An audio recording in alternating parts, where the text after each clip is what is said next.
All right, there's no intro today. All right, we should be on, I think, all platforms. No intro today. Hour late. I got to run an errand. I couldn't even do it. Woke up late. Scuffed morning. Don't know what we're going to do. So no intro. Okay? You deserve an intro, but I don't deserve to get lit to an intro. Anyway, we're actually back in court. I just woke up, Chad. And you know, I usually wake up at... My stupid ass, I should have went to sleep early last night. I want to sleep at... You know what time I want to sleep? I want to sleep at 5:30. No, 5:30 or 6. And I was like, I'm going to get up at 7. I'm going to get up at 8.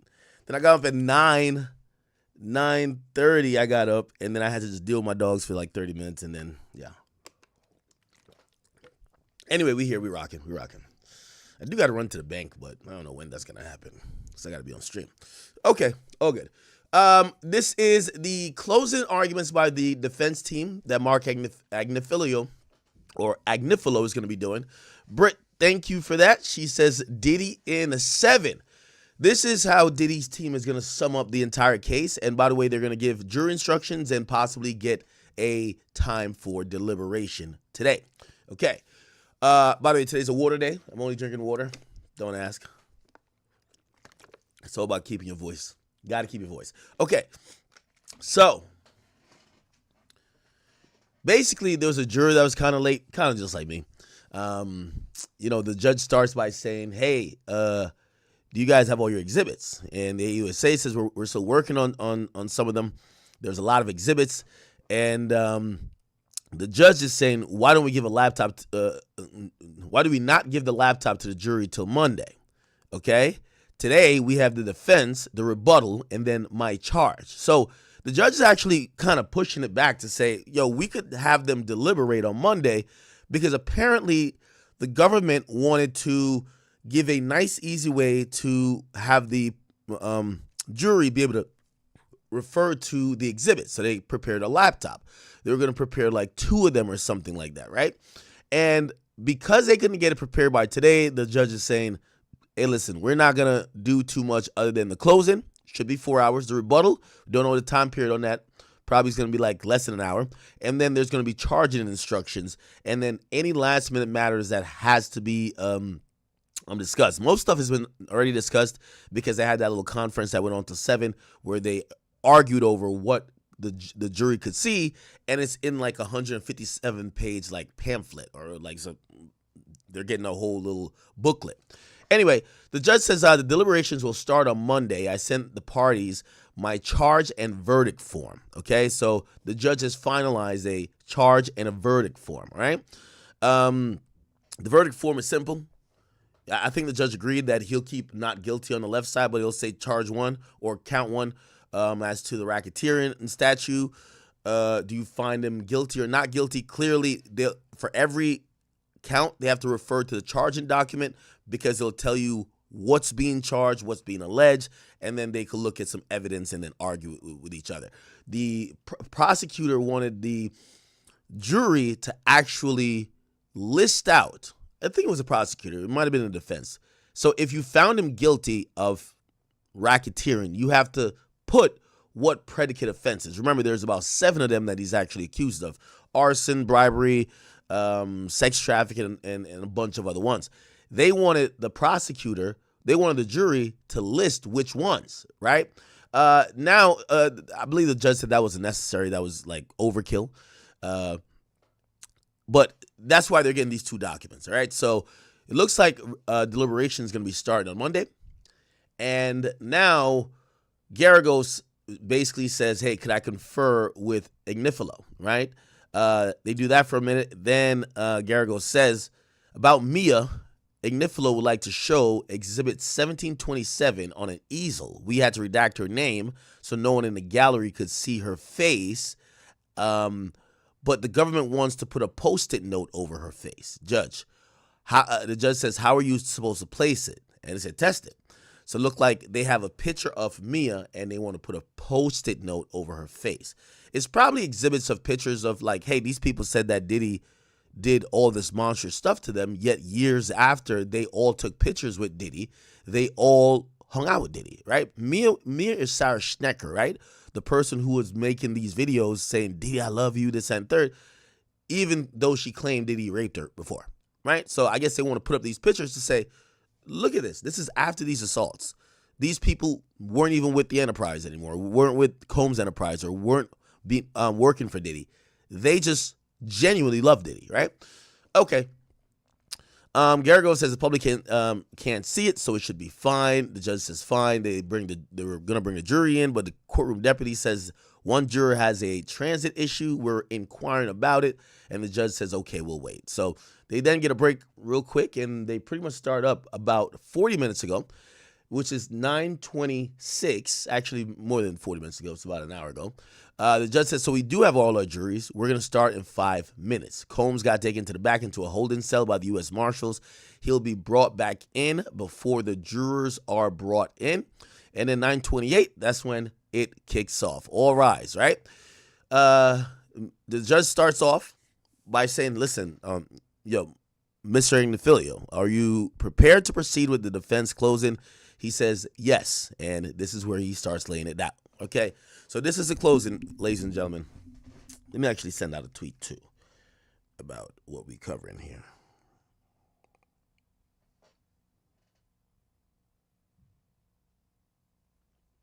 Give me 1 second. This is the finale, chat. Well, yeah, this is the finale. This is the finale. Because we're not going to hear any more arguments. We're going to be pretty much doing our own closings. We're going to be doing, I want to be able to debate with you if you feel he's going to get found guilty or he's not going to get found guilty on certain things. And we're going to do that and go over the case and probably look at transcripts and other things that will probably get released by then, including exhibits, while we wait on Monday. So Monday, we're going to be locked in for potentially 8 hours because a verdict could come at any time. And that's going to happen for Monday, Tuesday, and Wednesday. Thursday is the 4th, I believe. And am I right on my days? Yeah. Thursday is the 4th. Yeah, Thursday is the 3rd. No, never mind. Monday is the 30th. My bad. So it's going to happen for Monday, Tuesday, Wednesday. And court won't be happening on Thursday or Friday. So if they don't come to a verdict in 3 days, which they'll usually have about 8 hours each day, if they can't come to a verdict in, 24 hours, right? Right, 8 times plus 8 plus 8, yeah, 24 hours. They're then going to come back the week after. All right, so can I send out a damn tweet? And don't worry here, Chad. I got to get a little bit lively to read these. Like, I love reading crosses because it's like, I feel like I'm giving the cross. Or not giving the cross. I mean, closing arguments. Because it's like I'm giving the closing arguments type shit. It's like practice for my non-existent law career, right?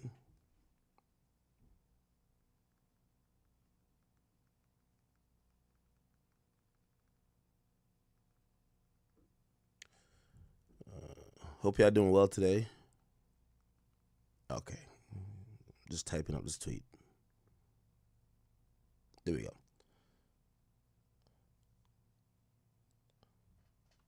All right, cool. So this is the closing arguments for Diddy's team. Mark Agnifilo is the one who is tasked with this process. It makes sense. He was the lead and the only defense attorney at first. He was the number one. He's the person who's been in court. He's been doing a lot of procedural stuff. He has cross-reference, or not cross-reference. He's cross-examining a few witnesses. Even though I think Tenney is doing the heavy lifting, I think Westmoreland did an amazing job, and I think Brian Steele was a sniper. We are seeing that Agnifilo is going to be wrapping up this case with a closing statement.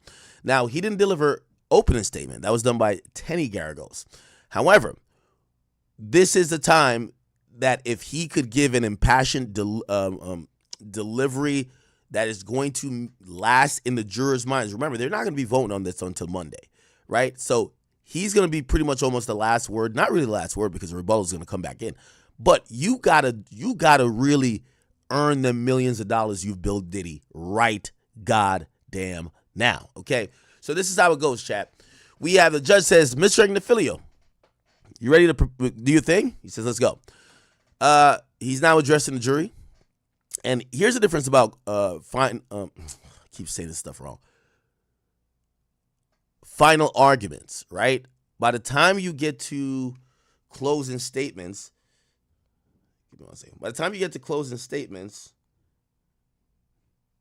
okay, by the time you get to closing statements, it's more editorialized and you're arguing and you're usually looking towards the juror, right?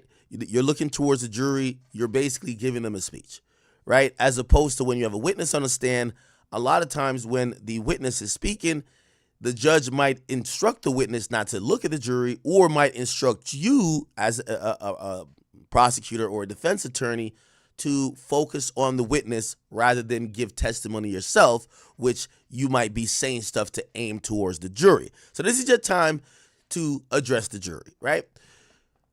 Ignifilo says, hey, listen, man, this is a trial that's set forth by the text messages you see. There's a trial out of the prosecutor's mouth. They're different. The trial from the evidence, what is it? Let's break it down. Is it personal use of drugs? That's it? Yeah, that and swingers? A lifestyle? The prosecutors have charged this guy for one of the most serious statutes on the book. They called threesomes and drugs RICO. I want to thank you for your service to our country, people. He's talking to the jury. I would love to speak to you for days. I would. But it's Friday, and I'm trying to be efficient. I got a lot to cover for you, all right? But I'll focus on the most important aspect of Mr. Combs. Sean Combs is a self-made black entrepreneur. He has built real businesses that are so outstanding that others create partnerships with them. We heard from Derek Ferguson. It's hard to be Sean Combs. How many witnesses said they were moved by Sean Combs? None. The assistants were moved by Sean Combs. What the fuck? The assistants were moved? Okay, whatever. It was like Harvard Business School. He pushed me hard. Oh, they're talking about his motivation. He pushed me hard. Did they always like him? No. Let's not even go there. Did they like him? No, but they loved him. Even the ones who are suing him. Mia, I'm not even going to call her Mia because that's not even her name. I'm going to call her the witness who testified as Mia. Remember Derek Ferguson from the Bronx? He said they were not hiring people like me from the Bronx. There's something more to these businesses, people. Sometimes the real things in life are hard. No one remembers the easy days. The people grew. It was real. It was diversity. These days, DEI? Combs was doing that at 24. Hilarious. You know what they're basically saying, right? They're like, yo, Diddy was giving people who didn't deserve a job on some DEI shit. Wow. The prosecutors call his business racketeering. That's the fake trial. What happens? He gets arrested. They destroy his property. They have a SRT, which is a special response team. They're clandestine. They can't follow with the camera. Rampant. They ran. His kids were there. Okay? His kids were there. They're talking about the raid on I believe, the Star Island mansion, or no, I think this was the one in LA, where they sent in a drone and the drone couldn't keep up with people. That's when they went through with the big guns, you know? They were worried that people might be running to get guns. All right. It said his kids were there. And here, 6 of 7 in the second row. The 7th is an infant. This is who he is. The man takes care of people. Jane came here and testified against him. Today, she's living in a house that he's paying for. And they found it. Boxes of Astroglide taken off the street. And they got baby oil. Ooh. And the personal drugs? Oh, America's now safer with them, right? They found 5 Valium pills. Yeah, America's much safer now, right? When you're doing work like that, we can't photograph you. That's the evidence. What do? They wrapped yellow crime scene tape, figuratively, around his bedroom and the hotel rooms he goes to with his girlfriends. That's a lot of crime scene tapes. The crime scene is your private sex life. No one called 911. They called civil plaintiff lawyers. This case is about money. Cassie Ventura sues Sean Combs for $30 million because he got $30 million. If he doesn't have it, no civil lawsuit. No civil lawsuit, no criminal case. This case is about 5 damn minutes. It's about love. Love has been said more than 800 times in this trial. The domestic violence, we own it. We own it. He did it. We did not ask Miss Ventura about being hit, being kicked, or being dragged. We did not cross Jane about being hit, being kicked, or being dragged either. But domestic violence is not what Diddy's charged for. If he was charged for that, he would have pled guilty because he did it. But what he didn't do is racketeering, conspiracy, and sex trafficking. He ain't kidnapped or bribed nobody. To see their relationship is to see everything racketeers is not. I'm not going to go through all the text messages, but I'll go through some of them or do too much charge to screen time. It's a terrible thing. Screen time, I'm told. Listen, I'm going to tell you the story of this case. They fell in love. Cassie had a boyfriend of 3 years, 10 years older than her, but she meets Mr. Combs. They're off to the races. Mr. Combs rents a boat. They make love for the first time on the boat. They're in an intense relationship for 11 years. Cassie's smart. She flat out won. She got $30 million. He's in jail. You probably know that. The nice looking men behind him, they're U.S. Marshals. They keep him safe. Cassie has won 100-0. They tell you she's a victim. This is a great modern love story. They didn't write these in the past because they didn't have these problems. He had 6 kids at the time. It's a relationship based on love. Cassie said she was young and insanely jealous. If you're in the jury room and you don't want to go home, read their text messages at the time of the breakup. You'll cry. They were selfless with each other when it wasn't going to work for the original sin of the relationship. That Gina wouldn't even come here, but she's out here. Kim Porter passed away, and Mr. Combs said what he said, which is, by the way, he said that was a true love of his life. For Cassie, that was the last straw. She made an adult choice. She left, like she could always leave. What happened when she left? Nothing. Pick up a message from 2018 and read it. These two people loved each other. If racketeer and conspiracy had an opposite, it would be their relationship. They were their best selves when it came to sex. There were times that Sean Combs was proud. On sex, they found each other. It was a beautiful thing. You won't find one single text message where she says, I didn't like that sex. It was an 11-year relationship. The issues were jealousy and other women. But they matched up when it comes to sex. They were swingers. She's a woman who loves sex. And she's beautiful too. She's unafraid. And let's talk about that sucker Kid Cudi. He came in here. I'm not even mean to be judgy and everything, but Kid Cudi comes in here and says, Cassie played me. She did. She did play him. She played him like a fiddle. She played them both. Not everybody could do that. She goes for it. She liked Sean Combs. She liked Sean Combs as she had a relationship with another singer, songwriter under his nose. She's not afraid of him. Why would she have another relationship with another man in Diddy's industry if she's afraid of him? Was she going to tell either? No. Cassie was keeping it gangster. Oh, shit. The lawyer is saying Cassie's keeping it gangster. Oh, no. I think cooking? What's the temperature right now? What's the temperature? She's keeping it gangster. She's like, I'm going to lie to both. So they say Cassie played Kid Cudi and Diddy. Lie to both of them. Cassie gets a burner phone. Oh, okay. Finally. That's what you expect in a racketeering case. She's the one who got the burner phone, not Diddy. You expect there's going to be burner phones. But who gets the burner phone? Cassie. The morning of December 22nd, 2021. The whole thing with Kid Cudi and all that. She had, I think they must have meant 2011. I think that's 2011 or 2012 because 2021 they were over. The whole thing with Kid Cudi and all that. She had 2 hotel rooms. Whoa. A room for the burner. She was not going to tell nobody nothing. Let's talk racketeering. The judge is going to give you a legal charge later today, assuming the first one is the 2004 kidnapping of Capricorn Clark. Let's talk about her. She said, I wanted my life back. Capricorn Clark's parents passed away when she was young. I don't mean no disrespect. She told you. I'm happy she did. Others didn't tell you about their parents.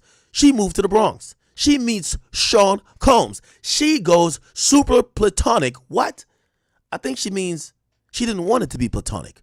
She's out there. You can see it. She says, you know, I had the biggest crush on you. She's texting Diddy all this. So she wanted Diddy. I think we misuse our dope chemistry. So they're saying Capricorn Clark, who claims to be a victim, she wanted to get fucked by Diddy too.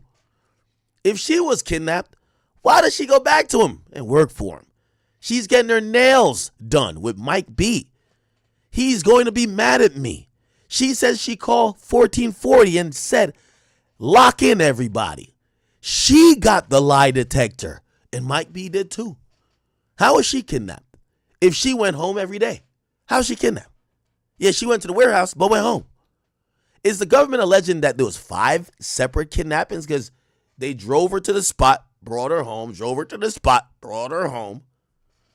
Door-to-door kidnapping? The Southern District of New York is charging this as kidnapping? You serious? This ain't kidnapping. You guys come here after day, long days, you come back the next. Have y'all been kidnapped? He's asking the jury. Have you been kidnapped? No, right? At the time, Sean Combs is in Raisin in the Sun. Okay? He's running vote or die. He could care less about this. The lie detector was a former FBI guy. You guys have the right to say, huh? Yeah, that sounds like a stretch. Ooh, why charge it as a kidnapping? Well, come to whatever answer you think is the right answer. But let's just say this. Capricorn leaves for a year. She makes more money. Then she comes right back. Why? Next, Sean and Cassie, they're having a little freak off. It's only a little freak off. What's the problem? It's December 22nd, 2011. Cassie got 2 hotel rooms. Combs look at her non-burner phone, sees a message with Cece about Cudi, maybe called Scott in the text, something about hiking. Huh? Why would Diddy have a gun? He goes to get Capricorn. Why? Why would she have to do anything with him? Go to the moon. He didn't need a gun. He didn't have a gun. Cudi said Cassie told Cudi that Cassie already told Combs. Are you following me? Sean Combs got nothing to gain by having a gun. He has everything to lose. He's Sean Combs. Capricorn would love to have stayed employed if he pulled a gun on her. What? She would have loved to stayed employed if he pulled a gun on her? It's a question. Would she have loved to stay employed if he pulled a gun on her? No fucking way. You know why? It didn't happen. There was no goddamn gun. Cudi said that Capricorn said Combs had a gun. Because there was no gun, and let's start working backwards, Cudi didn't tell the police about a gun. It was written up as a trespass, and that's all. There was no gun. Capricorn's story fell apart. There was a car chase. Or was there even a car chase? Cudi pulled up to an Escalade. Okay. That's what the witness said. There was no car chase, though. The judge is going to say you could disregard any witness if you find something not credible. If you see fit, that's all you need. Seems like everything is possible, Capricorn Clark. I asked her. She said, I came up here with Puff. I want to run away. I'm afraid of mountain lions. Mountain lions? I'm not saying they're not scary, but if you were kidnapped with a gun, like, come on. She don't want to tell y'all the truth, okay? She went there with her own volition. I'm not saying Sean Combs ain't go there. He went there. He probably wanted to fight him. Think about it. Fucking his bitch. He wanted to fight him. He wanted to square a fight. Okay, fine. Come on. Oh, Agnifilo curses. Motherfucker, come on now. You want to fight the motherfucker. Combs, one thing he is and one thing he isn't. He's definitely ain't no fucking coward. He is always ready to fight. At the risk of being sexist, they're men. They fight, okay?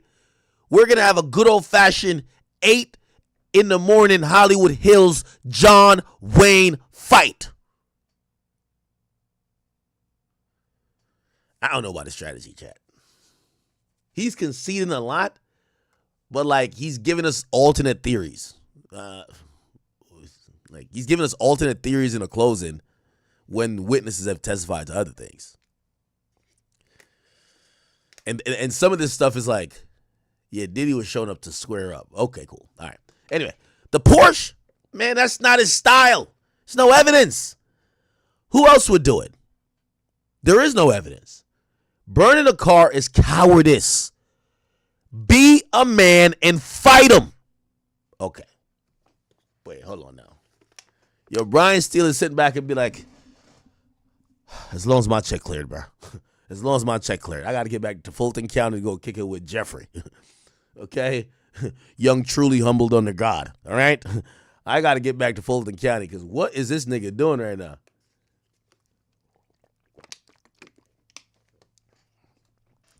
So now we're getting this idea that Diddy showed up to squabble and didn't have a gun. Or maybe he's presenting it. See, we're not in court. I think he's presenting it in a way to say, Capricorn's story is like bullshit. Okay, we concede. He found out Kid Cudi smashing his girl. He wants to go confront him. But, yeah, he probably trying to confront him to fight. Like, where does this gun thing come about? Kid Cudi never said he had a gun. Kid Cudi never said he had a gun. Right? He probably just wanted to fight. Maybe they were going to just have like a random fight in the morning. Do you get, I guess that's the realm he's going, like, you get how we could just assume anything? This ain't about assumptions here. We got to know as a fact. If one person says something, the other person doesn't say it, like, come on. So maybe he's going on that type of train of thought with it, okay? Nifilo says, what's in the car? It's a Molotov cocktail, right? Why not show you the glove? I am suggesting something. Yeah. That investigation stunk. It's terrible. There's 2 fingerprints. What happened? Well, I don't know. You're going to determine the fate on his arson allegation on this? Okay, he's wrapping it back up.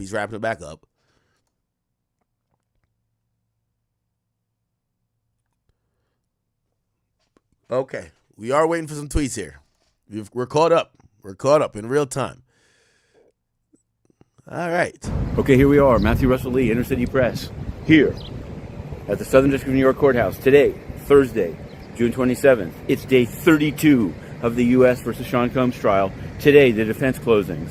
We're on our way in. Yesterday, the prosecution's closing by AUSA Slavic brought together a lot of threads, I will say. It's not so much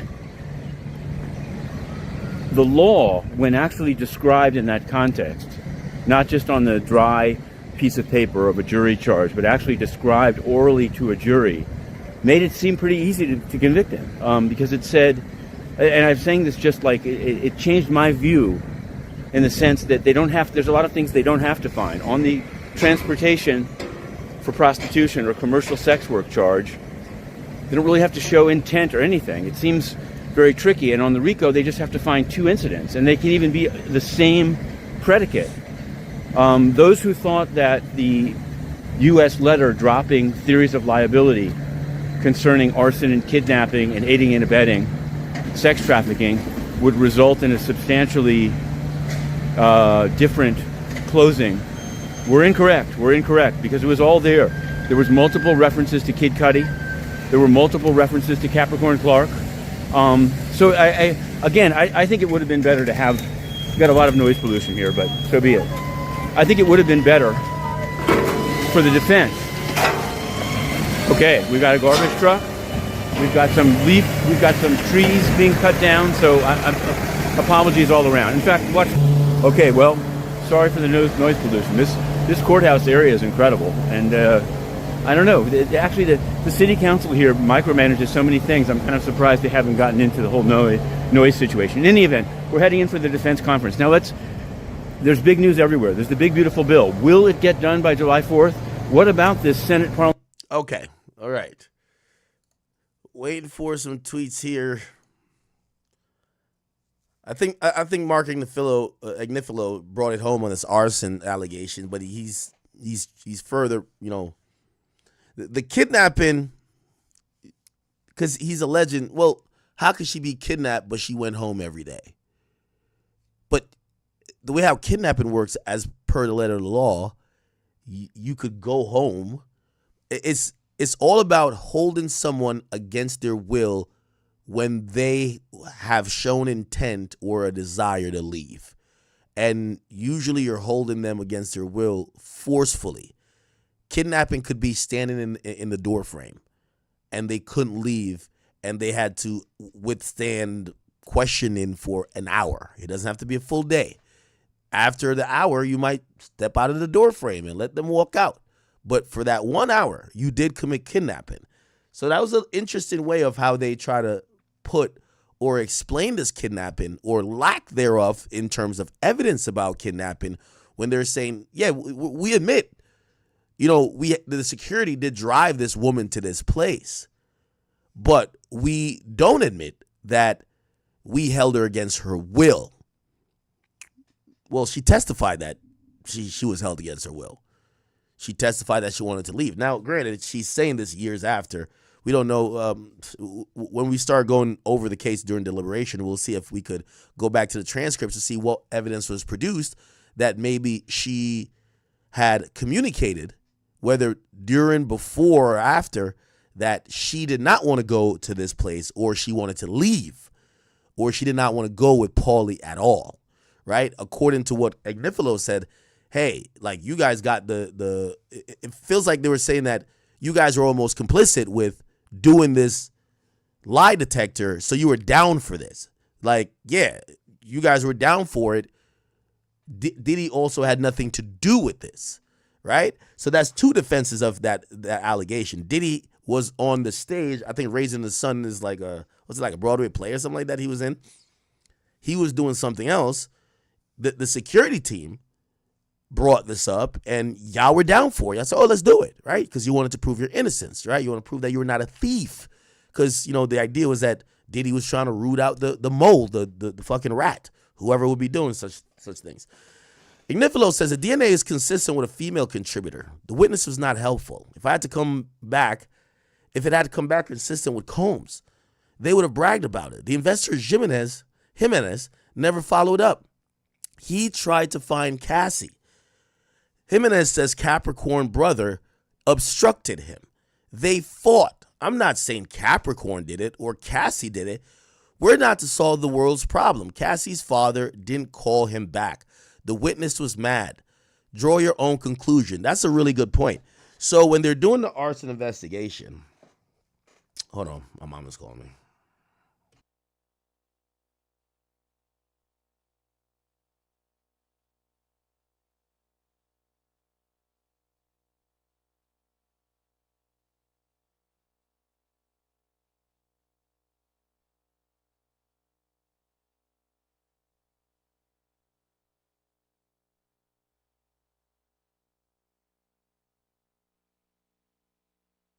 Involved allegations with minors. Give me 1 second. She needs for 1 second. Anything about the minors? It wasn't this? anything that was brought up in the courthouse behind me. So what are your thoughts about all of that for the future? Could it be some sort of class action lawsuit like our viewer was saying? From a civil standpoint, there is an opportunity you have to have a class certified in order to bring a class action lawsuit. So they would have to essentially investigate all of these individual plaintiffs.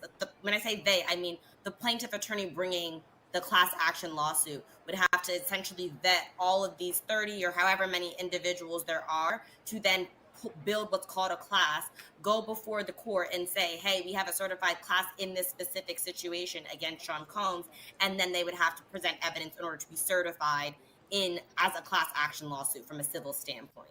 As far as the fact that there were minors that were potentially mentioned that were not, sometimes that is a strategy standpoint to not bring minors in. It's also possible these children who have parents who would not allow them to testify, right? They are minors, which means they have a guardian or a parent that can say, hey, no, we're not putting our child through this. And in that case, you can't subpoena a child, right? You can subpoena a grown-up, but you can't subpoena a kid. So in that case, maybe there was a situation where they weren't able to do enough vetting to build the case for the minors specifically. We do have another viewer question too. This is from Kelly B's 6578, and she says, what's the maximum, a number, if a judge decided to make them consecutive? You said decades. Is that 30 years or 60 years? And thank you for asking. This is a really good question. And I think it's pretty straightforward. Could be life. could be the rest of his life, all of it, if he's found guilty, especially if the RAC is hearing. What do you think, Will, and this is down the line, obviously, if there's any sort of conviction in this, when it came time for sentencing, I mean, are we thinking consecutive, concurrent? And again, this is all speculation because there hasn't been any sort of verdict. We don't know if it's mixed or a full sweep or what it is, but what does it tend to generally lean toward? I mean, we're really trying to use our ESP powers and read tea leaves here, and that's very, very difficult to do. If I were going to guess, and it is literally just a guess, I would imagine that there would be a sentence of around 20 years. And I'm not quite pulling that out of thin air, but I'm pretty close. And as we talked about before, Combs is 55, and respectfully, that's not that old. But nevertheless, for him to spend any time incarcerated, for anyone to spend any time incarcerated is dramatic and can be terrible. But I would imagine that we're probably talking about a 20-year sentence, give or take. To your point, that is all speculation right now. I mean, there has not been any sort of deliberations even. In fact, we're still in the closing arguments right now from the defense. And we do have some more updates from court. This is Mark Agnifilo once again. He's the one who's presenting the closings for the defense. He's still talking about the situation with Kid Cudi, Capricorn Clark, an alleged kidnapping, and then, of course, the alleged arson. Here's what he says. What's in the car? Molotov cocktail. Why not show you the glove? I'm suggesting something? Yes. The investigation stunk. It's terrible. 2 fingerprints. What happened? Well, I don't know. You're going to determine his fate on arson, on this. And again, he's talking about all of the situations that the investigation after Kid Cudi, reported this and spoke with police. And then there's that glove, the driving glove that was there. Agnifilo went on to say the DNA was consistent with a female contributor. That witness was not helpful. If it had come back consistent with Combs, they would have bragged about it. Investigator Jimenez never followed up. He tried to find Cassie. He said Jimenez said Capricorn's brother obstructed him. They fought. I'm not saying Capricorn did it or Cassie did it. We're not here to solve the world's problems. Cassie's father didn't call him back. The witness was mad. Draw your own conclusions. Wow. Okay, so he says he's not here to solve the world's problems, and he's bringing up Cassie and Capricorn. This is fiery to me. Aaliyah, what are you thinking? Remember how back in the day we had, if the glove don't fit, you must acquit? Remember that? Yeah, we remember that, right? So in this instance, right, the same argument we're trying to make now. I'm not going to say that I think OJ did it. OJ did go off and then write a book and say, if I did it, here's how I did it, right? Take that what you may. But the arguments that he's trying to make here is, hey, look, the DNA wasn't a match, so it couldn't have happened. That also speaks to the RICO charge. Why would Sean Combs go and do it? Now, I'm not saying Sean Combs did it. Nah. Bullshit. That arson predicate offense in the RICO charge is bullshit. I mean, come on. Like, we're gonna call it fair here, okay? No one said Diddy did it. Not one person. There's an allegation that says, oh, Diddy blew up your car. But nobody described how he did it. No one talked to the police. It's now Cassie claiming years later that Diddy did it, and Capricorn Clark claiming he did it, but they never told the police that back in the day. And then Kid Cudi saying, well, Cassie told me he did it, but then also admitting that Cassie played him. Here's the reality of the investigation. The investigation was scuffed. They found a female contributor DNA on the scene, right? So here's the thing. There was a female there. Maybe let's say Diddy did do it. A female helped. None of the people testifying mentioned, oh, no, I was there with Diddy. I cut the hole open. I climbed on top of the vehicle. Then he threw the thing in there. No, so it's like the DNA points to a female, but y'all are trying to blame it on Diddy. Then when they try to get up with Cassie back then to get like this, statement that maybe Diddy did it, Cassie doesn't return the phone call. They call Cassie's dad. He doesn't call back, right? And Capricorn Clark, basically, Capricorn Clark's brother obstructed the investigation, right? So it's like, if anything, I'm going to be honest with you, other than the word of mouth now, I mean, even then too, they were saying Diddy. The actual evidence was pointing to a woman, not a man. So here's an email. Say Ignifilo. She says, why she call him Sean Puffy Combs? For some later proof, she don't mention any car. Forget it. Let's turn to the London hotel. If you want to go to someone's house, it's not kidnapping. It's unfair. Cassie is public too. Remember Cassie also didn't want the tape out? She had a movie coming out. Let's get back to what was said about the hotel staff leaking the footage. They were worried about publicity, not a misdemeanor. Guess what happened? It was sold, right? The police were nowhere near this situation. Is Combs acting like a fool, calling Cassie and saying the police are about to arrest him? She's freezing him out, as she should. He's trying to get her attention. He leaves. He goes to her apartment. So they're basically saying that that's not obstruction at all. It was all about, and again, I kind of agree with that too. I don't think he's obstructing by paying or bribing by paying that money unless he, well, I guess it could get into bribery because he had asked for their IDs and also kind of almost made it sure like, yo, this can't be communicated to the cops. Now, there's like a very fine line of, was the cops already involved? Were the cops investigating this, or did he just prevent it from being investigated? Who knows? But he's still claiming it was only for the purposes of publicity because that would harm their career. Okay. Ignifilo says he's banging on her door, maybe with a hammer. Kerry Morgan said that. That's why the police came. A neighbor called. The Intercontinental Hotel has no police, period. So he cannot be guilty of bribery under California law. Ooh, okay. So he's making a point I'm saying. They're saying if the police was never called, you can't bribe somebody because there's no investigation. There was no record with LAPD about this beating in the Intercontinental Hotel. So paying for a video to be deleted or disappeared doesn't mean that you're trying to bribe someone under California criminal law. It could very well just mean you're trying to protect your image, right? I think that's a compelling point. I see a lot of people keep using these things. Say it doesn't mean he did not do it. Do people not understand that in a criminal case, it's about creating reasonable doubt? This is why I didn't put no one on the stand. Like, none of this argument is saying Diddy absolutely never did it. What they're saying is that there is too much doubt that he didn't do it. So how the hell could you convict him of doing it? Arson. There's female DNA. They don't investigate that. They hit up both females. Both females just start bullshitting. They ask them for statements. Nothing. No one puts Diddy at the scene. No one, like, there's nothing that connects Diddy to it. There's a glove in the car. They don't investigate that. They take Kid Cudi's word. What's up? That is the reasonable doubt to say, we're not even saying he didn't do it, even though they kind of are. They're like, nah, he didn't do it. But it's like, even if you think he did it, we've given you enough doubt that you can't say he absolutely did it without a shadow of a doubt, right?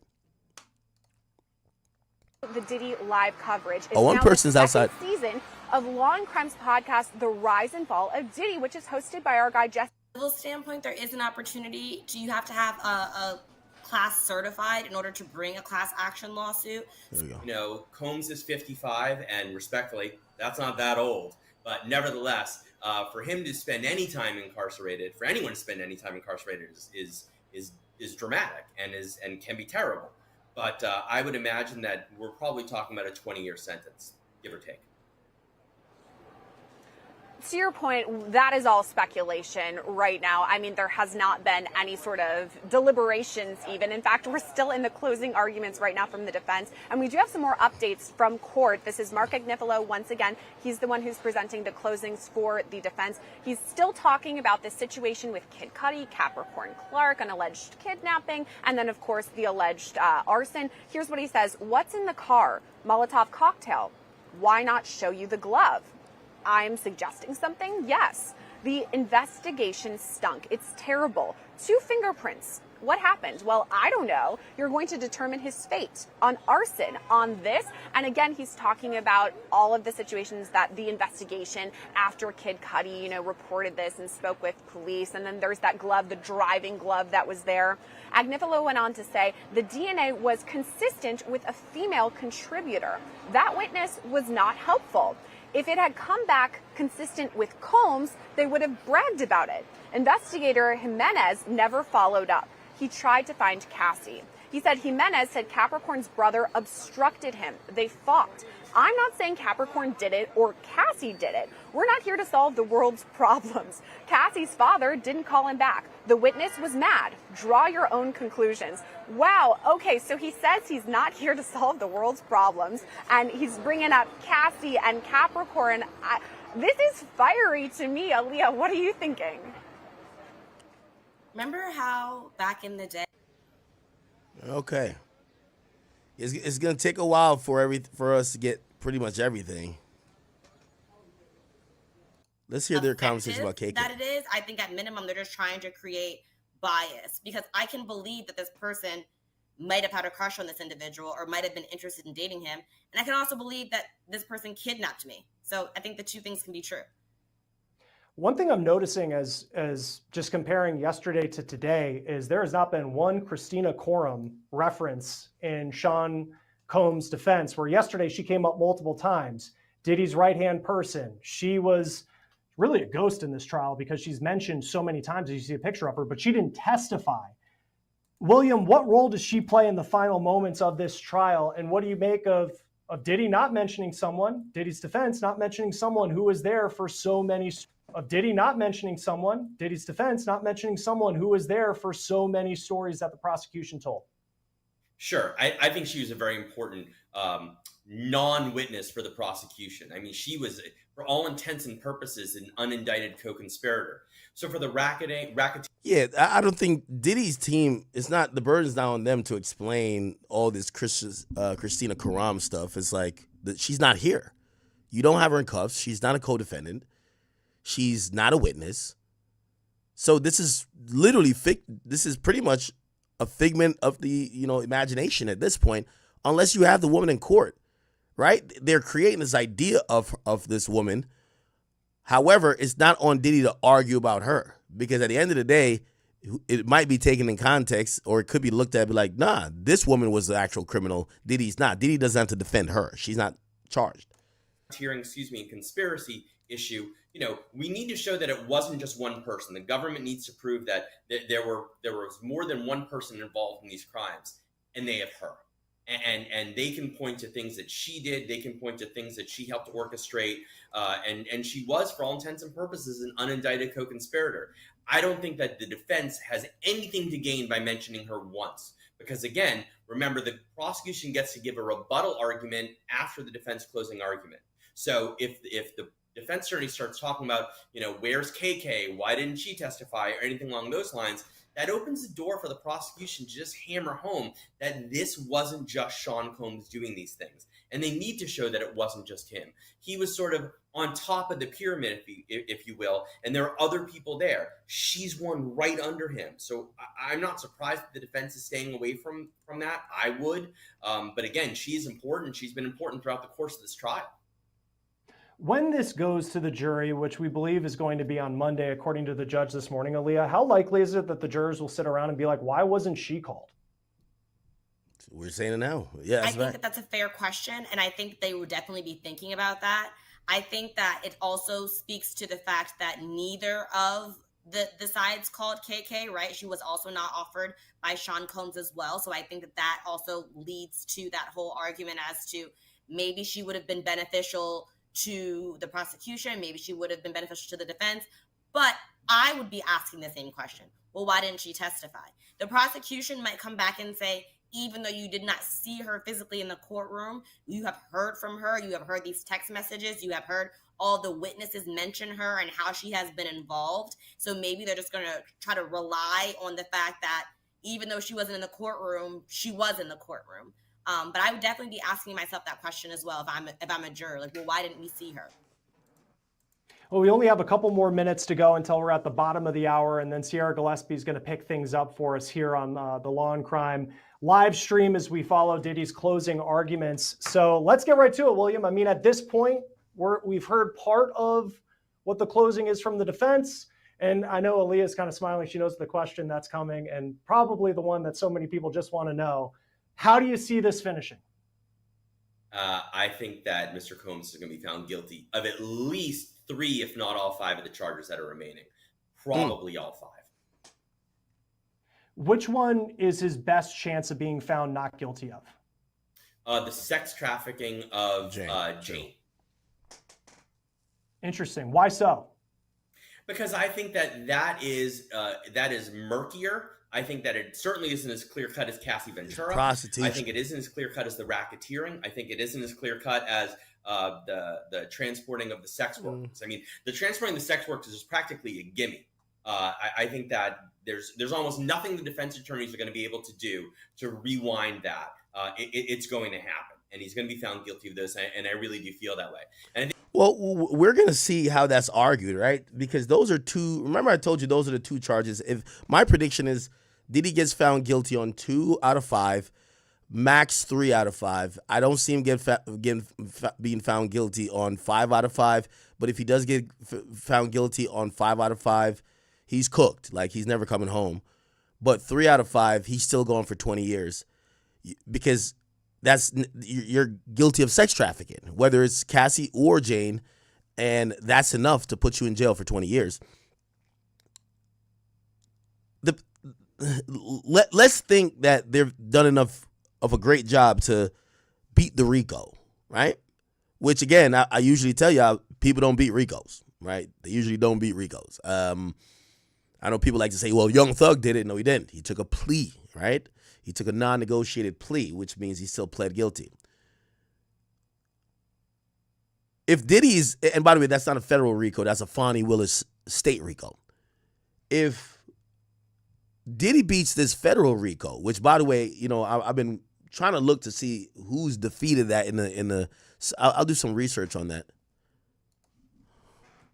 Who has won a RICO case in the SDNY? It's the toughest district that prosecutes the biggest crimes. Number of successful RICO prosecutions. No. It says successful. We need to see acquittal. Gang related. These are people that got, you know, all of these got RICOs. The Genovese family, Lucchesi, Colombo. This was like they were targeting the mafia and such forth. I want to see who beat it. Who beat the RICO? Who has acquitted?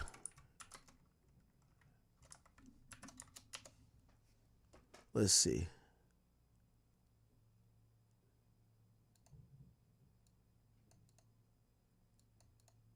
Oh, they got acquitted. These are individuals. Okay. There's a few. He was acquitted in a murder conspiracy charges of a RICO. Okay, so there is possible. Some civil RICO. Who cares about that? All right. So it is possible. Now, usually the people who get acquitted are the lesser members, if you can see with this. So it was a context of a RICO charge. I think if I remember well with this case, they had other people that was the real target of the RICO, and this was supposedly just one of the people who was facilitating like the murder. And I guess, you know, it's like saying someone was a part of the plot, but they weren't really a part of the plot. But you put them in on the RICO, but they beat the RICO because they weren't really on the plot. The RICO is usually targeted after the main guy, and then the lieutenants, and then it kind of comes all the way down. So the way how they do RICOs in a lot of cases is that you want to get the guys at the bottom who they'll be spooked because they don't have resources and third. You get them to flip up, right? You get them to flip up, and that will give you a stronger case to get the guy at the top. But that's the way, remember, RICOs is for a conspiracy. It's this idea that I have a lot of money. I'm not going to do the murders myself, but I'm going to get my homies to do the murders. Or I'm going to get my homies to get the guys to do the murders. So then I have like 2 degrees of separation. How did they ever get to me? this is how you charge and get to the guy, right? So I gotta specifically fine tune the search to see the top guy on a RICO charge. Now, granted, this is a one-man RICO with Diddy, so he is the top guy, right? He's the top guy, but I don't know if we've seen a top guy beat a federal RICO. Somebody says, I'll put 10K on this, less than 5. Yeah, we're going to do some more research about this. I want to see acquittal. Let me see. Latin Kings. All right, we'll see. All right, let's get to some more tweets here. If you don't know, today is D-Day. Pause. All pun intended, but not really. Diddy is going to have his last word in front of the jury. After this, is only going to be the judge and the prosecutor. Then it's going to go to deliberation. His life and his freedom hangs in the balance. His family's all in court. All of his supporters are in court. We're going to look at videos shortly to see if we can find videos of his family showing up for this day. All of his kids, 7 of them, they are in court. Well, actually, 6 of 7 are in court except the baby. The baby is like 2 years old. It wouldn't make sense to probably be in there crying the whole time. So everybody's there. I believe the baby mamas are there. I know his mother is there. But he has several baby mamas. They're there. It would be interesting to see who else shows up, which these people might be just supporters or business associates. And if, by the way, actually, I'm trying to think. I was thinking maybe if Ye wanted to be impactful, today was the day he should show up, but no, too much of a distraction. If Ye shows up today, distraction, right? And you need the jury to focus. The jury has to focus. So, yeah, maybe you don't bring out if the high-profile people didn't show up before, don't show up today. Today is friends and families, really close people, shows that Diddy has a lot of backing. And you know what might happen as well? Maybe some of the people who Diddy could have brought to the stand, maybe they show up, right? Because then it shows, hey, listen, yeah, we didn't bring these people as our witnesses, but make no mistake about it, they're not against us. I think that's what Tory tried. I think Tory tried that with the driver. The driver showed up the last day of court. The driver showed up the last day of court, and I felt that was a message to send to the jury, hey, this guy who you are hearing about, he still fucks with Tory. And if Tory did something wrong, he wouldn't be showing up, almost kind of sitting in, looking out for Tory. He wouldn't do that. He would have just not shown up at all. But he's showing up on the last day because he cares about Tory, even though he didn't take the stand. He believes in Tory, and maybe that's a little bit of a shining light that Tory is innocent. So we'll figure that out in a second. All right. So it says, and Mia, the witness who testifies to Mia, said she was out of Skrilla. She said she was out of Skrilla. That should have told you. Sean was concerned about Cassie suing him. He wasn't aware of any federal investigation, if there was one. So that's not obstruction either. So it's basically saying him calling Cassie or trying to call Mia or having D-Rock contact Mia was not to prevent a federal indictment. It was about the Cassie lawsuit. So again, if there's no federal inquiry or investigation, it's not obstruction. Ignifilo says he was trying to stave off a lawsuit. And when it comes to Jane, he still might get a lawsuit. The judge says, should we break here? It says, this would be fine. Okay. All right, they're taking a break. They look like they're either coming back, but Comey is addressing the judge before the break is over. He says, I didn't want to object, but he asked the jury why the prosecutor charged as they did. We need a curative instruction after the break. He told the jury that the Intercontinental incident was a misdemeanor. That's curative instructions. So basically saying he's giving the instructions to the jury. Well, this is Diddy's chance to frame it in the light he wants to frame. Yes, the Intercontinental incident would be a misdemeanor if it's seen as domestic violence, right? Comey says Ignifilo told the jury Combs is charged with arson. That's not the case. It's actually a RICO predicate. And the judge says Ignifilo Ignifilo says, I was going to get to RICO on rest. It's a fair comment. The judge says, you said, why are they charging a kidnapping? You can ask that. So it looked like he's agreeing a bit. Ignifilo says, I think I'm allowed to be sarcastic. That's what I was doing there. And the Intercontinental video, it says, it's a state matter, not federal. It's a fair comment. It says, can the government propose? It says, yes, after the break. Okay, so they're going to have a break. Wow. I think Cassie Ventura, such a key witness, very important, brutal testimony. And I don't think that the defense scored enough points on cross-examination. I don't know that they could score enough points on cross-examination.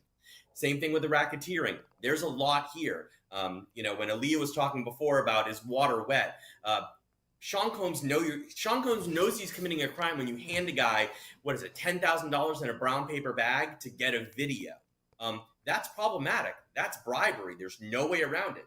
That witness testified under a grant of immunity because he himself had criminal liability as a result of the things he did at the behest of Combs.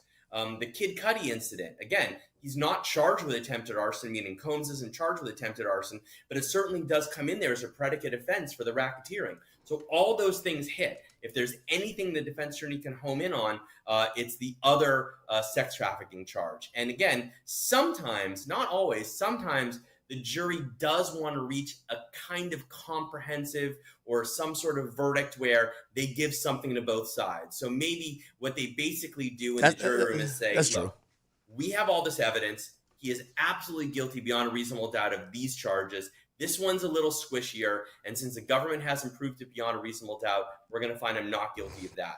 I'm not sure that it's that much. I'm not sure that they're there. But if there's one charge that the defense team could have some leeway with, it would be that one. But as far as the other four goes, I think he's going to be found guilty.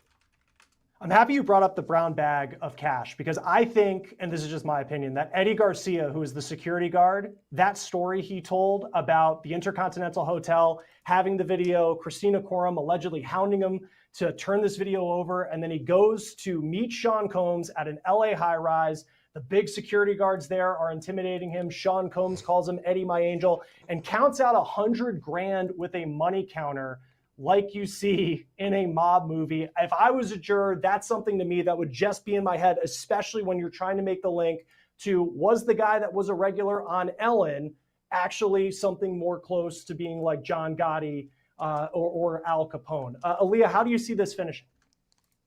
I think the same as my colleague has said earlier. I think the Jane Doe sex trafficking is a little bit more difficult. I think it has left a poor taste in the jurors' mouths that she is still receiving a benefit of it. I think her rent is $10,000 a month that is still being paid.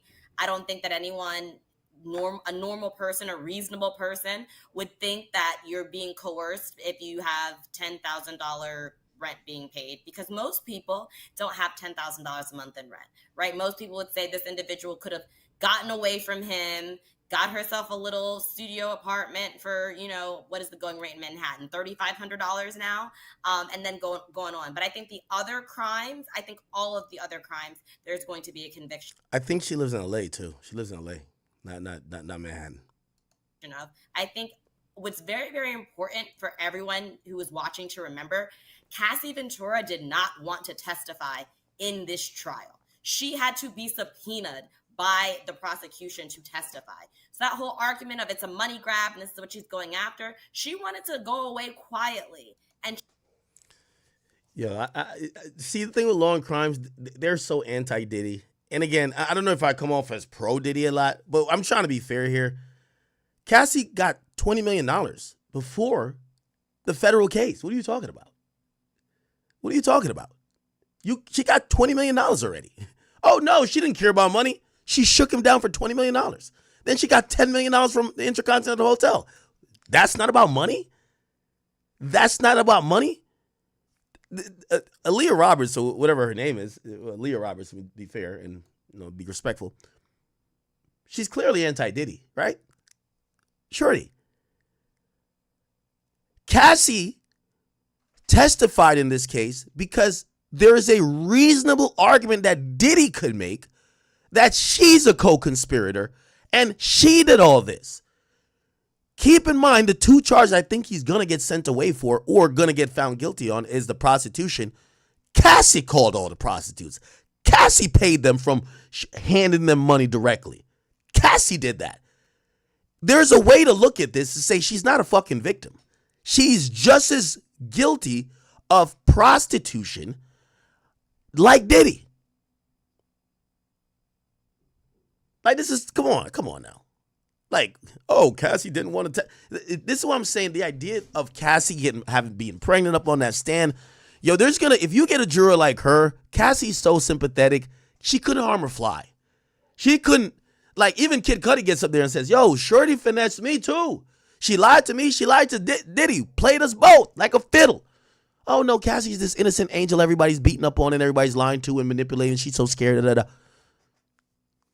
Cassie already had $20 million before. What is this chick talking about? She was forced to testify under a subpoena because, as we know, if you don't, answer a subpoena, you go to jail.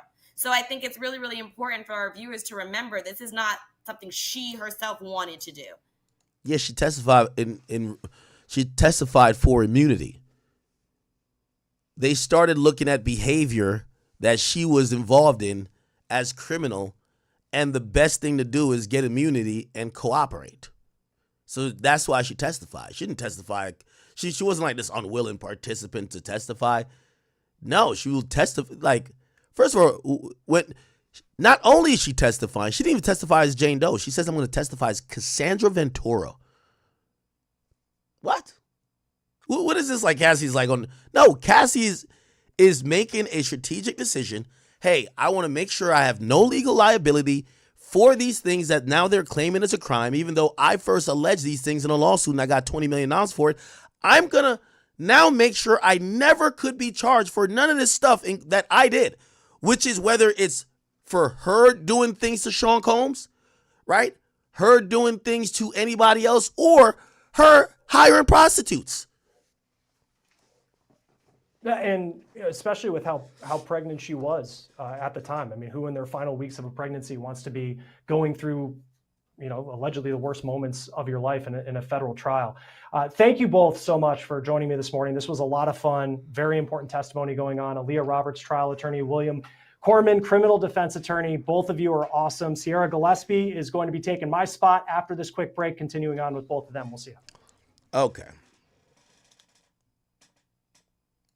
And she basically said that Christy Slavic, who did the closing for the prosecution, was basically reading off of her notes. And no shade to her. I mean, it was very long closings, but she didn't have a lot of emotion. And so I'm wondering if Mark Agnifilo might, though, just based on his personality, Mark the Shark, as I sometimes call him. Aaliyah, what are you thinking? Do you think he's got big personality in all of this?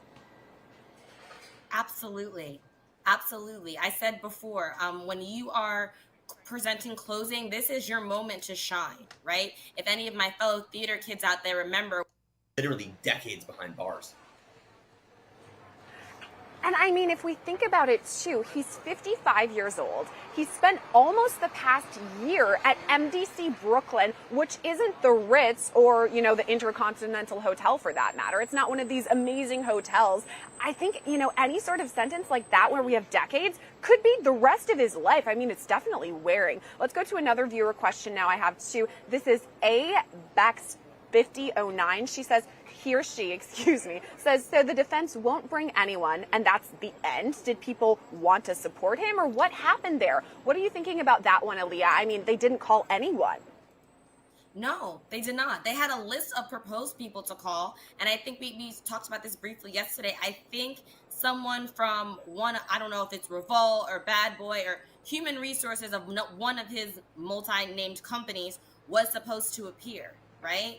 I think that they thought about that because on Cross, that individual is now going to open the door to even more of the support for RICO, especially if we start talking about accounting and what was paid out of a business account for the freak offs or for transporting these sex workers, right? Or for buying baby oil and the other substance that was used. I think that there were two more witnesses that were purported to be called, but they were not called. I think it's very, very interesting that there was not one person that was produced. I'm sure as a viewer, like myself, you're thinking, well, why didn't they do that? It's strategy, right? Some people were thinking that Sean Combs was going to testify. I'm glad he didn't. I think that would have been a bad move on the defense counsel's part. But, you know, there was no one to actually speak to any portion of this on the defense side. And I think the jury is going to think about that. Whether or not, you know, they use it to credit the weight of their decision or not is a different story. But they're definitely going to be thinking about the fact that no one came and spoke on behalf of the defense. I tend to agree with you, Aaliyah. First of all, I think that it's a great choice by P. Diddy not to take the stand, although I would have loved to see it and hear what he had to say. But as far as calling no one, zero witnesses, that is puzzling to me, and I agree with you that the jury is going to be thinking about that. I mean, they heard 6 or 7 weeks from the government, then they heard the closing arguments. They're expecting to hear something from the defense and just get nothing. I mean, I think it's going to be something in their brains at the very least. Again, I'm definitely not criticizing that strategy not to bring anyone. I think there was some damning things in this case. The only people you could bring would be trying to attack the 3 most serious charges, because actually I think they could have brought some people. They could have brought some sex workers, but the sex workers were going to open up more. Here's what I'm saying to sex workers. You bring someone who says, hey, listen, yo, Diddy only approached me to dance for him. When I would come over and I would be dancing, or I'm escorting, I'm spending time, like, yeah, a lot of times we would have sex, or he would want me to have sex with his girl, but that wasn't a job. I wasn't being paid for sex. Maybe that could help Diddy, but then I think those charges, I feel like, have already been proven. I feel like they would just start investigating or start prying for that sex worker to describe Cassie's demeanor. Did she always look like she was into it? Did you ever hear him scream at her? Did you ever see her, down? Like, what would happen afterwards? And maybe that would fuck up the entire situation, right?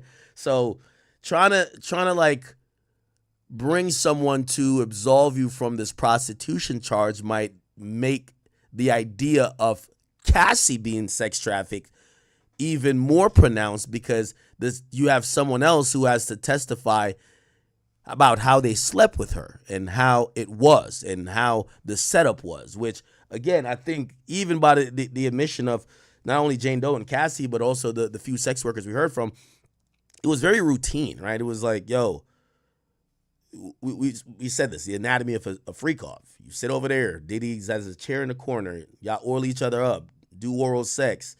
Diddy would basically instruct y'all, okay, all right, cool.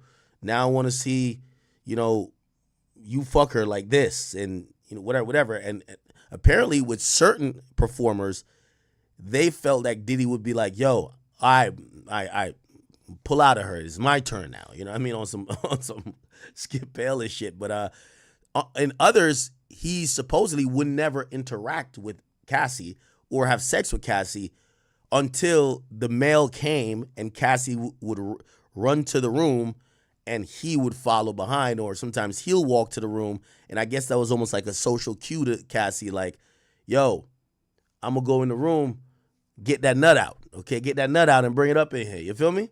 So I know it sounds nasty, but again, we can't put a nigga in jail because he likes semen. You know what I mean? We could call him gay because that's what he is. He gay. But put him in jail if it's consensual, non-coerced, and all that type of stuff yeah. And we've been talking a lot about our viewers. Thank you so much for interacting with us. We have a poll that was up. It was, can a relationship with domestic violence be a great modern love story? Because, of course, in his closings, Mark Anifilo compares Cassie and Diddy to a great modern love story. But then we have these domestic violence situations. I mean, we've all seen that Intercontinental video at this point. So here's what our viewers said. Yes, 11% said it could be a great modern love story. 80% said no, and 9% said unsure. So I'm going to ask you about that one, Will. What are you thinking? I mean, domestic violence plays a huge role in this case, but he's not charged with it. So is that difficult for jurors to kind of parse out when they're in the deliberation room? So I think that from the beginning of this case, the defense counsel has basically talked about how this is a domestic violence case, and that's all this is. And I think that's what they have to do, because we can't do anything about that video.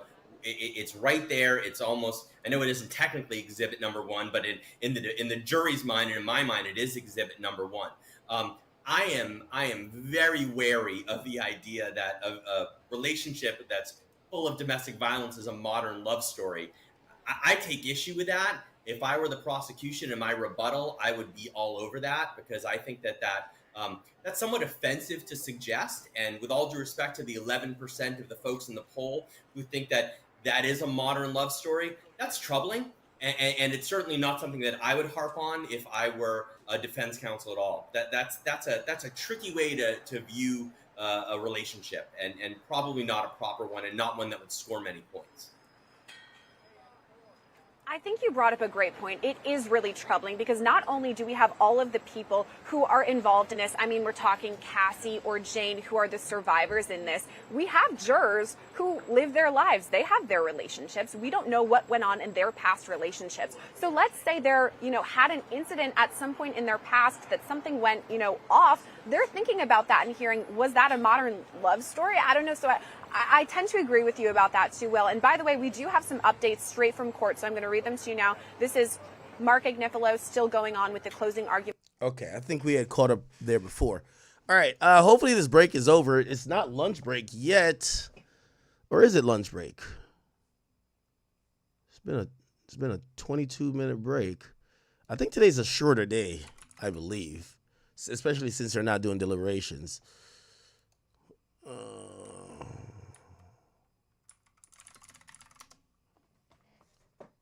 Okay. Is our fave right here, Lauren. Okay.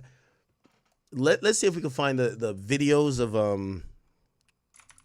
Combs' family arriving to court. I want to see how it looks today. Let's look at it. Okay. That's 23 hours ago.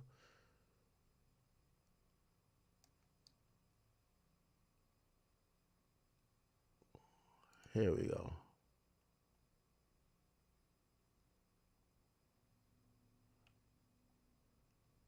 I thought we were watching a bunch of shorts, weren't we?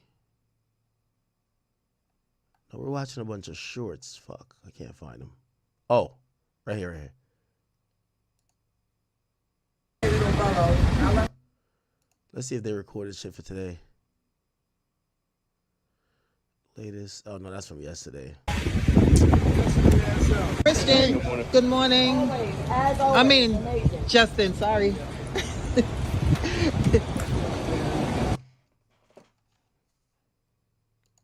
I would love to see who's up in the courtroom today. I know it's packed outside that bitch. Definitely packed out there.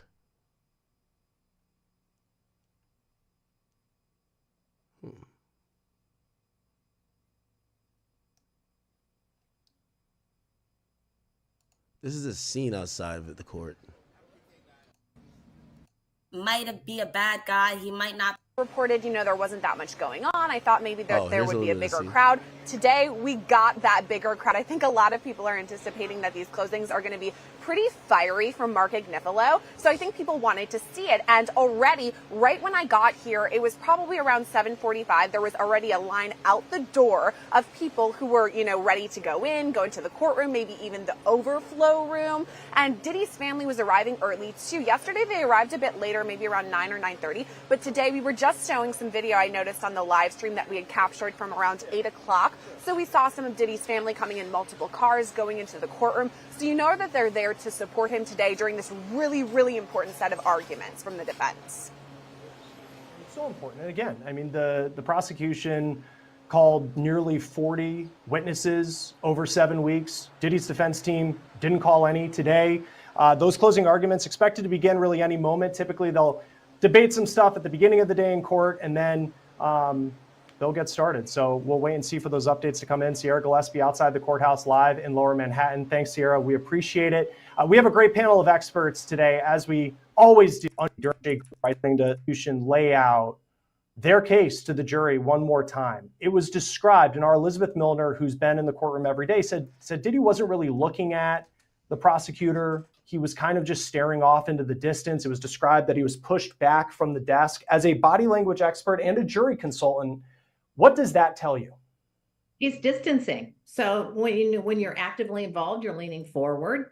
When you're thinking and contemplating, you're leaning sideways. When you're leaning back, you're now distancing. So when you see somebody leaning back, it's also considering that it's finished, right? It's kind of like the words, it is finished. So he leans back.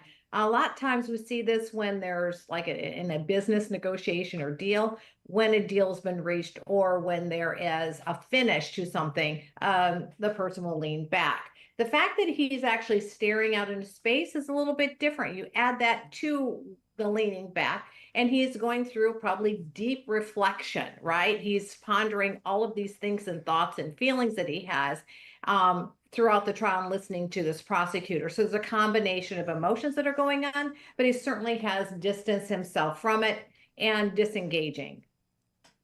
Now, there's a picture that I want to bring up, a sketch from yesterday, and it was when Sean Combs returned, I think, after lunch. The prosecution went for 2 hours, then they took a lunch break, and then they finished up in their closing arguments. And it's kind of a sight that we've seen before with Diddy. He's got this huge smile on his face. He's making the heart hand symbol. Members of his family, they were in the gallery yesterday, as they've been for a good portion of this trial. What does that type of emotion tell you as you take a look at a picture here of him kind of waving at his family members? But more importantly, seeing him do that, what kind of impact can that have on a jury, just kind of observing Sean Combs? Sure. So we know that he's very demonstrative. He sends nonverbal signals throughout the trial. There was facial expressions, his hand movements, his eye lifts, his eyebrow, raises, his leaning, his hand, and all of a sudden yeses and nos, right? So he's using a lot of this demonstrative gesturing when he's doing that. But when he's giving that heart signal, he's motioning over to other people, right? I got this. And he feels like he's being loved, and he's sending and receiving love, right, from either people that are out in the gallery. And as also with the jury that is seeing this, he's sending the message that he has emotion, right? Because a lot of times when we see these horrible allegations, we often see a very flat affect. Now he's showing this big smile. He feels very empowered. He feels like things are going well for him. He's happy about it, and he's sending love, giving and receiving. Tyler, for you as a criminal defense attorney, when it comes to body language, as we're taking a look at some video here of members of Diddy's family arriving in court here in Lower Manhattan, you can see the media surrounding them as they make their way into the courthouse to go into the courtroom, where they will see their dad, who's been locked up in the MDC, and then in New York since September of last year. Tyler, what type of body language do you try to send when you're giving a closing argument that can be effective with the jury? One thing is, if the prosecution seems or presents a case as if it's open and shut, it's an easy case, it's easy for them to make a decision, it's to show that you're serious in your demeanor, in your closing. Let the jury know that this is somebody whose life is on the line, that there's a chance that he's going to spend every day in jail for the rest of his life if he's convicted. Although you can't get into the sentencing and things like that of that nature, but you can raise the stakes to the jury by your body language, by your voice inflection, by your demeanor, by the speed of how you walk, things of that nature go a long way in presenting a strong closing for the defense. Now, Susan, yesterday it was reported that Christy Slavic, who is the assistant U.S. attorney who gave the closing argument for the government, she and she had to go for 4 hours. And she really, I think when you read the transcript, it was kind of fact, trying to lay out and streamline the past 7 weeks of testimony that these jurors have heard. She read off of a prepared statement. She was reading from a lectern. When you see the way that attorneys and everybody involved with this case is a very successful attorney, prosecution, and defense, but what are the most effective ways to communicate to jurors in key moments like this? Sure. The main thing is that your nonverbals are in sync with their verbal language. So that's the main thing too. So what I look for, and I think the jury also will be able to pick up whether it's genuine or not, is that are they in sync? Do the gestures match up to the words, to their tone? Like as if my colleague was saying, your tone, your rhythm, your pace, your volume, all of that all sends a signal. So if you want to make a point, then you need to also use your pauses and hesitations. There's a lot of vocal techniques that you can use to be able to really seal the deal or seal the message. So the main thing is that I look for is the synchronization of what they say and what their body language says. The other thing is that you want to keep their body language within their frame. When a person is very confident what they're saying, and they're very poignant in it, then their gesturing stays within that frame. When an attorney starts to flay off, is basically kind of going off the grid, it can look a little bit disjointed. So the main thing is making really good eye contact, not piercing on eye contact, but on the other hand, make sure that everything is in sync together, and it'll naturally flow, Chris, when you really believe it. So that's the big thing. You can't fake it to make it. Either you believe it or you don't believe it. But if you try to push it, it's going to come across as being inauthentic, and the jury's is going to be able to read right through that.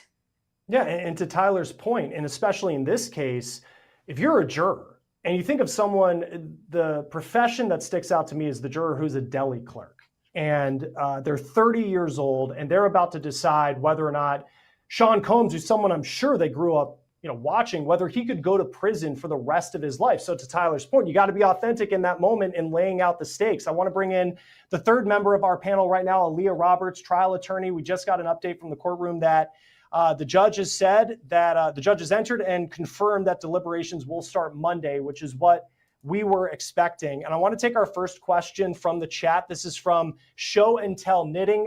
And Aaliyah, I'll let you get started for us. What do attorneys look for in body language of prospective jurors during voir dire when they're picking the jurors, kind of interviewing them and determining whether or not they're a good fit for a jury in a trial? Sure. Good morning, everyone. I think that when you are picking a jury in voir dire, you want to make sure that they're leaning in and paying attention.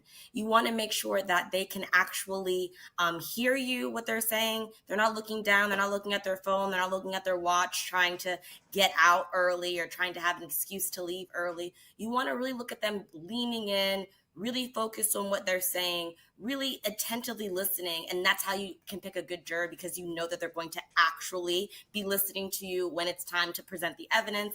And in this case, specifically, when the last day was closing arguments. And Tyler, we'll dive into what Diddy's defense team is saying once the closing arguments actually begin. But as far as a timeline of how long it could take to present that closing argument from the defense, earlier this week, they said he was going to take a little less than 3 hours. Compared to the prosecution, they went all day yesterday for roughly 4 hours. Why would the defense not want to, especially when you don't call any witnesses? You didn't call any witnesses in this trial. Why go shorter than the prosecution? Well, the defense's theme is clearly that the prosecution has not proved the elements of the crime beyond a reasonable doubt. They're probably going to hinge on the fact that most of the interactions between Mr. Combs and the victims was consensual. They'll try to nail down facts to show that there were no criminal enterprise. The difference between the defense is the prosecution has to prove these things. The defense just has to point out how the prosecution has failed to prove their case. And I think that's what the overarching theme has been this entire case. When they've cross-examined witnesses, they try to attack little small facts to show things may have been consensual or it wasn't a real criminal enterprise. And on the closing, I just see them trying to reiterate those things and bring them to the attention of the jury one last time. Susan, we don't have any updates as of yet of what Sean Combs, what he seems like, what his demeanor is today. But there was a big moment heading into closing arguments earlier this week, that moment when the judge asked Diddy how he was doing, and Diddy said fine. And then he went a step further and said, Judge, by the way, something along the lines of, I think you're doing a great job. When you compare, you take that moment, you kind of line it up with, he was nodding at the jury, he got scolded for that. Or Elizabeth Milner has said that he also was making eye contact with each juror when they enter the courtroom throughout the trial. What did that moment earlier this week tell you about Sean Combs? Well, he's trying to build rapport with everybody, right? He's trying to build rapport with the judge. And the thing is, it's patronizing. You're doing a great job, but the judge doesn't need the pat on the back, right? It's going to come across as a bit condescending and inauthentic. And the fact that he's making eye contact, he's basically saying that I acknowledge you. I see you are present. I'm present with you. How often do they actually get to meet eye to eye with a huge big celebrity like him? He knows that power. He's using it to his advantage, and it can work, especially if the other person is actually looking at him straight in the eye. But leaning forward, telling the judge, you're doing a great job is really shows can for the judge can appear as biased. So in other words, you're doing a great job. It's almost like the law of reciprocity. If I tell you something good, you're going to send something back good to me. And the other thing is I want to mention about the jury. The one thing that you really want to look for is the low eye blinking, right? Because that's concentration. I'm listening. When a person feeling anxiety or cognitive load, you see a little flutter. So when you, just like my colleague said, leaning forward, and you want to see low blink rate compared to their baseline that's saying they're paying attention. Aaliyah, I want to get another question coming in from our chat, and we appreciate everybody who's dropping questions in already. We'll be asking them throughout the day here on Law and Crime, as we're going to be live tracking Diddy's closing arguments. September Everything asks, would there be any issues if the jury came back within an hour of being handed the case? And now we know for sure that the jury is going to be getting this case on Monday. I don't think there would be any issues, no. I think that if the jury comes back in an hour, that means that they had already made up their minds very early, even though they listened to the rest of the evidence. Maybe they had all agreed that at least some of these charges were proven by the prosecution, if not all of them, and they had enough evidence to make that decision within the hour. I think that if they came back within the hour, I'd be concerned about a not guilty verdict as to a guilty verdict. But I mean, jurors, are finicky, for lack of a better term. Jurors, they're people just like us, especially knowing they've been doing this for 6 weeks, right? It's about to be the 4th of July holiday. They want to get in and get out. So no, I'm not concerned about an hour. I would be concerned if, it was 30 minutes, but an hour might mean they have all that they need. Susan, as someone who works with defendants, and you're a jury consultant as well, when you think about how Sean Combs has acted in court, what's typically your advice to a defendant, and how does that compare to how you've seen Sean Combs act and try to use, apparently, even if it's in subliminal ways, his celebrity status to try to have an influence on this case? Yeah, so the thing is that I work with my clients is to creating a more of a neutral expression, not a stone face, not an overexpressive expression, but a neutral facial expression, showing genuine micro gestures or micro facial expressions, but not the overt ones that we see, the ones that are what we call illustrators or emblems. This is an emblem. Like, they're breaking down Diddy's facial expressions like this is crazy, right? Anyway, there are some more tweets. It appears they came back from the break, 11:35. The judge says, do you have proposed language? Comey says, yes, Ms. Steiner's emailed the defense our proposed curative instructions. Ignifilo says those three were grossly improper. Just be blunt about it. The jury's not to speculate about the charge. The judge says, I will tell them. It would be improper for you to consider that. Yours to disregard those comments. Wow. Alexandra Shapiro says, we did not object yesterday since you called out Mr. Ignifilo. He says, I didn't call out anything. There was an objection. Ooh, okay, that's a little feisty moment. So it looked like Alexander Shapiro was saying, yo, Judge, we let them say whatever yesterday, and we didn't object. We let them do their thing. As soon as we're trying to put this case in our framework, they're now objecting, and you're calling out the lawyer. And the judge says, I didn't call him out. I'm just answering an objection. Shapiro says Ms. Slavic told the jury there might have been guns at the freak-off. There's no evidence of that. That was outrageous. No one was doing anything improper. The judge says, ooh, you made no record of that yesterday. Here, I'm not giving multiple instructions, just one. Shapiro says, we ask you to do it at the end, not now. It will suggest Mr. Ignifilo did something improper. AUSA Comey says, it's needed now. Ooh, okay. That's a good. Shapiro's trying to do her job, but the judge kind of also called her out just now by saying, hey, yeah, you guys could have did the same thing when she suggested that there was guns at the freak-offs yesterday, but you didn't object to it. You made no record of it. Anyway, the jury gets back in. Sean Combs is now leaning over. He whispers to Agnifilo, who takes a note. And let's see what happens. It said, before the break, it was suggested that you consider why this was charged. That's not proper. I will be instructing you on the law. Mr. Agnifilo says, now we'll talk about Mia. She likes working for Mr. Combs. This wasn't forced labor. Remember the birthday video we showed you? She was bubbly, popping. That's the real her. You're free to conclude she put on an act here. If Mr. Combs felt it was improper, he wouldn't threaten to tell Cassie. It was consensual. So basically saying, remember she said whenever they had sex, it was actually sexual assault. They're putting it in context and say, well, if he sexually assaulted you, why would he threaten to tell someone that he sexually assaulted you? That kind of don't make no sense, right? Okay. Agnifilo says, when Mia says it wasn't consensual, she's not telling the truth. There was no unwanted sexual conduct. Mia's feelings were not platonic. Steele questioned her about those wonderful pictures and slogans. Effusive, not just a job. Remember, Mia used to call Diddy like chalk. Used to call Mia chalk, right? She had very like playful nicknames for Diddy. Okay. Arguments for the defense. He's talking about Kid Cudi now. He says Cudi didn't say that Capricorn said Combs had a gun because there was no gun. Working backward, Cudi didn't tell the police about a gun. It was written up as a trespass. That's all. There's no gun. Capricorn's story falls apart. He goes on to say there was the car chase. Or was there? And again, this goes to what Aaliyah was talking about before. I do think he's being dramatic here. He goes on to say, Cudi pulled up next to the Escalade. The witness said there was no car chase. The judge is going to say you can disregard any witness if you find something not credible. If you see fit, it's all you need. He goes on to say, seems like everything is possible with Capricorn Clark. I asked her. She said, I came up here with Puff. I want to run away. I'm afraid of mountain lions. Mountain lions? I'm not saying they are scary, but if you were kidnapped by a gun, no.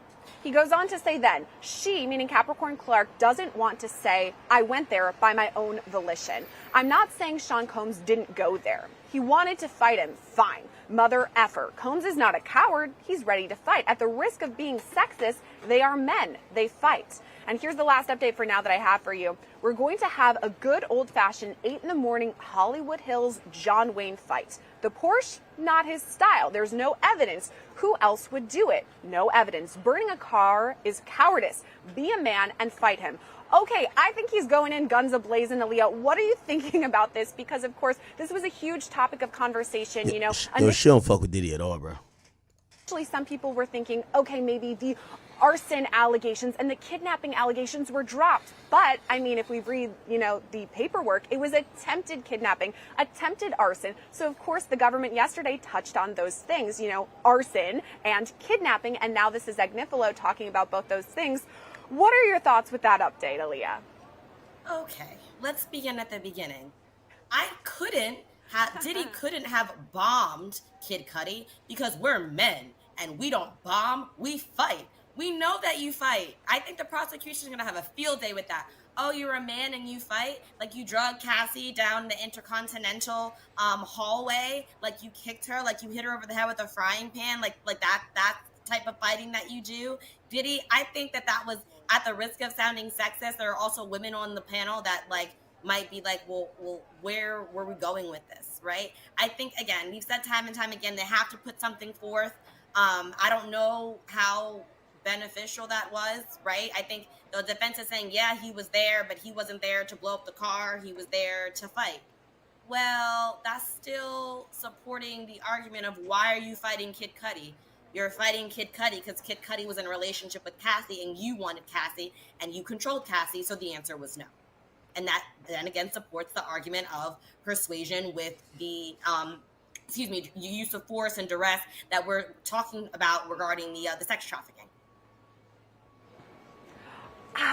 I tend to agree with almost everything you're saying there, Aaliyah, because there's a lot to unpack. And I don't know, I'm going to ask you this one, Will. Do you think he's digging himself a hole here? Because we've talked about this modern day love story, which to your point could be offensive to people. Then we have this thing where he says, at the risk of being sexist, men fight. What are your thoughts on what he just said in closings? I mean, I can't say it any better than Aaliyah did, but I'm gonna try to buttress what she said to some extent. As a defense attorney, as any attorney giving a closing argument, defense or otherwise, the last thing you want to do is accidentally alienate a juror, because these jurors are the ones who are deciding the guilt or innocence of your client, or whether or not the prosecution, the guilt or innocence of the defendant. And so to risk alienating a juror who may have had a domestic violence incident in their past, or a friend with a domestic violence incident in their past, or who may all of a sudden take offense. I mean, if you're going to get up in front of a jury and say, I hope no one takes offense to this, that's a giant red flag that, hey, somebody might. And that's problematic. I'm a little surprised by this. Now, what would be interesting is we know that yesterday during the prosecution's closing argument, it was very methodical. They had a lot to get through. There was a lot of reading. Whether or not they are going to be able to pivot and be as emotional in response to defense counsel's argument as defense counsel has been to theirs, because that would be a home run for the prosecution. If they can pivot and go from reading the cold hard facts to now actually feeling some emotion on behalf of the alleged victims in this case and convey that to the jury, it's a guilty across the board if they're able to pull that off. And I do wonder if that's what it's going to be, kind of a slow burn. Yesterday, the government went through, and it basically was a list of, okay, this year this happened, and here's what you heard from this witness, and laid everything out. And I ain't gonna lie, Chad, I could tell they definitely don't fuck with Diddy over here. I do think Diddy's rolling the die though, with number one, Mark Agnifilo doing the closing. But also, Mark Agnifilo and some of the things he's saying is like, Anyway, it continues, says, this is demonstrative. You can't take it into the jury room. Consider the scrapbook she made. I'm going to read it to you. Happy 45th birthday, Puff. This is from 1991 to 1999. I hope it stirs up nostalgic feelings. How great you've become. She loved you. You can't fake that. That's real. Don't lose sight of that. It's just not business. He gives people a home. Look at this picture and think of a word that comes to mind. Joy, right? There's KK, D-Rock, Fahim, and I guess they're showing a photo. He created remarkably a special place. He moved people in their hearts and souls. When Mia's being told she's being fired, she's going to have to leave that special place. Mia says, my life is over. KK says, oh my God, what the fuck, Mia? That's not funny. I'm sure it was a lot to digest, but then if they have the defense with Mark Agnifilo potentially slamming his fist, as we keep saying, and saying things like the modern love story and potentially sexist things, then if you come in, guns ablazing with the government for their rebuttal, I think you're right. I mean, that's the last thing that is going to be in jurors' minds. So I'll be interested to see what happens there. And by the way, we do continue to see your guys' questions, the live stream viewers. And so I have another one. This is from JAM 1035. He says, Sierra, giving the impending civil lawsuits accusing Combs of sexual assault against children or minor youth, could the feds or state bring class action lawsuits rather? How would they best proceed? And Aaliyah, I'm going to send this one over to you. I was interested in the fact that there were civil lawsuits that involved allegations with minors, and yet when the indictment came down, we didn't see anything about the minors. It wasn't anything that was brought up in the courthouse behind me. So what are your thoughts about all of that for the future? Could it be some sort of class action lawsuit like our viewer was saying? From a civil standpoint, there is an opportunity you have to have a class certified in order to bring a class action lawsuit. So they would have to essentially investigate all of these individual plaintiffs. When I say they, it's basically a class action lawsuit already brought by Tony Busby. He just separated into one by one lawsuits, right? Like he has 100 people suing Diddy. They could have done a class action lawsuit, right? But obviously, they even announced in their press conference, we're not going about it in a class action way. We're going about it in a way where it's about individual cases and individual stories, right? However, let's focus on the point of Diddy with children. There's been actually zero proof to that. There's some allegations, none are being used in court. And trust me, a prosecutor in a federal case would be licking their chops. That's how they sent R. Kelly to jail. They'd be licking their chops if there was a child, if there was an actual minor that was sex trafficked or a minor that was sexually assaulted. They would know that Diddy has zero defense for that. And it's just about how much time he would be getting in jail. So the mere fact that the government brings a case, 3 superseding indictments, there's not one mention of a child. Not one. There's no, they comb through, I forgot how much, like, they said 20 terabyte of, voluminous discovery that they gathered and they turned over eventually, but they had so much evidence, videos, text messages going back to God knows when, and nothing ever indicates to them that Diddy was doing things with underage women, right? This is only, again, I hate to call it a fabrication because it's still an allegation, but it's a fabrication of these civil suits that want to grab headlines that said Diddy, like, I think now I'll believe Diddy was fucking a dude before I believe Diddy was fucking a child. Like, I'm gonna just be honest. I mean, the plaintiff attorney bringing the class action lawsuit would have to essentially vet all of these 30 or however many individuals there are to then build what's called a class, go before the court and say, hey, we have a certified class in this specific situation against Sean Combs, and then they would have to present evidence in order to be certified as a class action lawsuit from a civil standpoint.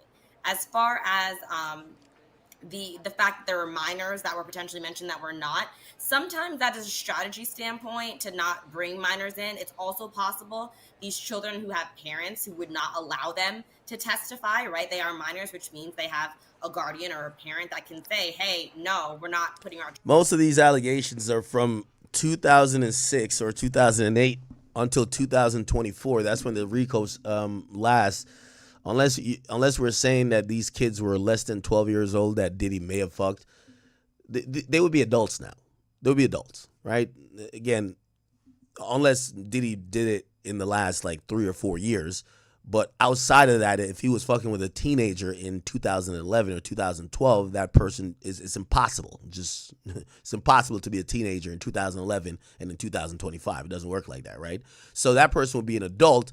So that idea, I think, is out the window, saying that, oh, maybe there are kids. And this is the thing about people who I think when they have their mind made up with Diddy, like they entertain every possibility without using some honest deduction, like, it's more than likely there's probably no kids. And more than likely, most of them cases that are civil cases are bullshit, right? The feds, which they're trying to prove some real shit, they were able to validate 2 claims, 2 sexual assault claims, 2 sex trafficking claims, 1 from Cassie and 1 from Jane Doe. The rest of the people, they didn't want to touch. They didn't want to touch. So the idea that we're kind of like, when you keep saying it, like, yeah, there probably is kids, but they're just too scared to come out. It paints Diddy in a light that he's such a monster without you having the proof of him doing it. Like, we have proof of him doing some monstrous shit, like the hotel video, but the other stuff is kind of like, what are we talking about? Child through this. And in that case, you can't subpoena a child, right? You can subpoena a grown-up, but you can't subpoena a kid. So in that case, maybe there was a situation where they weren't able to do enough vetting to build the case for the minor specifically. We do have another viewer question too. This is from Kelly B's 6578, and she says, what's the maximum a number if a judge decided to make them consecutive? You said decades. Is that 30 years or 60 years? And thank you for asking. This is a really good question. And I think it's pretty straightforward. We should probably look at that, right? Mandatory minimum sentences. RICO federal. So this is going to be complicated because what happens is that there's murder under a RICO, and a murder under a RICO is mandatory life. But if it's, let's say, money laundering, it's different. So when it comes to sentencing, it becomes very interesting. Now, I like to go with this idea. It's rule of thumb. You get hit with a RICO, 20 years. That's just kind of what it is. You avoid 20 years And the reason why I say 20 years, some of these statutes actually say 15 or more. But you're not going to get the 15 or more because you went to trial. When you take something to trial and you blow trial, they're not giving you like the bottom level of that charge, right?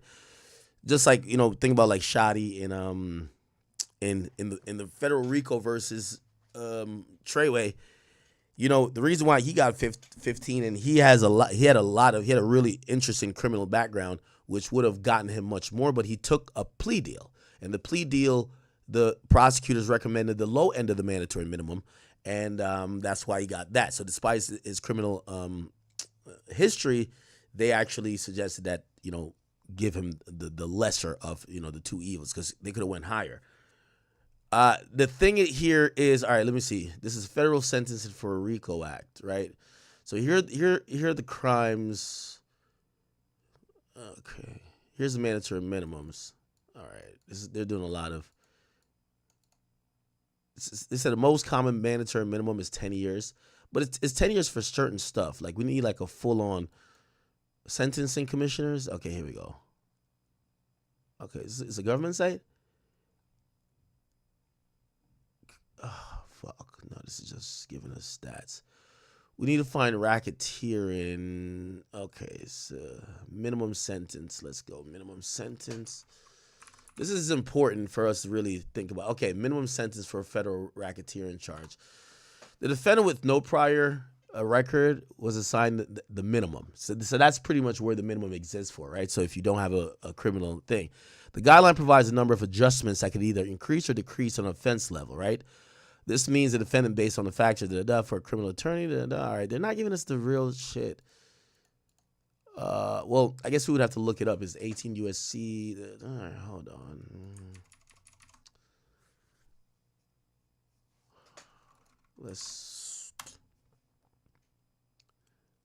Okay.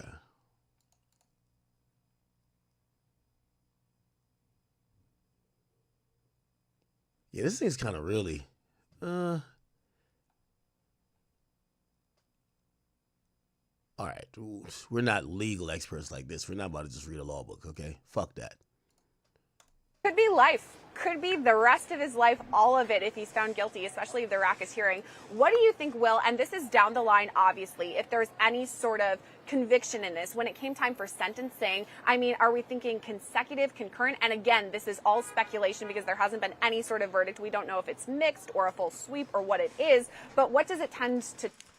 Yeah, if it's the more predicate acts, the more time he's going to get recommended. Here, update from my boy.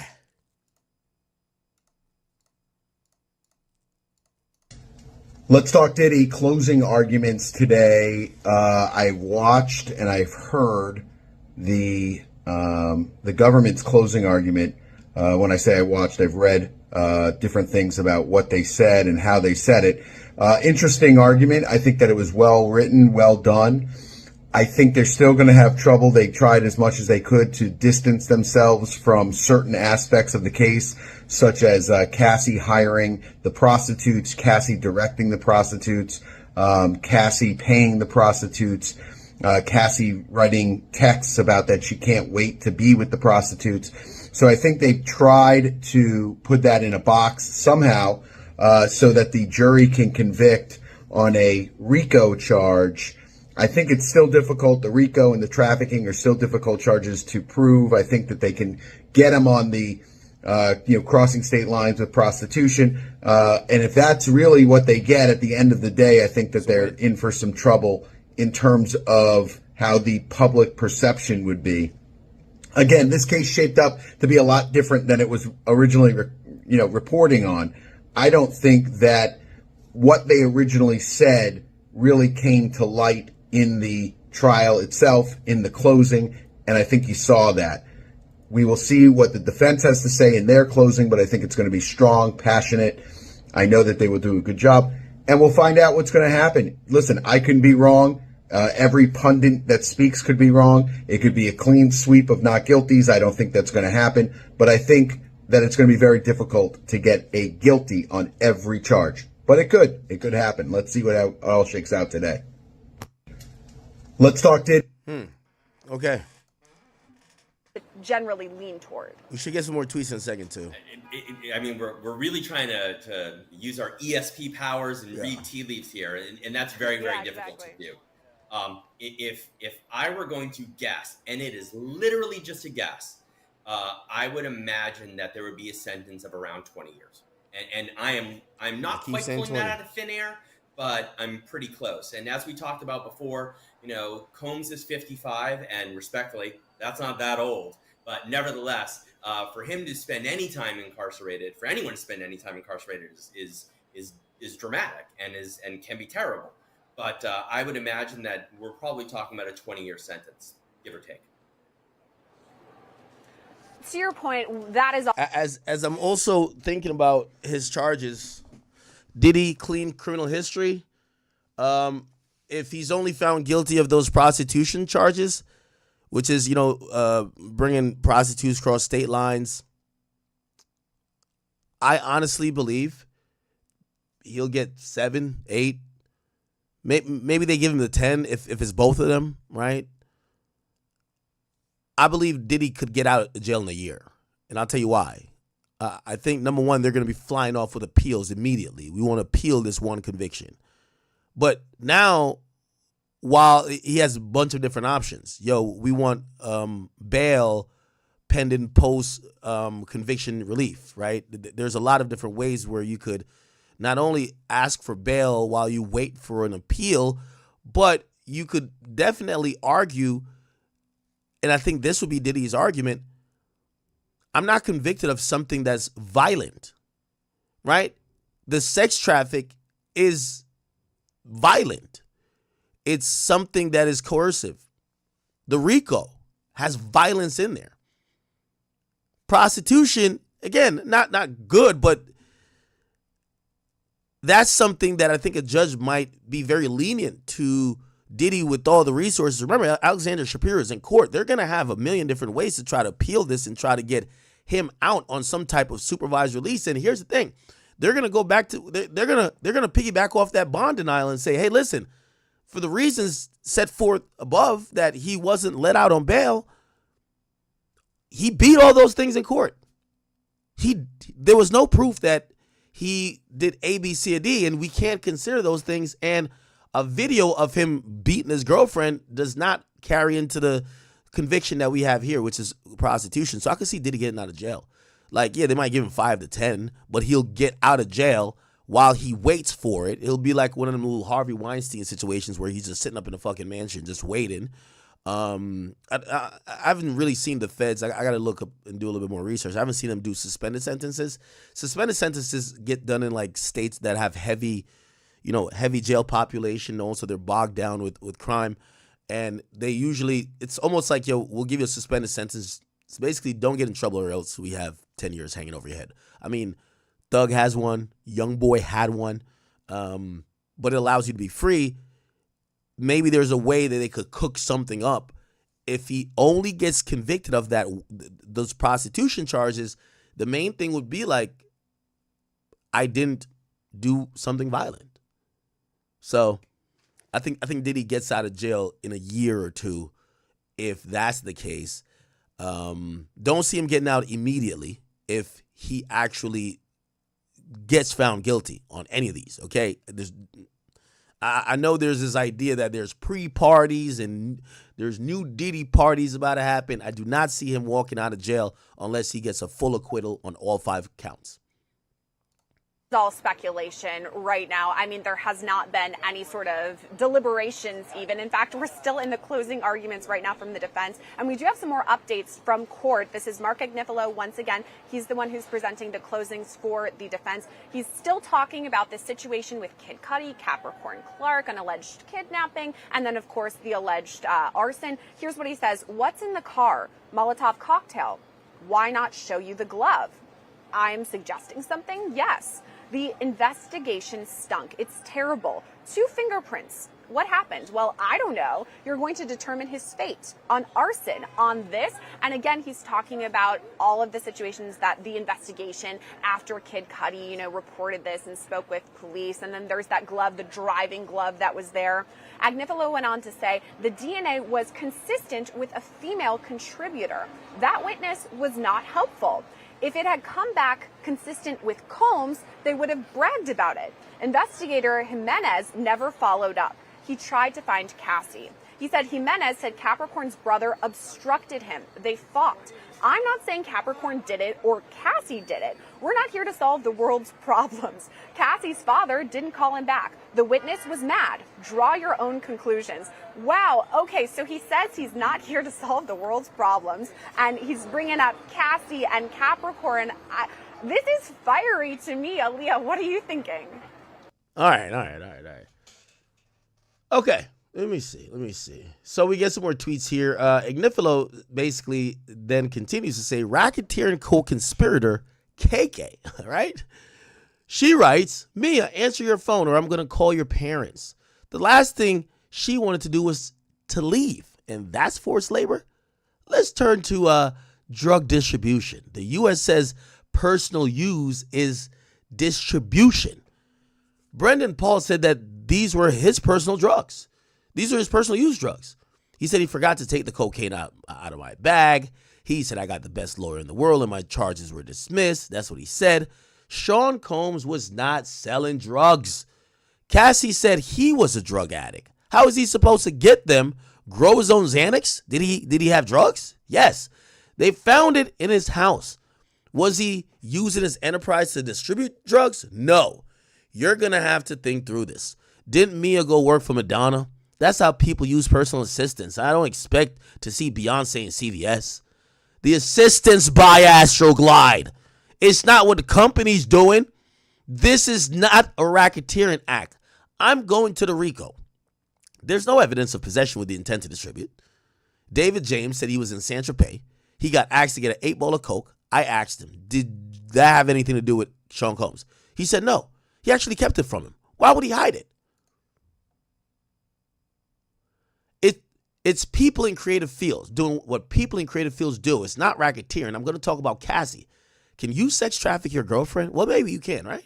If you push them into prostitution, but he's not making money from it. Jane has some texts that are very anti-hotel night. Cassie, she doesn't. People are in love. People are having sex. Let's say your partner wants to do something and you don't.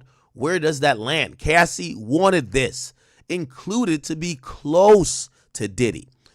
It's like my wife is from Los Angeles. I hated LA. All right. Now I love LA. Sorry. That's just how it happens. Cassie, she's a very beautiful and sexy person. She was with Michael B. Jordan. Like the most handsome, oh, what the fuck? The most handsome man in the world. She was not messing around. Cassie's not clutching her pearls. This is how I am intimate with the man I love. You could come to love that. You want to be close. Yesterday they said she might have won it. Oh, they said Cans, Daniel Phillips in the Intercontinental. Oh shit. Yo, they basically said, man, I bet Cassie wanted that shit, man. Stop playing with us. Remember how back in the day we had, if the glove don't fit, you must acquit? Remember that? Yeah, we remember that, right? So in this instance, right, the same argument we're trying to make now. I'm not going to say that I think OJ did it. OJ did go off and then write a book and say, if I did it, here's how I did it, right? Take that what you may. But the arguments that he's trying to make here is, hey, look, the DNA wasn't a match, so it couldn't have happened. That also speaks to the RICO charge.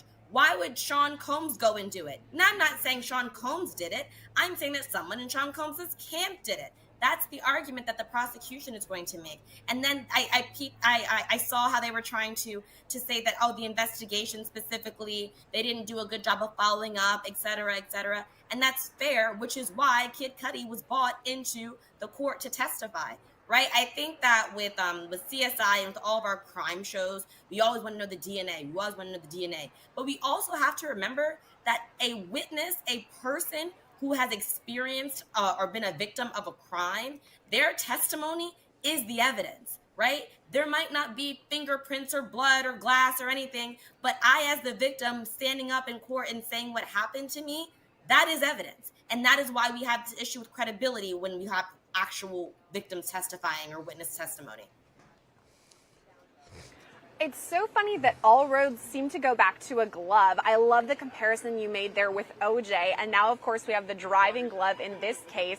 I think it's interesting to bring up, and I liked your point, Aaliyah, when you were talking about the investigation, because many of us watch these shows, Criminal Minds. I used to binge that with my roommate Nicole in college. We love it, and yet it's not the same in real life. Will, I'm going to toss it to you for the next question here, and my question is, we're waiting for that rebuttal. We're hearing a lot from Agnifilo. Fiery, I didn't mean to say that as a pun as we're talking about arson. It just kind of came out, but hey, there it is. So we're hearing a lot from Agnifilo. What are we thinking are the points that the prosecution is going to touch on during rebuttal?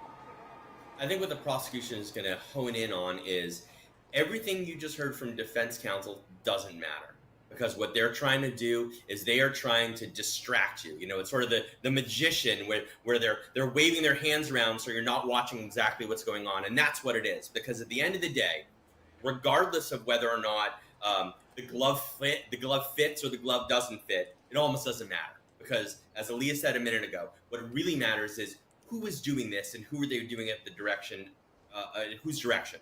So it doesn't matter if Sean Combs' DNA isn't on the glove. It doesn't matter if it was a woman. It doesn't matter if it was a man. It doesn't matter if it was whoever or whatever. But the fact of the matter is that if we can show that Combs was directing it, that's all we need to prove. We don't need to show that Combs was literally the one who was calling prostitutes and saying, will you please fly to LA? Will you please fly to Atlanta? Will you please fly to Ibiza? We just need to show that someone was doing it at Combs' behalf. We don't need to show that Combs was day after day beating up Cassie Ventura, beating up Jane, beating up Mia, in order for you to know or for you to believe that there was such an atmosphere of coercion and fear and threats and intimidation that these women would do anything he said. That's what they're going to say. They're going to say, don't be distracted by the show that defense counsel is putting on for you, because what you really need to do is drill down in the details. And the details are, this guy, Sean Combs, was orchestrating this entire thing. The proof is from the witnesses themselves, who said, as we talked about earlier, they went to an LA luxury high-rise and Sean Combs is there counting money to give to Garcia. The evidence is there. This awful video that we've seen over and over again where Sean Combs is brutally beating up Cassie Ventura. That's what this case is. Whether or not the glove fits is irrelevant. The fact that there was a glove, that's what matters here. There was the glove. I guess. Anyway. Agnifilo said, if she likes 75, well, okay. So it's if she likes 75, can number 76 be sex trafficking? Talk about doing 0 to 60. Nothing said to him. She doesn't want to even do these again. Mr. Donaldson cross-examined Daniel Phillip. Let's look at the text. Sean says, are you horny? She says yes, talks about fantasies. That's their lifestyle. She writes, I'm not going to do too many of these. My mother would. Writes, my pussy is so hot. They're going through this together. I'm going to play part of a video. Wait, part of a freak off?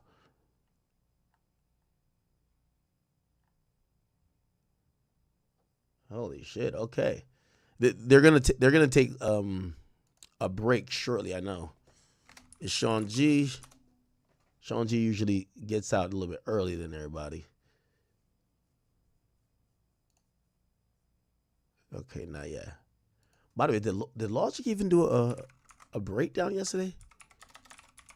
I know he popped up on Sean G shit, but like he was pretty much like kind of was saying, yo, I'm gonna be honest with you, this Diddy shit is Diddy might be cooked. What did he say? I can't find his videos. Maybe it's a short. 24 No, okay, yeah, that's old. Does the glove fit? I don't know. Still a lot of questions, but I like what you said there, Will. I'm going to have one more update from court here. Again, happening right behind me. Mark Agnifilo is giving closings, and here's what he's saying. Here's an email, obviously an exhibit.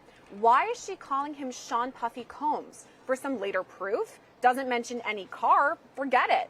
Let's turn to the London hotel. If you want to go to someone's house, it's not a kidnapping. It's unfair. Cassie is public too. And of course, this is in reference to after Diddy allegedly stomped on Cassie's face. Then the alleged kidnapping is when he, again, I keep having to say allegedly, forced her to stay in this hotel and she didn't want to. Agnifilo says, remember, Cassie also didn't want the tape out. She had a movie coming out.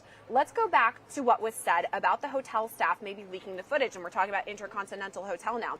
They were worried about publicity, not a misdemeanor. Guess what happened? It was sold. And again, that infamous Intercontinental video, and I'm sure he's probably going to talk about Eddie Garcia and the alleged bribery there, the payoff, the money machine that was counting cash. I mean, a lot of head-in closings. We're about to wrap up for this part of our live coverage, though, and I have to say a huge thank you to both of our guests who've been on with us for 2 hours. Will Corman and Aaliyah Roberts, thank you both for staying on with us today and giving us amazing insight into what's happening. Before we log off, I've got to say we're going to be here all day, you guys. So even if you're looking at just the stagnant view of the courthouse, we will be coming back after this. Jesse Weber is going to be on, I believe, at noon. I'll be back, and then later on, Anjanette Levy will be on again at 3, and I'll be here throughout all of... Okay. I think it's about, it is lunchtime. Went by the wayside. She alleges who want to be a part of this and see what's going on inside court.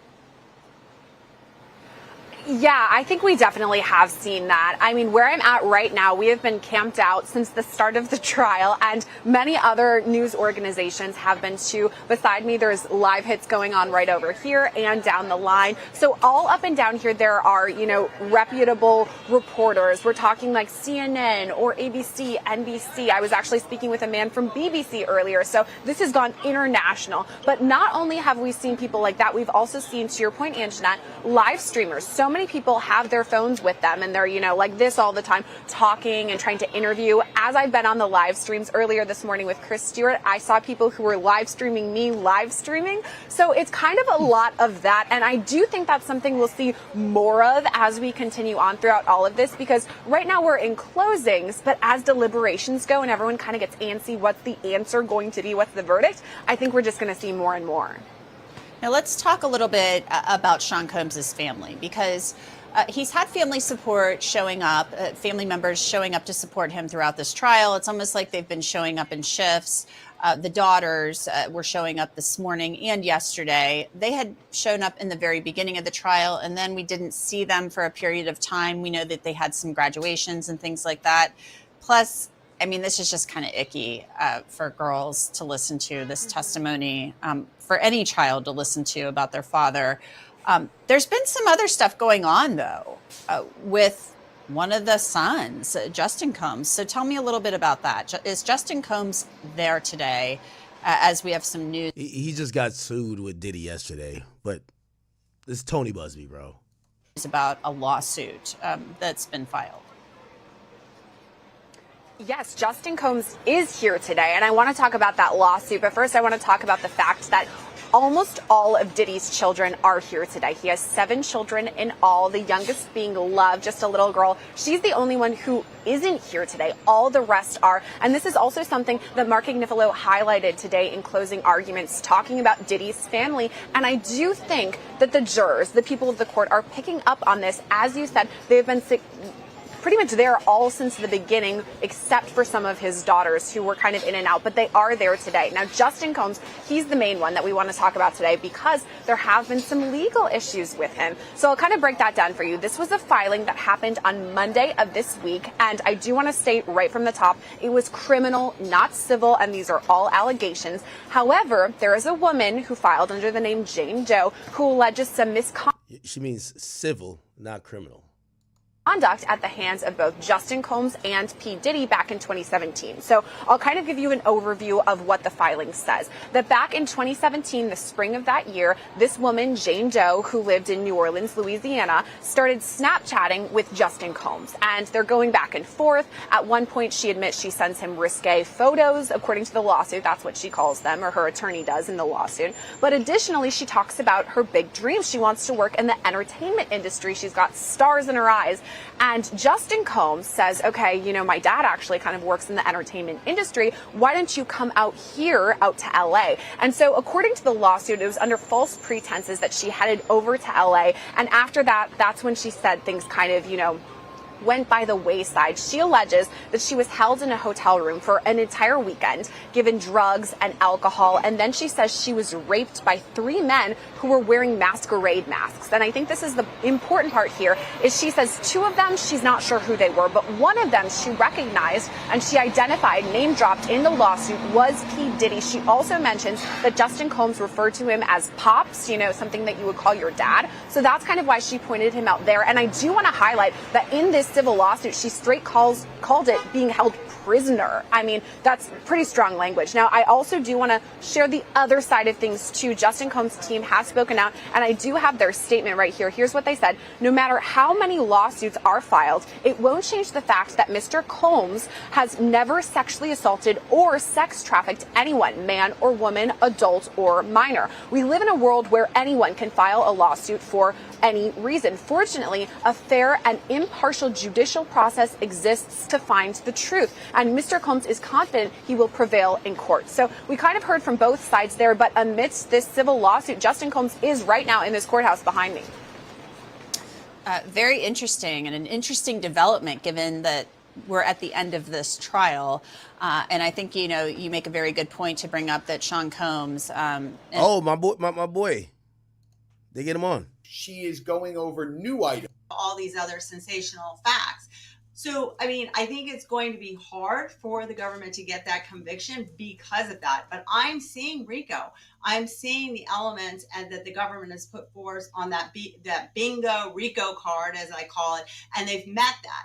But I'm not so sure. I really am leaning towards the fact that I don't think a jury is going to understand that, because you have the wishy-washy. You have people with relationships and then they don't. But remember, somebody could, even a spouse, could say at one moment they consent to sex and in the next moment that they aren't consenting to sex, and now we have rape. So we also could have a situation where individuals were doing drugs, but, you know, then you are giving them drugs without their consent at the moment.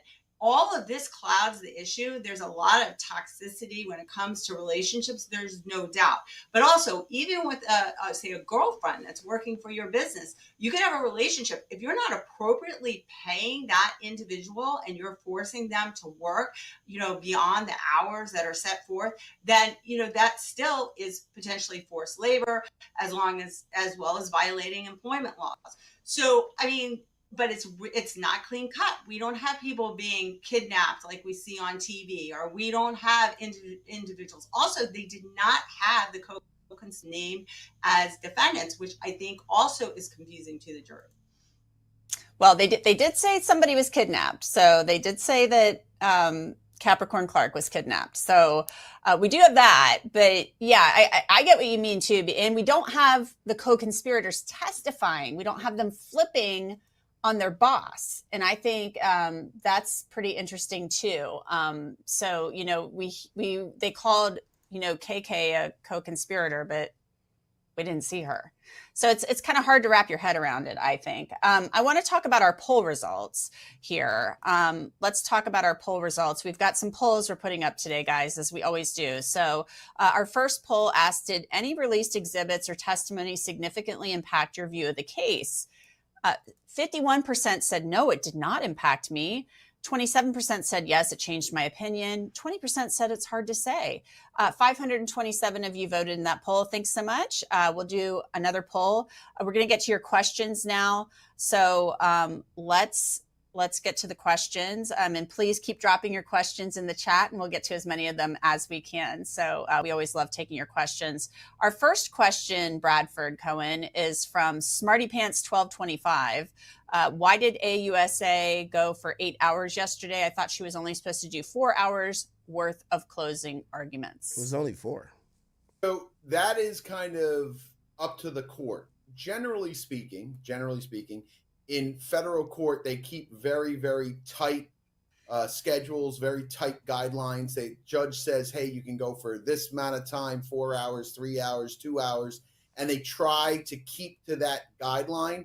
It's not set in stone, though. So if she is going over new items, if she's not just beating a dead horse, which I don't even understand how you can go 8 hours in this case with the evidence that I've seen without beating a dead horse. And then don't forget, they still have the other side of the sandwich. So that means they do the closing now, defense goes, and then they have a rebuttal.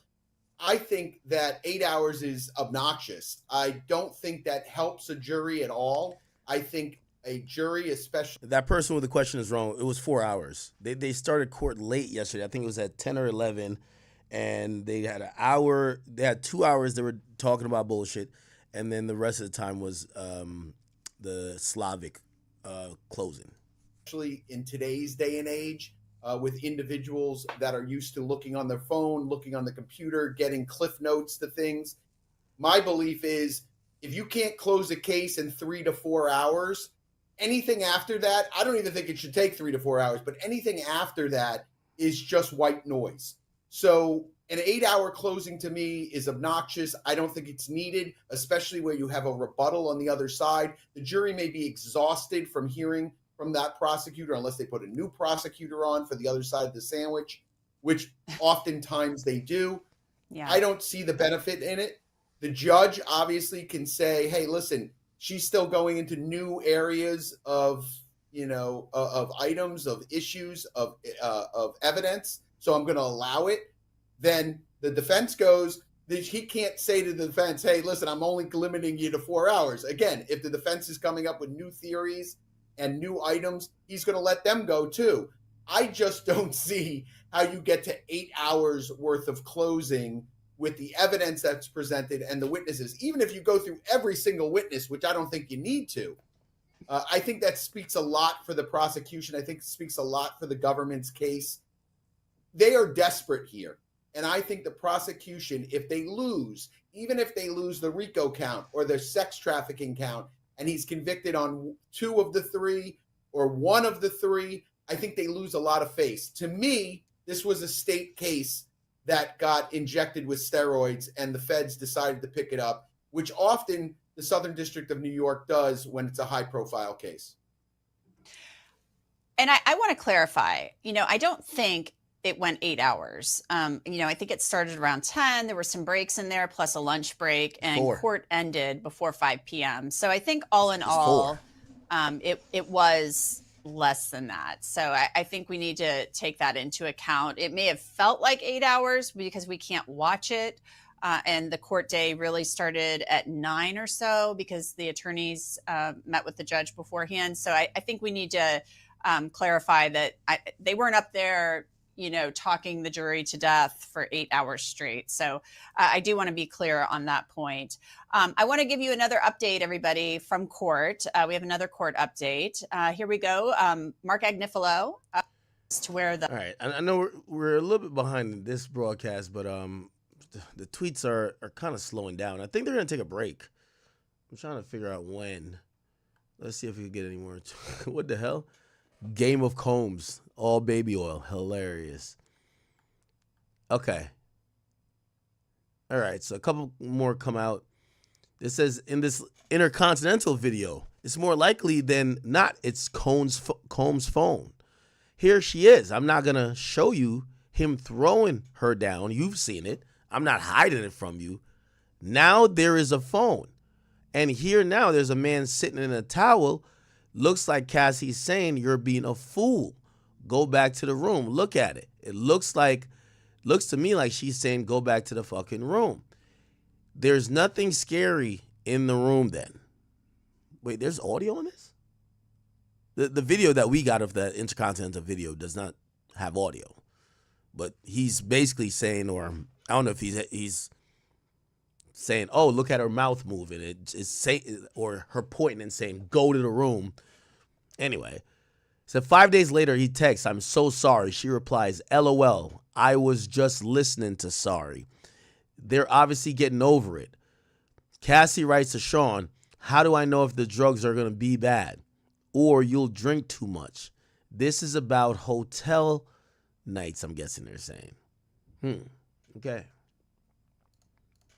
My question is, what, if any, appellate issues are likely to arise if there is a conviction? So I know that's kind of a tricky question, Alexis, because you have to look at it like, okay, well, what charges, if the government, let's say if the government does a clean sweep and they get guilty on everything, what appellate issues do you see arising? And this is from ritaconnors.w.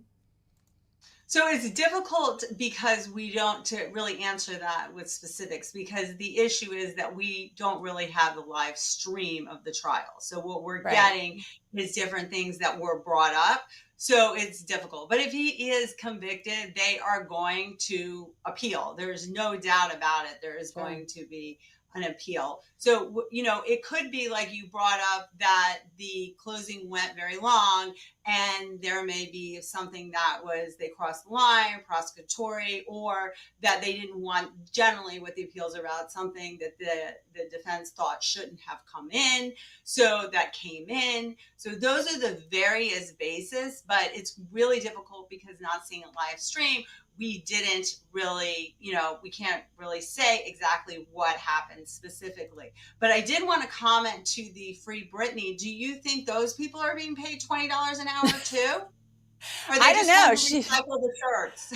I don't know. I mean, maybe they just like the shirts. I think maybe we need to have Sierra go say like, hey, what's going on? Because I don't know. The $20 an hour thing is interesting to me. But yeah, Britney has been free for a while, and that was LA. So I'm confused. So that was an interesting one where a young lady drove off in a Brinks truck with, I think, $10 million. And she ended up somewhere in Europe with a fake passport for 10 years. And I think they negotiated her return to the United States. But they charged her, way before she left. And those charges stay open. It's not like they close the case because they can't get you back. So there is no real time limit on that. They'll wait it out as long as it takes. Maurice knows, I know. I've had cases that are 20 years old, Fed cases that are 20 years old. Guy disappears to wherever. And sooner or later, for some reason, that individual gets an itch to travel to France or travel someplace else. And then they get caught at the border and they get sent back. And of course, they attempt to try the case. And sometimes they're successful. So right now, we don't know of anybody else that's being charged. That may change depending on what happens with this verdict. Or wait, is there an idea that KK has fled the country? Is that the question here? Because people are thinking, where is KK? We're not seeing her posts on social media. We hear she has a lawyer. They did seize her phone. They did not mention during court, oh, this person's a fugitive. if anybody else would be charged in this, even though they've been called co-conspirators. Yeah, and if you go to a country with no extradition, like Morocco, say, and there's no extradition to the United States, there is no time limit on that. If you get charged, if the charge stays open, there's a very famous case out of Las Vegas that was an interesting one, where a young lady drove off in a Brinks truck with I think $10 million. And she ended up somewhere in Europe with a fake passport for 10 years. And I think they negotiated her return to the United States, but they charged her, way before she left. And those charges stay open. It's not like they close the case because they can't get you back. So there is no real time limit on that. They'll wait it out as long as it takes. Maybe suggesting that there are charges on KK, but they're not on sealed yet. Maurice knows, I know. I've had cases that are 20 years old, Fed cases that are 20 years old. Guy disappears to wherever. And sooner or later, for some reason, that individual gets an itch to travel to France or travel someplace else. And then they get caught at the border and they get sent back. And of course, they attempt to try the case, and sometimes they're successful. So right now, we don't know of anybody else that's being charged. That may change depending on what happens with this verdict. Or it might not change. You just don't know until the government decides to go forward or not go forward. My guess is no one else is going to get charged in this case. I think that they've had enough of the Sean Combs saga. I'm sure. Mauricio, here's a question for you. If I know you're a defense attorney, but I think this is an interesting question. It comes from Jan at Canum 8485. What will happen to the 70 civil lawsuits against him if he's convicted? I think there actually might be more. One of the I mean, everybody saw that video, and it, initially, although it seems like the defense is trying to desensitize the jury to it, I mean, it's horrible. It's horrible. He's obviously beating her. I mean, the bottom line is he dragged her across the floor out of an alleged freak off. That's the allegation. I'm not sure that particular item is going to resonate with them. I think that there's other things that they've had testimony that they had this toxic relationship, and it was a relationship, and he wasn't quote unquote pimping her. But that particular video, I think making that argument may not have been so great. I would have personally just argued it was a domestic dispute, and yes, the throwing in the phone I think was a good idea. I don't think the jury's going to buy that. Yeah, it's a lot. I mean, when you see that video, and then obviously Cassie testified about this, but then you do have the text messages. So the jury's going to have a lot to talk about. I don't, the jury is always told to rely on their life experiences and their common sense. And I wonder how many jurors can really have that life experience of being in this swanky hotel and being chased or chasing somebody down a hallway and throwing them to the ground like that. Not many, I don't think. So it's a lot. All right, so we're waiting to see when they're going to break for lunch. They've taken 2 breaks already, though, I'll say. All right, good. All right, so this is after Diddy apologizes for the beatdown. Ignifilo says, Cassie told you sometimes she'd hit him first. They're in this together, okay? She says there was an R word. It didn't happen. It's not even charged. She said he raped me. But there wasn't a lot of lead up. Maybe it didn't even happen. Cassie wrote to Combs. Combs is with her current husband. No, Cassie's with her current husband. Something happened. She wrote, I told myself I didn't want anything to happen. I'm not tripping on it. I know you aren't either. She gets a FaceTime. Boogie Bat phone is her husband. Wait, what? Cassie writes this to Combs. Something happened. She wrote, I told myself I didn't want anything to happen. I'm not tripping on it. I know you aren't either. What is that? I don't know. I'm not too sure what that's intended to mean.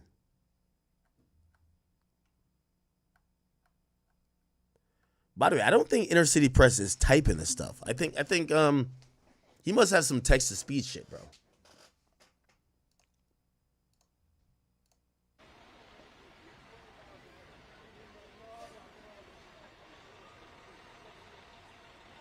Yeah, I think they're going long for I think they're splitting up the closing arguments by doing half in the morning, then have a lunch break, half in the afternoon.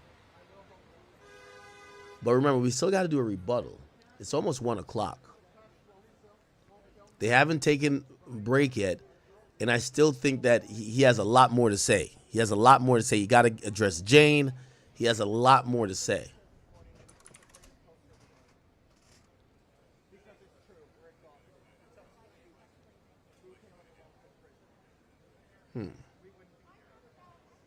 Who is this? She said, I know. I don't care what you say, because that's gangster. People are enjoying it. Some people are. I'm about to give you back to Uda. Thank you so much. Take care. Is this Queen's Flip? He looks like me, but I'm not. Yeah. Yo, Mama Flip is my mom's. Mama Combs is my grandmom's. What happened? What's going on? This is madness going on down there in that courthouse chat. Remember I told you I was supposed to go? I'm like, I am good.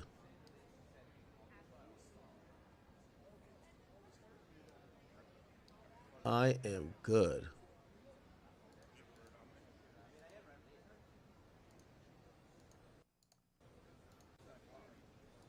Okay.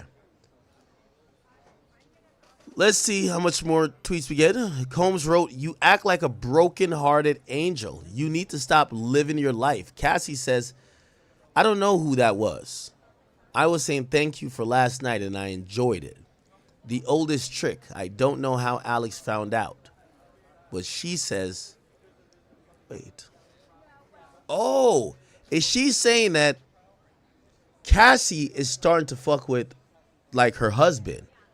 And her new excuse of why she still fucked Diddy after she was fucking with her husband is that Diddy raped her. Really? This is confusing. Combs wrote, you act like a broken-hearted angel. You need to stop living your lie. Cassie says, "I don't know who that was. I was saying thank you for last night and I enjoyed it. The oldest trick. I don't know how Alex found out, but she says rape." What?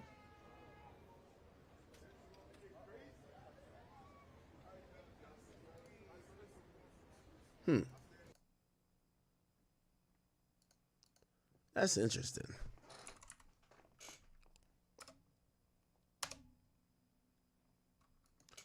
We're also waiting for some more exhibits. I think at some point we're going to get some more exhibits here.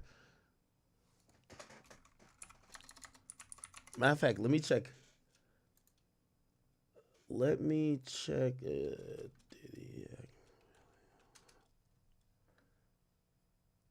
I'm going to check the file. Remember that folder that I told you I have access to? I'm going to check to see if they have...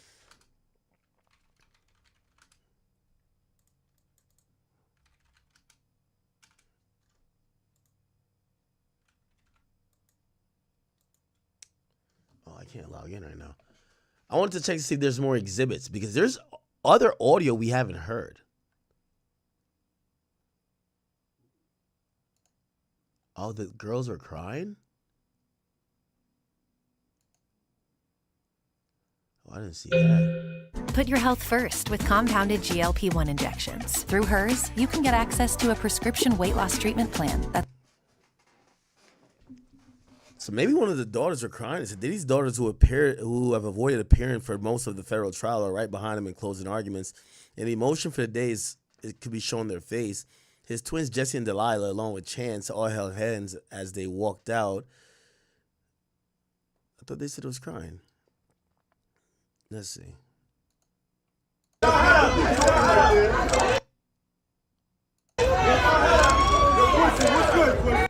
don't know if they're crying. Are they?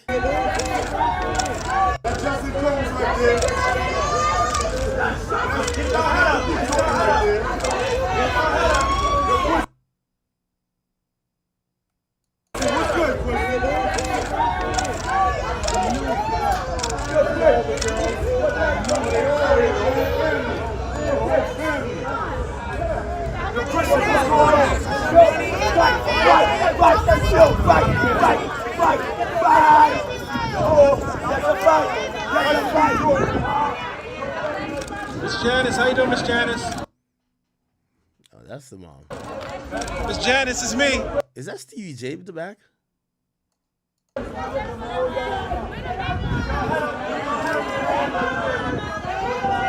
Is that BBL? Holy.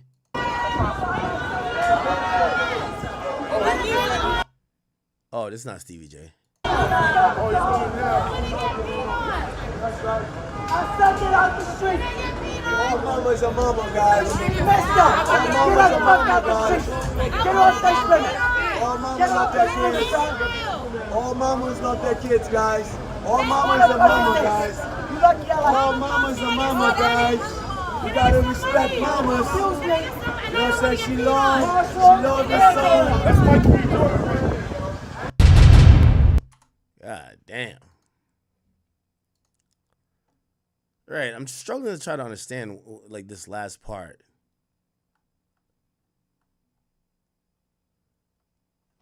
Ignifilo says there's no evidence of rape. She had consensual sex with him after.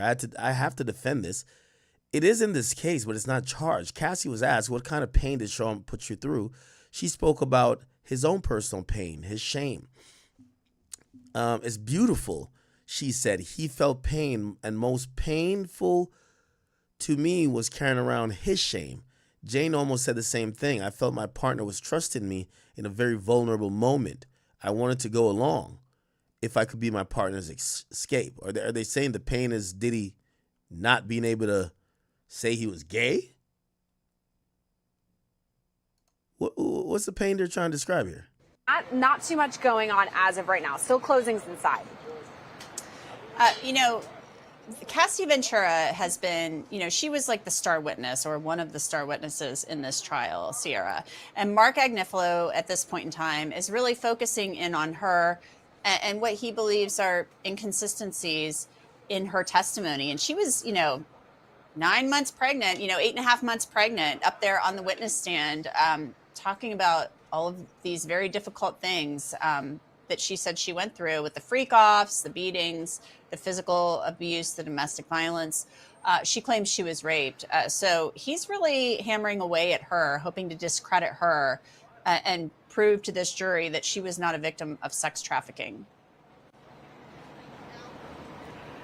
Yeah, I absolutely agree with you, Anjanette. Cassie is a star witness in all of this, and her testimony, and the first word that came to my mind, honestly, was harrowing. Some of the things that she had to go through and describe. But of course, right now during closing arguments is when Agnifilo is going through and poking holes in all of this and alleging that, no, it wasn't this sex trafficking thing. She wasn't raped. She wasn't held against her will. It was a consensual relationship. And I do feel like all roads lead back to Cassie, because not only do we have her testimony on the stand, that's debatably the most important testimony that jurors heard in all of this, but she's really the first one to kind of get the ball rolling, to open the floodgates, as we say so many times, because she filed that first civil lawsuit. And so I think that jurors are really going to go back to Cassie, if I'm just inferring as far as deliberations. They're going to go back, of course, and touch on Jane and Mia, who were lengthy witnesses on the stand, but Cassie, because first of all, they probably know who Cassie is. She's famous. She has the song Me and You, but that's another thing that was alleged by the government, that P. Diddy stifled her career. I believe it was a 10-album record deal that she signed, and of course, she only had that one. And so I think they're really going to go back to all of that, and of course, the freak-off videos that were shown in court, and maybe even back into their memory bank about some audio, which is something that we've showed here on Law and Crime, or heard rather, because it's simply audio, and we're about to play it for you now too. We have it, our producer Jordan has it queued up for us, and basically in this, and we want to play it for you, it is Cassie talking to one of her friends who apparently saw a freak-off video of her. So it's a recording of her, and I believe it's Sujin that she's talking to, and she's saying, tell me about this video. Where is the video? It's like a 24-minute long clip. Of course, we have it shortened down, but she does threaten him. So take a listen. No, you playing games. No, and now we're never. Now all my friends can go, and we can stay here.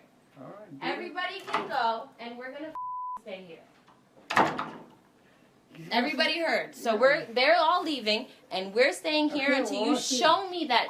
I'm going to kill you. You don't understand. I don't give a I've never killed anybody in my life, but I will kill you because you're with me.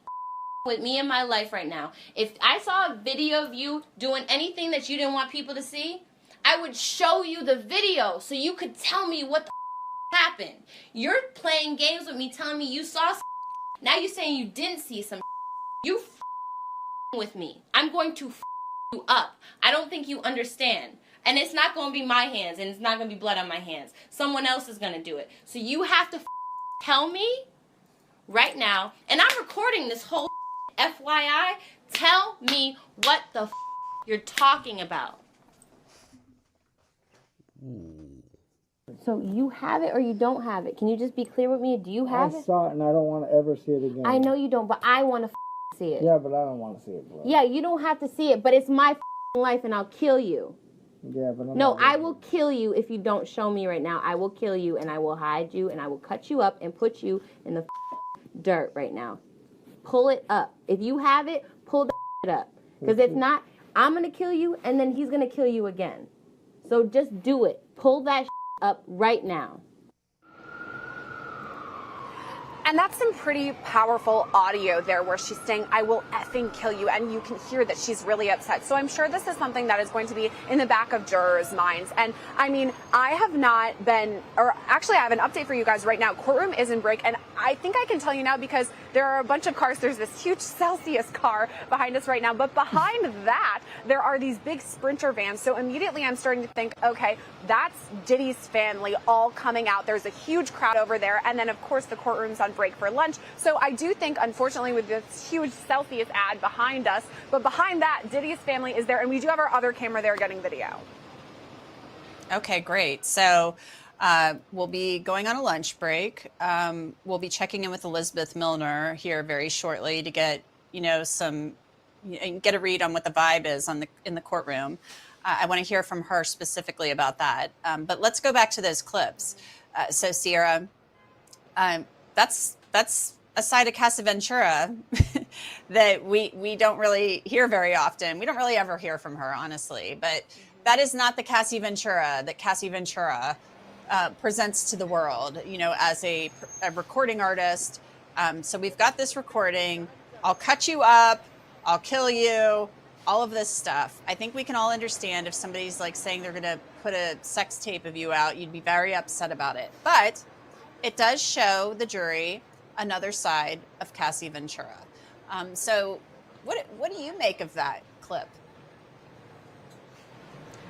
I think you're right, Anjanette. It could go either way. Let me just read the last couple of tweets because apparently they're on break, so I guess the tweets are a little bit behind. The live is going to tell the exact thing. Okay, so this is after the sorry stuff. You broken heart angel. There's no evidence. Okay, cool.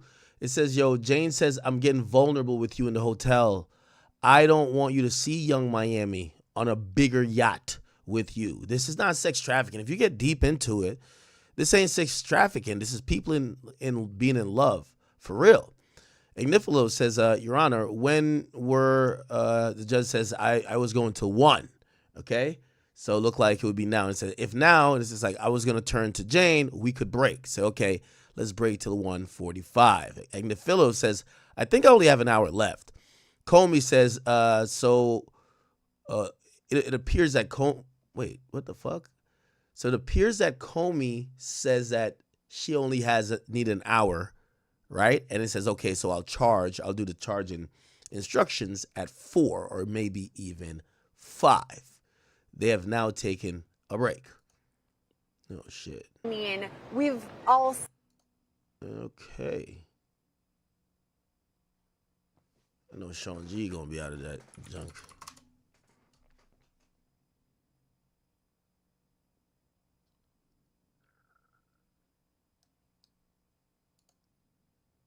Podcast, so he's not live yet.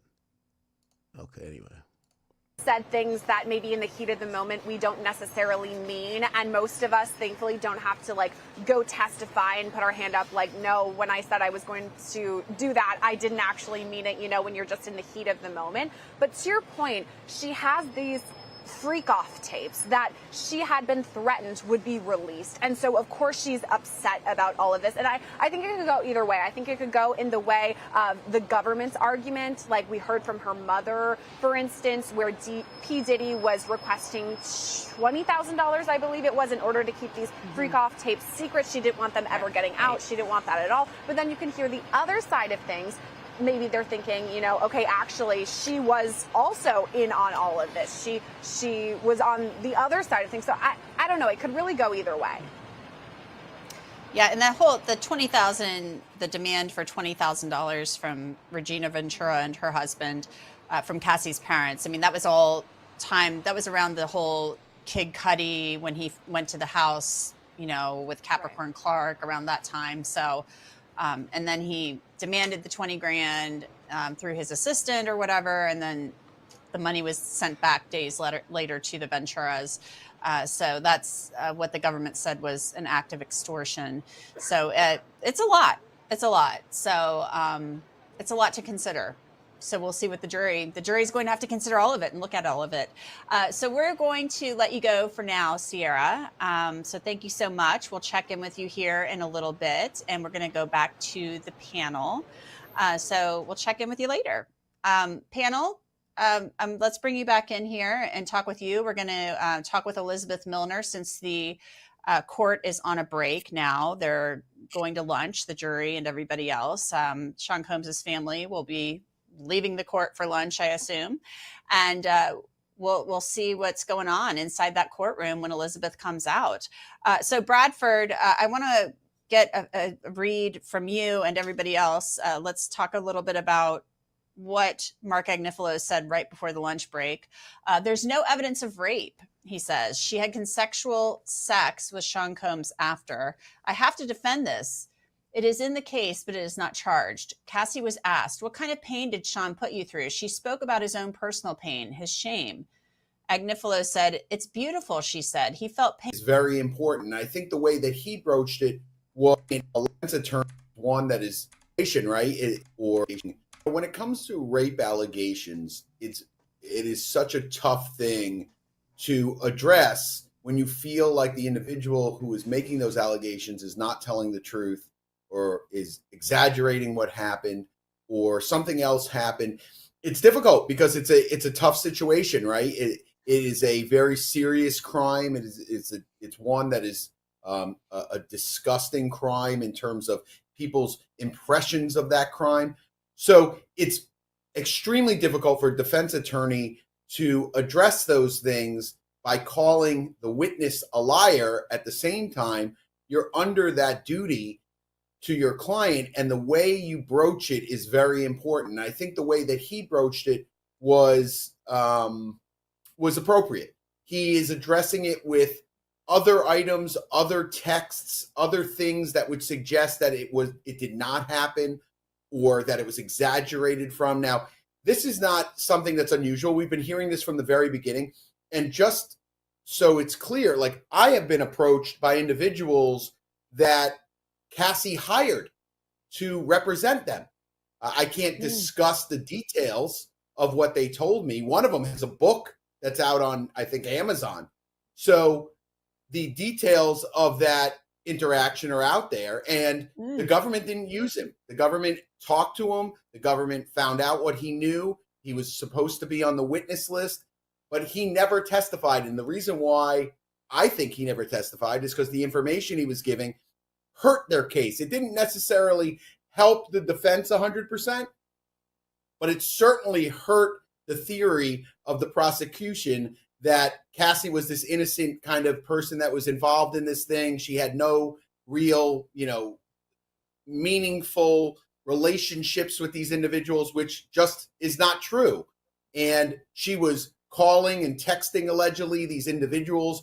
Even when Diddy wasn't around, these texts were coming out.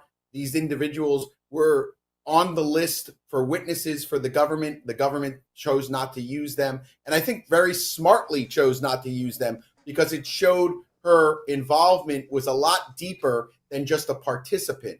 There was showed that, she arranged things and talked to people and told them what she likes and all these other allegations that I think would come to light that would help the defense. But then there was also other things that would hurt the defense that these individuals would speak about. This is a very difficult case for both sides. It's not a slam dunk, certainly for the government, which you find to be very unusual because they have a 99% conviction rate. And you would think that most of these cases are slam dunks. This is not anywhere near a slam dunk for all the charges. So it will be interesting how Mark finishes up, but I think he's addressing it. The only way you can address it, you have to have some compassion for the individual. At the same time, you have to express that this individual is not being truthful with you. There is more to the story here. These individuals that are saying, hey, I didn't want to do that, but by the way, here's a text that says, why are you buying Young Miami a purse? And I only got, a LV purse, and she's getting an Hermes purse. That doesn't feel right to me. I want an Hermes purse too. That doesn't sound like someone who's been sex trafficked. It's complex and different for sure. It really is. Man, look at it is. There is one thing I want to touch on. We have a lot to unpack, guys. Agnifilo said, Bradford, he thinks he's got an hour left. So we come back from lunch at 1:45. He's got an hour left. And then The judge said, Ms. Comey, so I'll charge at 4 or even 5, because the feds get to do a rebuttal.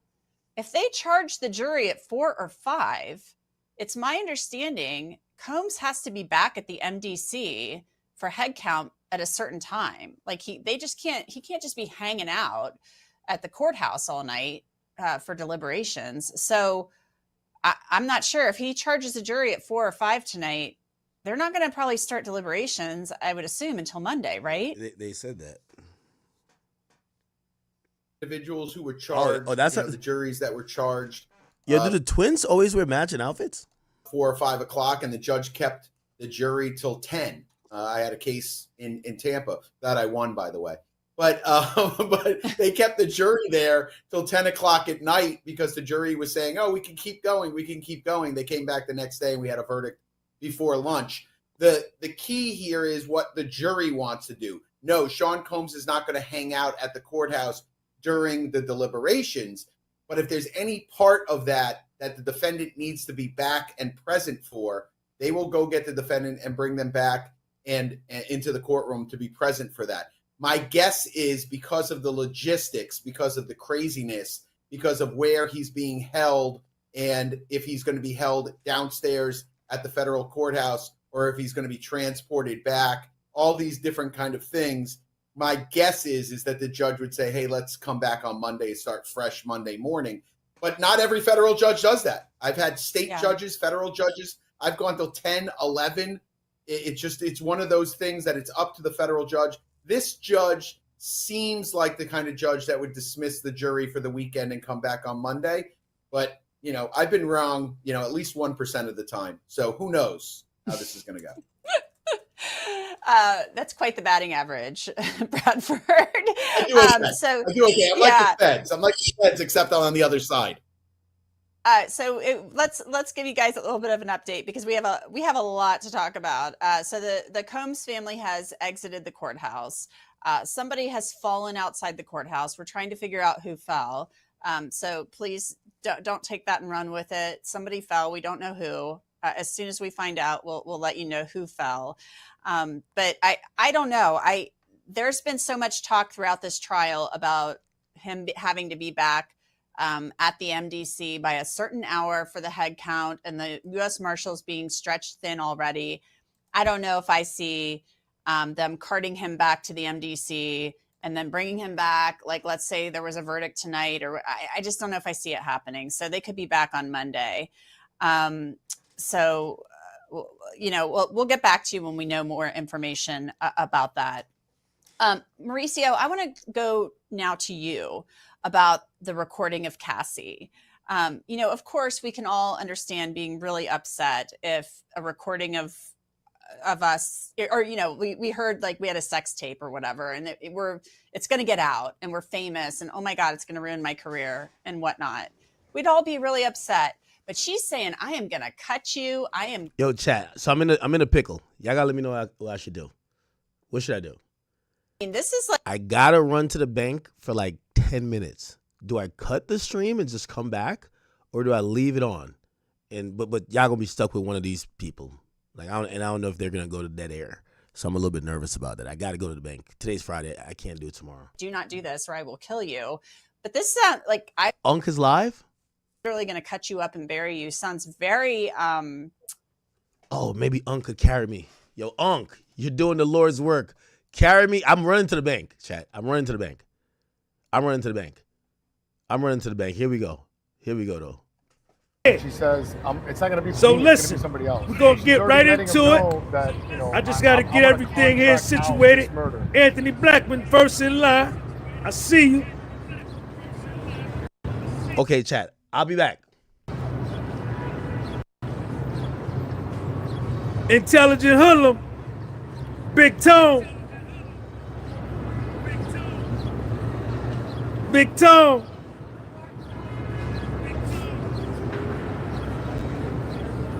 All right, so look, man. Listen. Share this video. You got to share this video. Give it a thumbs up. Shout out to all my members. Listen, What's up, man? How you doing? All right. Follow Sean G. The podcast was sold on Instagram. The podcast was sold on Spotify. Yesterday when I left the courtroom, y'all heard in my voice and in my delivery, share this video to academics. Send this video to academics. Shout out to, what's up, baby? Shout out to academics. Academics, thank you for all of your support.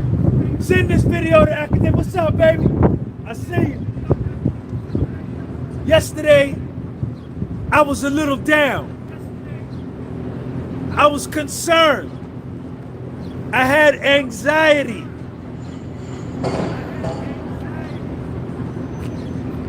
I was worried because y'all know I'm invested in this case.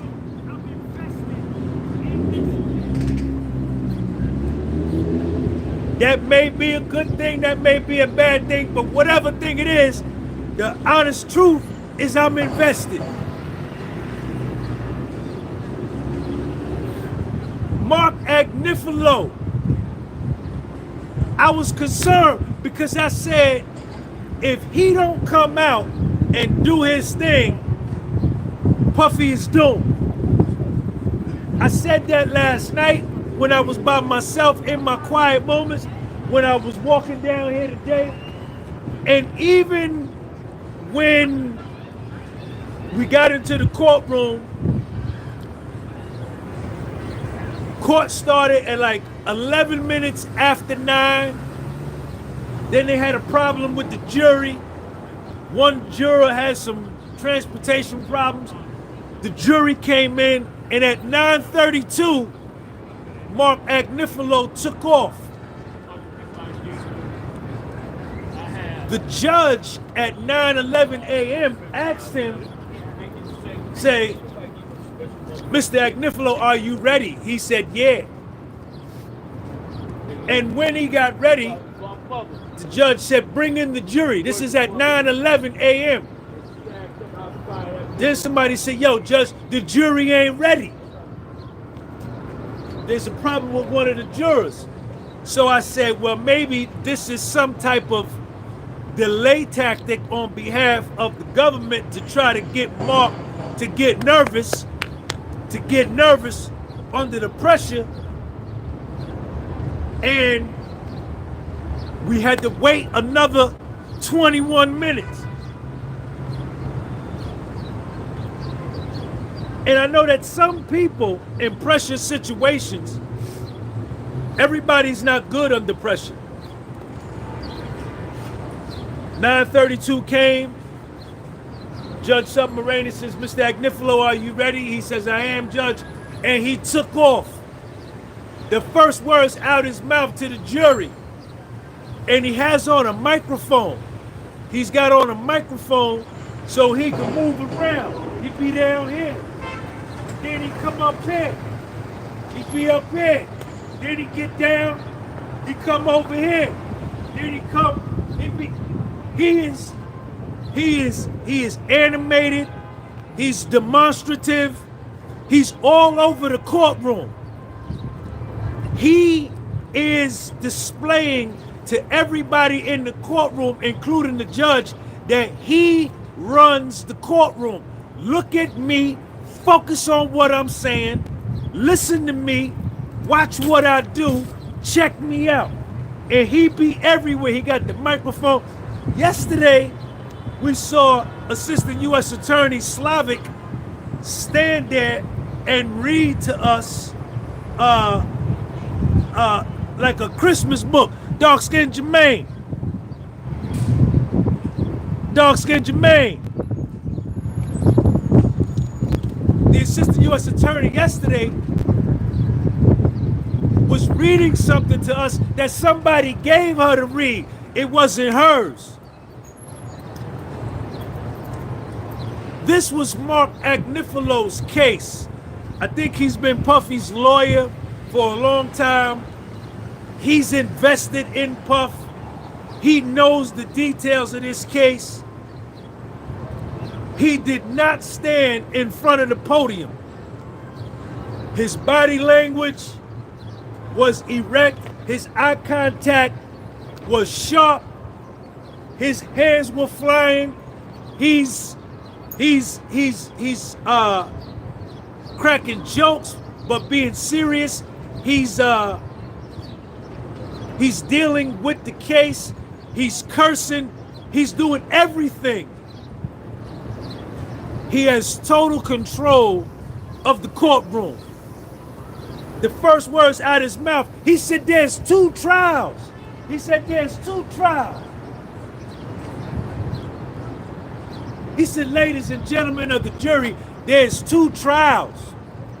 He said, there's 1 trial with the evidence, with the witnesses, with the testimony, with the direct examination, and with the cross-examination. And then there's another trial, which is the fake trial. 2 trials. It's 2 trials. The real trial and the fake trial. He said there's the real trial and the fake trial. And when he did the fake trial, he pointed at Maureen Comey, Slavic, Johnson, Smith, all these issues. He pointed at him. He said, and then there's the fake trial that the prosecution is trying to put on. He pointed at them in their face, to their face.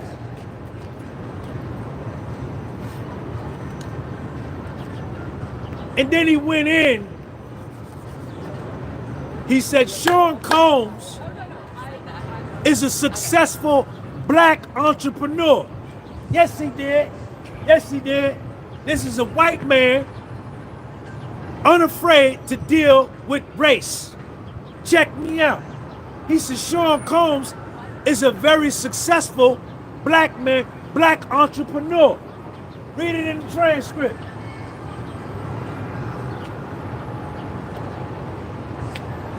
I didn't write no notes. I got no notes to read. The note taking is over. This is the Super Bowl. This is the Super Bowl. Blue 3, right? 36, 17, blue, hey. There's no more practice. There's no more scrimmages. This is the Super Bowl. This is the World Series, NBA Finals, NCAA Final Four. And the reason I couldn't take no notes, Ravens fan 22, the reason I couldn't take no notes is because Mark Agnifilo was all over the courtroom. He walked up and down. The microphone that he was using, he had a bad microphone. He had a bad microphone, one of them wireless joints. And when he was staying close to the joint, it would sound good. But then when he moved away, you couldn't really hear that good. So the hearing in the overflow was, sometimes it was good, sometimes it was bad. But everybody in the overflow, I'm in 24B, they had 24A, I think they had 23. Everybody in the overflow, where Mark Agnifilo was doing his thing, he's all over. He's here, he's walking here. What's up, I see you. You're my favorite person. I see you. You all day. I see you. 2 days in a What's row. up, baby? We've been looking for you. Hey, listen. I love him. Listen. I couldn't take no notes because all of my attention was on Mark Agnifilo. He made everybody in the courtroom was sitting up like a Doberman Pinscher in the front seat with the window cracked.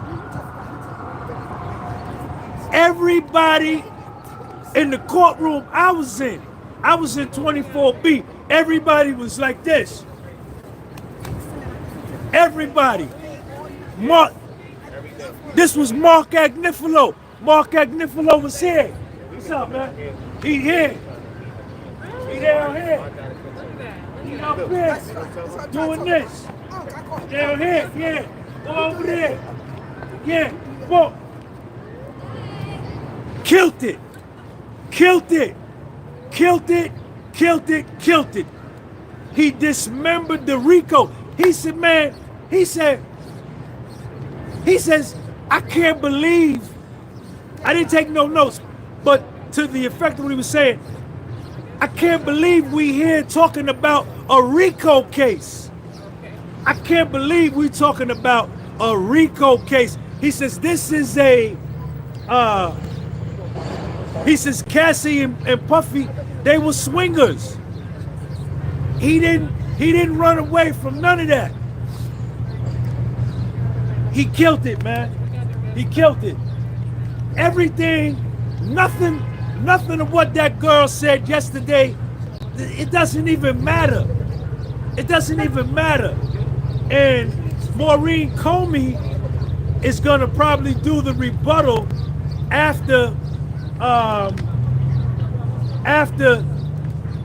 Agnifilo is done. But who cares? It don't matter. It don't matter. Mark Agnifilo has won RICO cases. He has take care. Thanks for coming. What's your name? Danita. Danita, thank you, Danita. All right, I'll tag you. All right. Mark Agnifilo, this is what he do. This is what he do.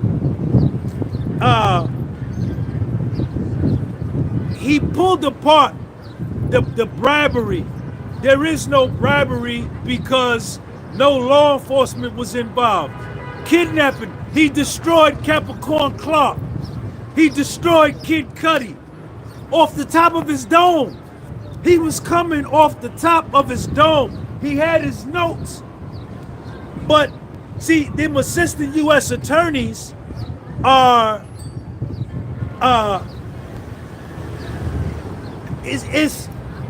this is their occupation. They're employees. They're employees. Mark Agnifilo, this is his client. He pointed to his family. He said, Puffy, help people. Look at his family. Listen. Destroyed Kid Cudi. Destroyed Capricorn Clark. Destroyed Mia. Destroyed Cassie. There was never no rape. Man, he killed it, man. Puff, who's that right there? CB. You've done an excellent job covering this case. Black excellence. Mark Agnifilo brought it home, and he's talking to the juror. He walked, look, like the jury is right here, right? This is like the jury's right here. Look, all the jurors is back here. What's up, man? All the jurors is back there. Mark Agnifilo did this. He walked right up to him. He ain't scared. He come right here. Stand right here. Oh, hey. Right in front of the jury. Right in front of the jury. The girl yesterday, she stood there like this. Then they went to the store. And then there was, listen, man. Game over. Game over. Game over. I've always said this from the beginning. These assistant U.S. attorneys, they can't match, they can't compete with no Mark Agnifilo. They can't compete. They're out of their league. They're out of their league. And it showed today. Today you saw a man get in front of the courtroom and say, this is what the fuck I do. I do high profile RICO cases. And let me show you how it's done. And all they could do was sit there watch. Everybody in the courtroom, everybody, the courtroom in 26 is packed. 23B where I was packed. 23A, packed. Now, the people that are anti-Puff, that want Puff to go to prison for 30 years at the age of 56, get sentenced to 30 years and do 26 years off the 30 and be 82. If he survives, he may die in prison. They want him to go to prison for a bullshit ass trial, right? They got mad. They mad. They getting up, walking out because they see Mark Agnifilo is taxing them. This is what I do. You understand?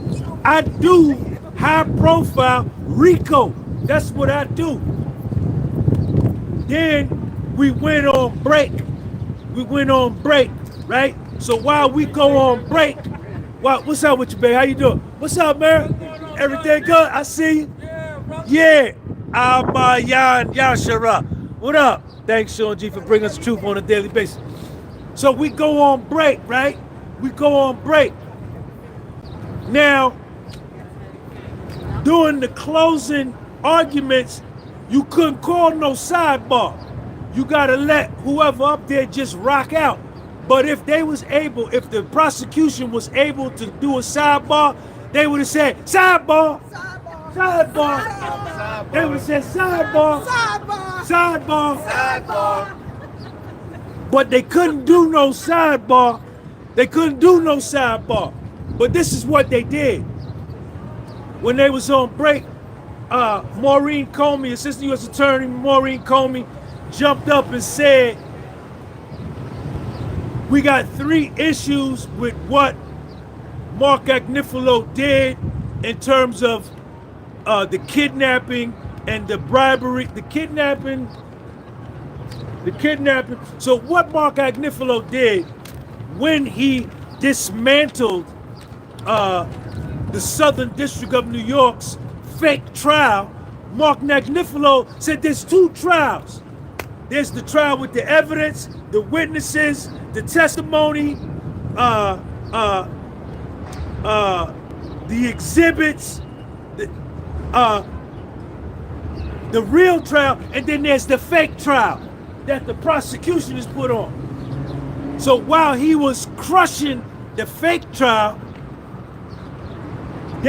he said, you can't charge kidnapping for this reason after he broke it down. You can't charge bribery for this reason after he broke it down. So when we went on break, they got mad. The prosecution, what's if I say you? The prosecution got mad, and the jury was sent out. So now they arguing back and forth. They wanna diss Mark Agnifilo and shut him down. And then Judge Submaranian, he only 2 years on the bench. He shouldn't even be on such a high profile case. He's only got 2 years on the bench, and a case of this magnitude is above his experience level.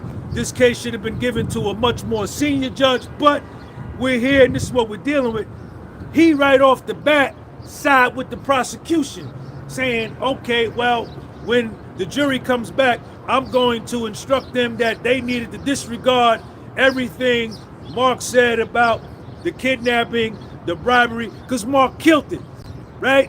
Then, once the judge said that, Alexander Shapiro, Puffy's other lawyer, Puffy got about 9-10 lawyers.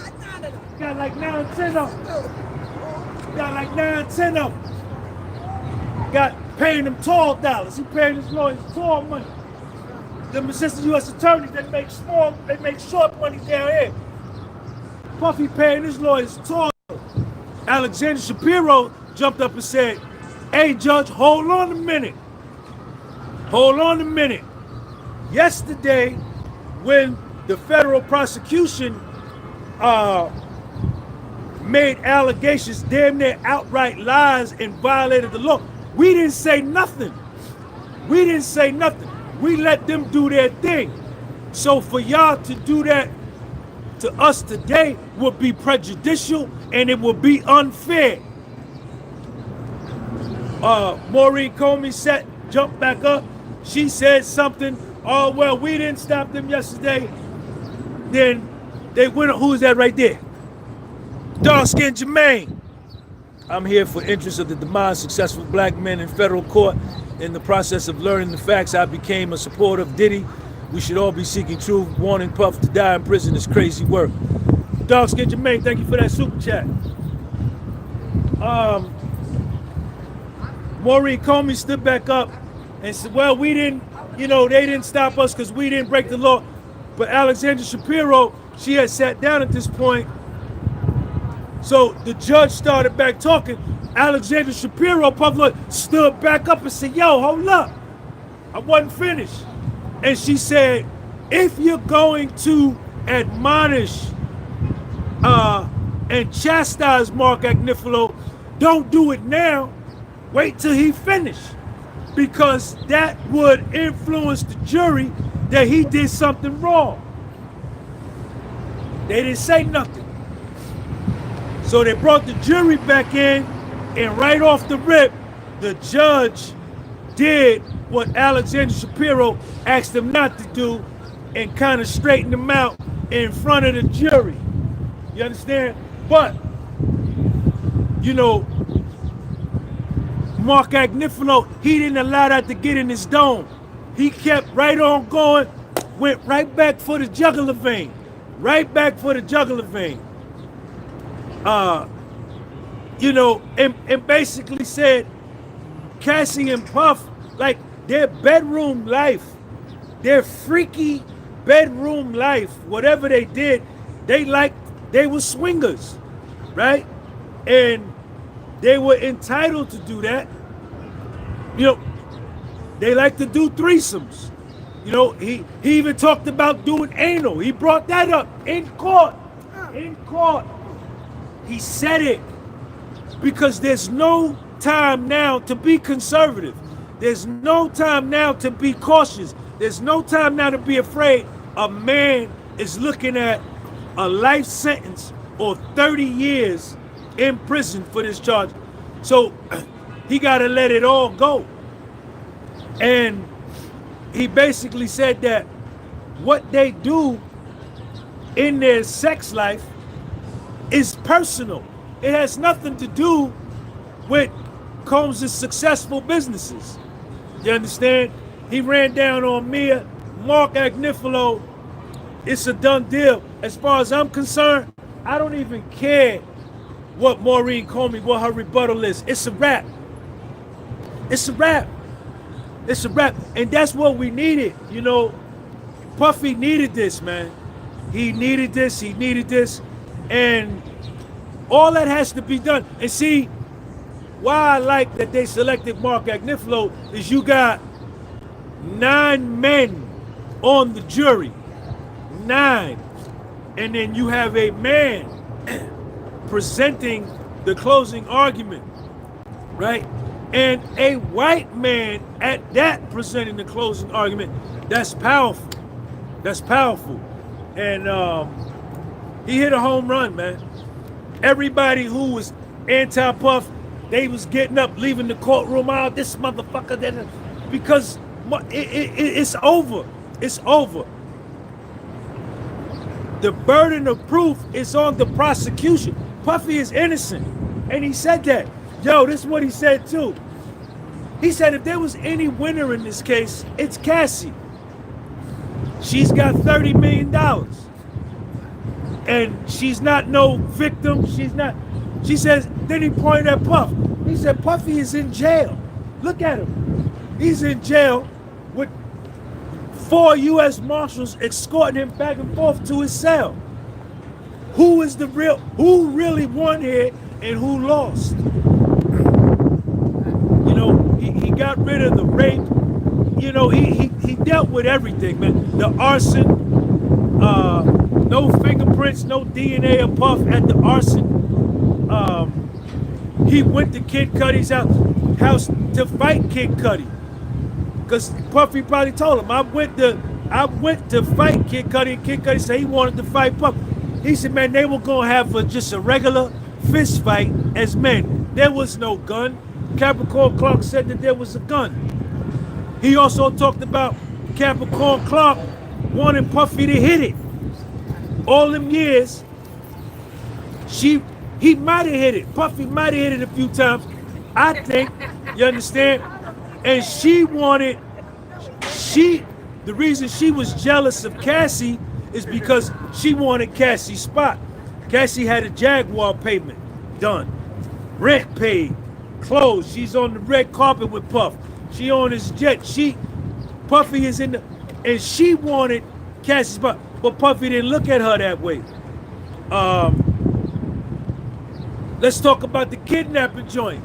He framed this perfectly.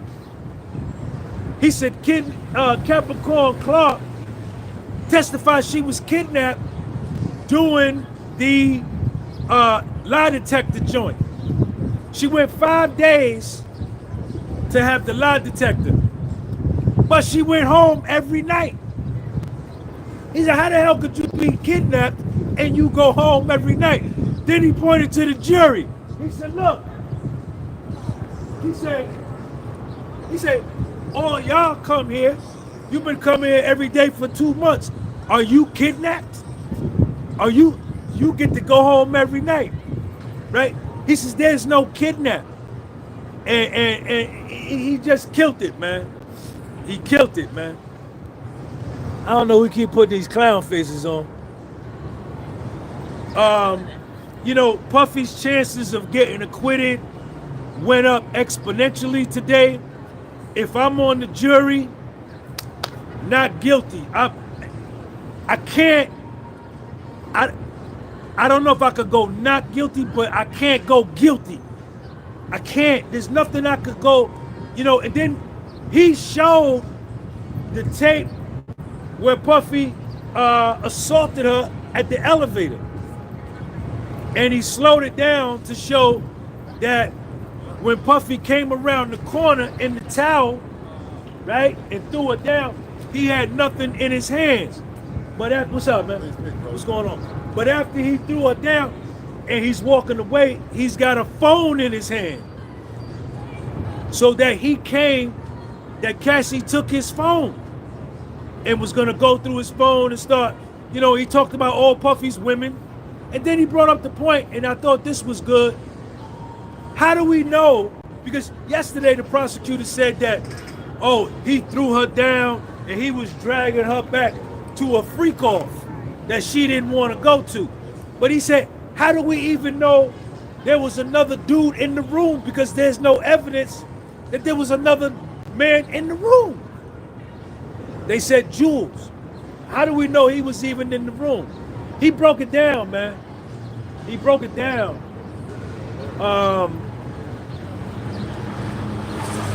You know, I can't see. To me, there's nothing that the assistant U.S. attorney, whoever's going to do the rebuttal, because the government gets to do a rebuttal to what Mark Agnifilo just did. What's up, Sidney? Appreciate you, man. Thank you, man. I can't see nothing. Hey, Sidney, you was in there, right? Yeah. Come here. I can't see anything that y'all saw Sidney on my channel. I can't see anything that Maureen Comey can say to get the jury. What about Mark's presentation today, man? Versus the girl yesterday sitting there reading a book to us. Night and day. He's comical with it. He's got the jury's attention. He's got everyone's attention in the courtroom. But what killed it for me was at the end when he completely discredited the whole rape situation. The way he had the whole courtroom just say, "Oh my goodness!" Like he broke it down, the timeline, the date, and then now. When the husband called on the FaceTime on the back boogie phone. On the boogie phone. The back boogie phone. Discredited the whole rape. Right. The rape is no good. And once the judge said at the beginning, if you feel somebody lying at any point, you can discredit the whole testimony. And with the rape being discredited now, the whole testimony can be discredited. Right, because Cassie said that Puffy took it. That he took the kitty cat in September of 018? 14, yeah, 18, right. 018. But what happened was she started dating her now husband. He told the whole story. Right. Broke it down. Puffy got with Cassie while she dealing with the new dude who's now her husband and father to her 3 kids. So while Puffy hitting it, 3 o'clock in the morning. Dude, her now husband, is calling her on the FaceTime. She and he didn't was answer. the back boogie phone. She didn't pick it up. Right? The next day, Puffy hit her up and said, yo, you talking about me, got other chicks, you got somebody calling your phone FaceTime 3 o'clock in the morning. What's right, up? right. Puffy said, you always going through my phone, checking on my honeys, but me and you together, and your bad boogie phone ringing. This is what the markers call it, the bad boogie phone. And she tried to play it off and make it like, oh, it ain't nothing, it ain't that serious. And right. That's when the lawyer said, oh, Cassie, come on now. And the whole courtroom just started laughing. Right. And the husband found out, her current husband found out, and when he found out, Cassie told him as an excuse that he took the kitty cat. And then that's when the whole story of Puffy taking it from her in August of 2018, that whole story came about. And then Puffy hit it again in October, 60 days later. He hit it again. So everybody in the courtroom was like, yo, ooh, Mark Agnifilo, I thought he did a good job. I think he did a wonderful job. He won the case. Like he owes Puffy his life. Puffy owes him his life. That's it. It's a wrap. Can you see 12 guilties after what? No, not at all. I can't even see. I couldn't see 12 guilties yesterday or the day before, but after today with Mark Agnifilo, I definitely can't see it. That's it. So no RICO. He dismembered the RICO. And he's not done. Yeah, they still got to do the. Appreciate you, Sidney. Yeah, no problem. They still got to do the. He broke down the trafficking. You know, how could you traffic somebody you're in a relationship with, that you're in love with? And he said, look, I'm not going to put up a whole bunch of exhibits and we're not going to read a whole bunch of text messages because you know that already. And I don't have that kind of time and I don't want to waste your time. You already know. And he just killed it, man. He killed it. It's beyond the reasonable doubt that Puffy is innocent, man. And this is what he brought up too. He said this isn't about RICO. This is about money. This is about money. Dawn Richard suing him for $6.5 million. Cassie sued him for $30 million. Mia sued him for $10 million. Brianna Bogelin sued him for $10 million. This is about money. Peaches, what's up? I see you. And that's it, man. That's it.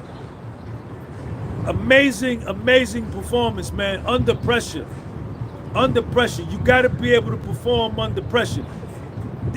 Based upon, this case could have went either way. If Mark Agnifilo would have got up there and got scared and folded, it would have been done for Puff. Because then the prosecution comes back with their rebuttal and they just bury him. But Mark Agnifilo, he breathed life back into Puffy's case. You know, just an amazing performance, man. MVP, free Puff. Free Puff. You know, I've been telling y'all all along, them assistant U.S. attorneys, and shout out to Alexandra Shapiro. She's a dog, man. Alexandra Shapiro, she don't take no shit. She called for 3 mistrials in this case when Brianna Bogelin got up there and perjured herself on the stand. She got up there today and she told the judge to his face, she said, Judge, I object. And if you want to say something and to correct Mark Agnifilo, you can't do it now. You gotta wait till he finished, because we didn't interrupt the prosecution. We didn't object to the prosecution, but the judge sided with the prosecution because the judge's check comes from the Southern District of New York, as well as the prosecutors come from the Southern District of New York. You know, and shout out to Alexander Shapiro, man. Mo, thank you for that super chat.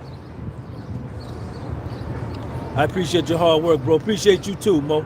Thank you, man. All right, Sidney, you going? Yeah, all right, cool.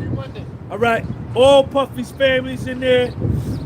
Go get Christian, Puffy's son Christian's. His album came out today. Him and Kanye West did an album. Go get that. What? All right, I'm good. Just, yeah, I think it's a done deal, man. You know, what are you gonna do? You got 9 men on the jury. 9 men, and you know, Mark Agnifilo, not minimizing the women. Like I told y'all, I watched my mother be a victim of domestic violence in the worst way in the 70s, when domestic violence was really domestic violence. So I don't minimize or condone domestic violence. And Mark talked about that too. It's eight he men. brought up a Cassie Instagram post where Cassie posted on her Instagram that this is a domestic violence case. And he went on that. He said she didn't say this was a RICO case. She didn't say this was a kidnapping case. She didn't say this was a trafficking case. She didn't even say she was trafficked. She said on her own Instagram, this was a domestic violence case. And that's exactly what it turned out to be, man. Shout out to everybody in the live chat. I'm not going back. It's over. It's over. It ain't over yet, Uncle. Mark Agnifilo was all over the courtroom. Hand movements, moving over here, coming over here, talking over here to the jury, pointing to the family, walking in between Puffy and them sitting in the back. Alexander Shapiro, normally it'd be listen, I'm gonna say this, Unc. Sometimes the pride comes before the downfall. I think that's how the saying goes. I know you say you don't have to go back for that afternoon session, but I'm gonna be honest with you. I personally don't believe that this will be a full acquittal for Diddy. And if you're that confident, I'm glad you're that confident, but if it comes back and he blows trial, we're going to be looking at you, Unc. Unc, you've been telling us he got us in the back. Mark Agnifilo, Tenny Garagos, Puffy, Brian Steele, Jason Driscoll, and then Alexander Shapiro in the back. But today, Tenny Garagos was sitting on against the wall, and Alexander Shapiro was sitting right next to Mark Agnifilo. And then in front of them is the federal prosecutors. He walking, see, body language is everything, man. Body language is everything.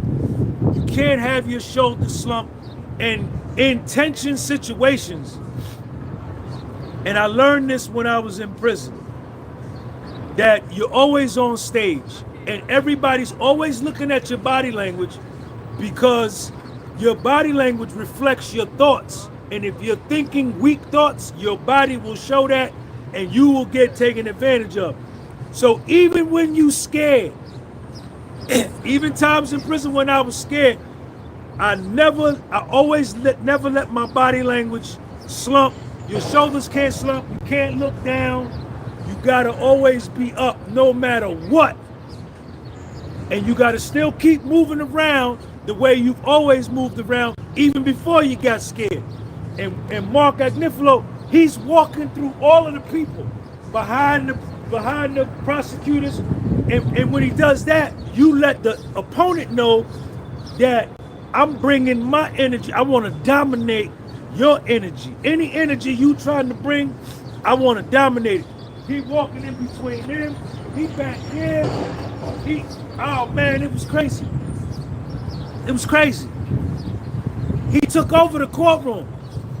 I couldn't write notes because I'm looking at him like, what the fuck is he gonna do next? You understand? And then while he's being so demonstrative and animated, he's spitting facts. He's shredded. Puffy's lawyers annihilated every witness that got on the stand. No matter what they said, Brian Steele, Nicole Westmoreland, Jonathan Bach, Xavier Donaldson, Jason Driscoll, Alexander Shapiro, Anna Estevello, Tenny Garagos, Mark Agnifilo, Brian Steele. They destroyed every single witness. Every time, not one got away. And they did it again today. He did it again today. He did it again today in the closing argument. It's over. It's over. Puffy. Nah, Unc is something else, man.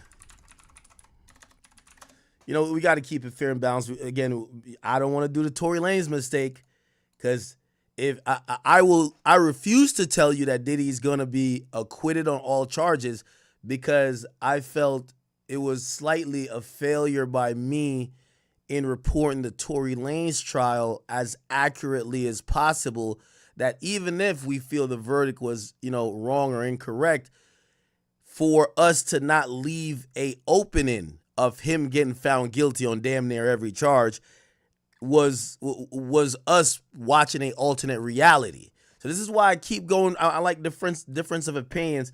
Let me hear what Matthew Russell has to say. He usually doesn't give too much opinion, just tells it what it is. He does all the tweets for us. Okay, here we are, Matthew Russell Lee, Inner City Press, here by the Southern District of New York Courthouse. Today, Friday, June 27th, it's day 32 of the Sean Combs trial, and we're in the defense summation.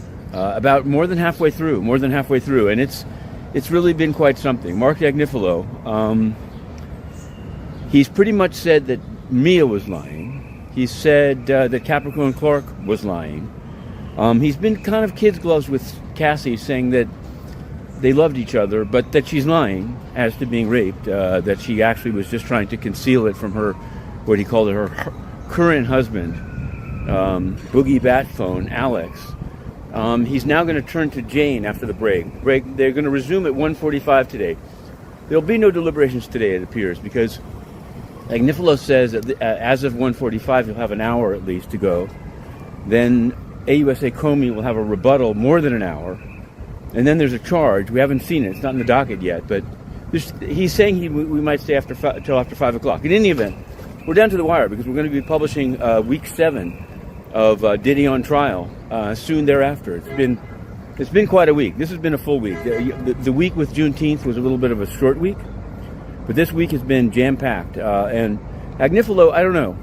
We've been live tweeting it, so you can draw your own conclusions, whether it's beneath contempt. He was admonished by not beneath contempt. He's a defense lawyer. He's got to say something. And if you're not going to say that the witnesses are lying, I was actually surprised that some of the cross-examinations were not more aggressive. But the summation is aggressive. He's saying Capricorn Clark is a liar that was in love with Sean Combs, that she lied about kidnapping, that she lied about this, that, and the other thing. Mia lied that the sex was not consensual. She says it was consensual. She cites the birthday video. Oh, he does cite, as early in the trial, we noted that Derek Ferguson, a government witness that was the CFO of Combs Companies, that he actually might have helped the defense, and it seems that it was, because Agnifilo has said, look at what Ferguson said. He was a DEI before there was DEI.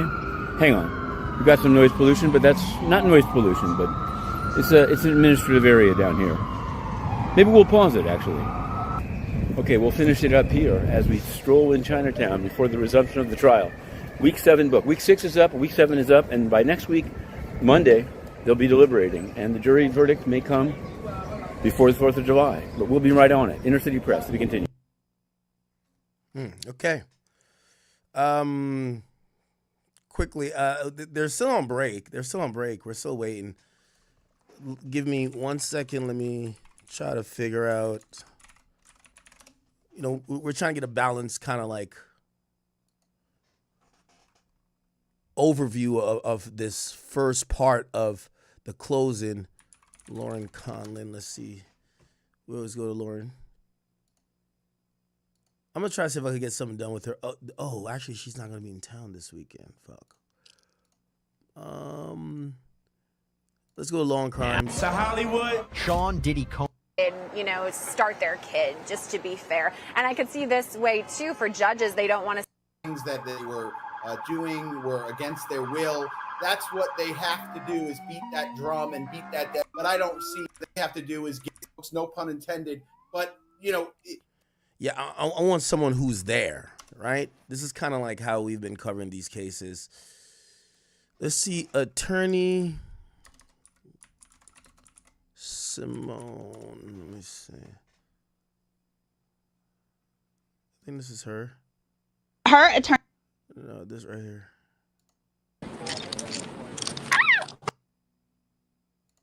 Did she go live yet or no? Not yet. Okay. Everybody has their own thing that they like or don't like, and that's really what they have to go with in terms of the sexual stuff, in terms of it's weird, but who are we to judge? Everyone's got their own thing. If it's not illegal, then they should be allowed. That's really kind of what they're going with, is like, yeah, it's weird. He's not a good guy. He's no angel, but neither are any of these other people, and this was all consensual. Great final thoughts to end on. I mean, we still have rebuttal, jury instructions, and then, of course, deliberations. And we'll be here, you guys, live streaming it all to give you the updates. Our all-star panel, thank you so much, Alexis Rosenberg, Bradford Cohen, Mauricio Padilla. Some of our all-time favorite guests. Thank you guys for coming on. And I want to remind you that we do have Jesse Weber coming up at 3 p.m. We will be here to talk more. I'll be here. Elizabeth Milner, hopefully, fingers crossed, will be, and even more guests to answer your questions. So keep them coming. I'm your host, Sierra Gillespie, and before I completely sign off, I've got to tease to that podcast I was talking about earlier. Now, the second podcast... But now... Okay, she's just chatting.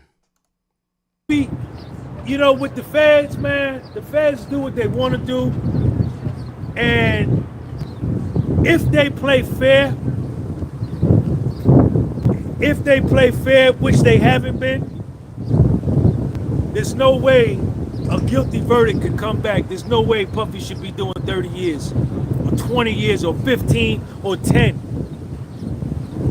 If they get him on something, he talked about the drugs and the drugs. He's a drug addict. Mark said this. Puffy's a drug addict.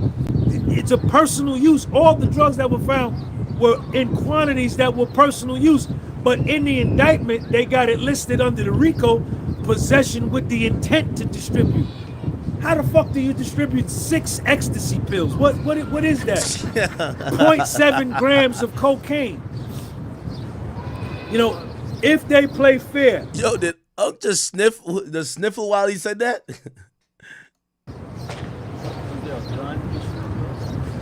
A gun issue? Yeah, he explained. He talked about the guns.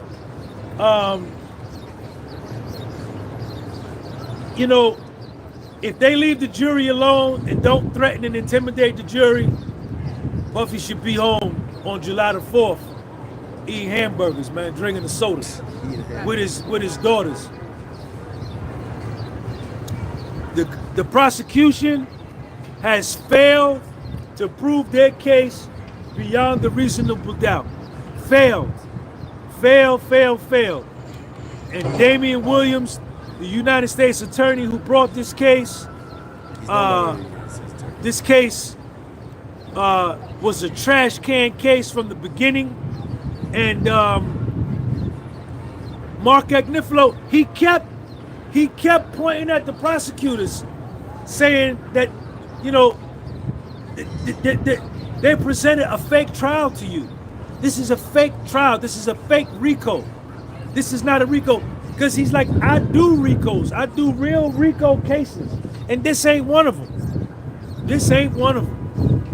So I'm optimistic I feel good. I got a bunch of people here sitting here watching me. This is the most ever. They sit here looking at me in my face. Shout out to Puffy's family. Shout out to Puff. Shout out to his kids, his daughters. You know,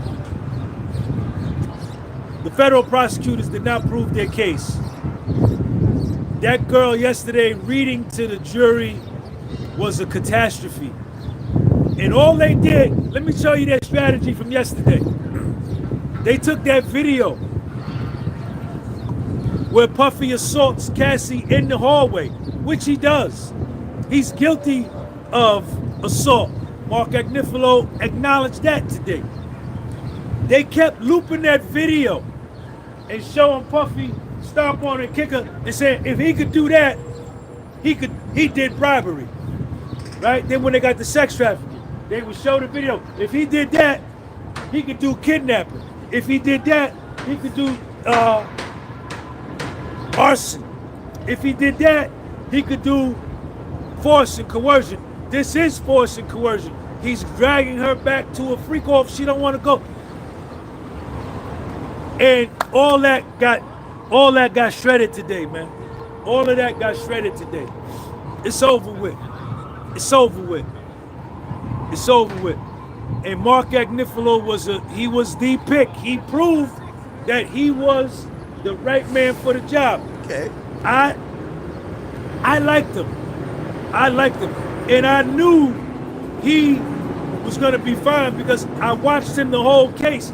He sat right on the corner. He's the lead lawyer. And he was always taking notes. Him and Puffy the whole trial, passing notes back and forth. You know, Brian Steele is money.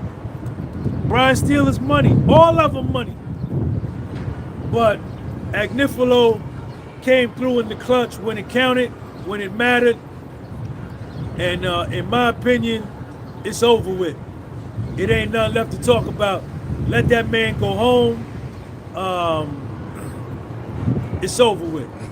You know, it's over with. I want to thank everybody, man, for checking me out. Shout out to DJ Academics. Academics, thank you, man.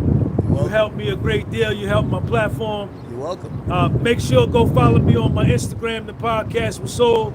Spotify, The Podcast Was Sold. What's going to probably happen? 360 Jeezy, what up, man? I've been here cutting hair in the barbershop day in and day out. I love. Hey, by the way, shout out to Unc Man. He's very grateful. He's such a he's a gracious person. He appreciates, super humble guy, super humble, super gracious, and I'm glad I don't remember who put us onto him, but thank you for doing it. I always keep saying that, I feel like he helps out my stream, and I hope you guys as our viewers, and ain't nothing bigger than the chat. I hope we help out his platform and his stream as well. Story of the trial. You remind me of the way I should accept the way I would do it is better than you. Hey, man, listen. My cup of coffee better than yours, man. Your coffee ain't no good. Check me out right here. Watch how I sip my coffee. Check me out. I sip my coffee better than you. Hey,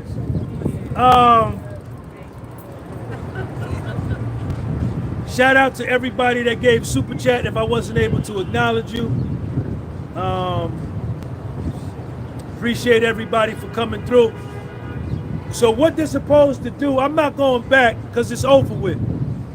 If Mark Agnifilo doesn't take up the whole day, Maureen Comey is going to get up and offer her rebuttal, and then the judge is going to give the jury instructions. And out of his mouth, he said that's going to take a long time. So we'll be back here Monday. The jury may not get the case until Monday afternoon, and Tuesday and Wednesday, there's still a lot more to go. So I'll see y'all on Monday. Y'all have a good weekend. Sean G, what's up, man? Yeah. I see you. Yeah. Sean G, peace out. And remember, integrity ain't never went out of style. Yeah. Really, I'm wondering if that's true. This shit might last till chat.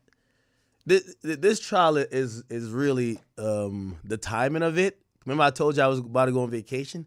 So now I'm considering, and this is how much I'm like just a fucking, we got to be dedicated to this. I'm like, if we don't get a verdict by July 4th, I ain't going on vacation. I got to push the vacation till the next week. So really, I had planned to go on vacation like right around July 4th because I'm like, we going to have the verdict. We're going to wrap the case up. The case is going to be good. Feel me? I'm like, I'm going to take like 5 to 6, maybe 7 days off. Well, I'm going to still work because we still going to stream. It's just not going to be, y'all going to have to watch me do IRL stream on vacations. I ain't going to cap with you. But, yeah. But I was going to go somewhere and then I'm like, fuck. If we don't get a verdict, I'm going to look stupid on vacation.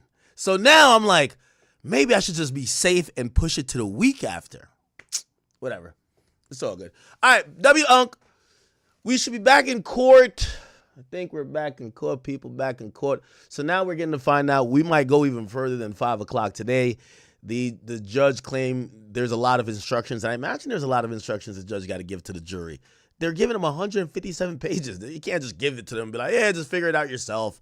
Yeah, it's the instruction manual. Just read it. No, you got to kind of explain to them what everything is, explain these charges, explain blah, blah, and allow them to go deliberate.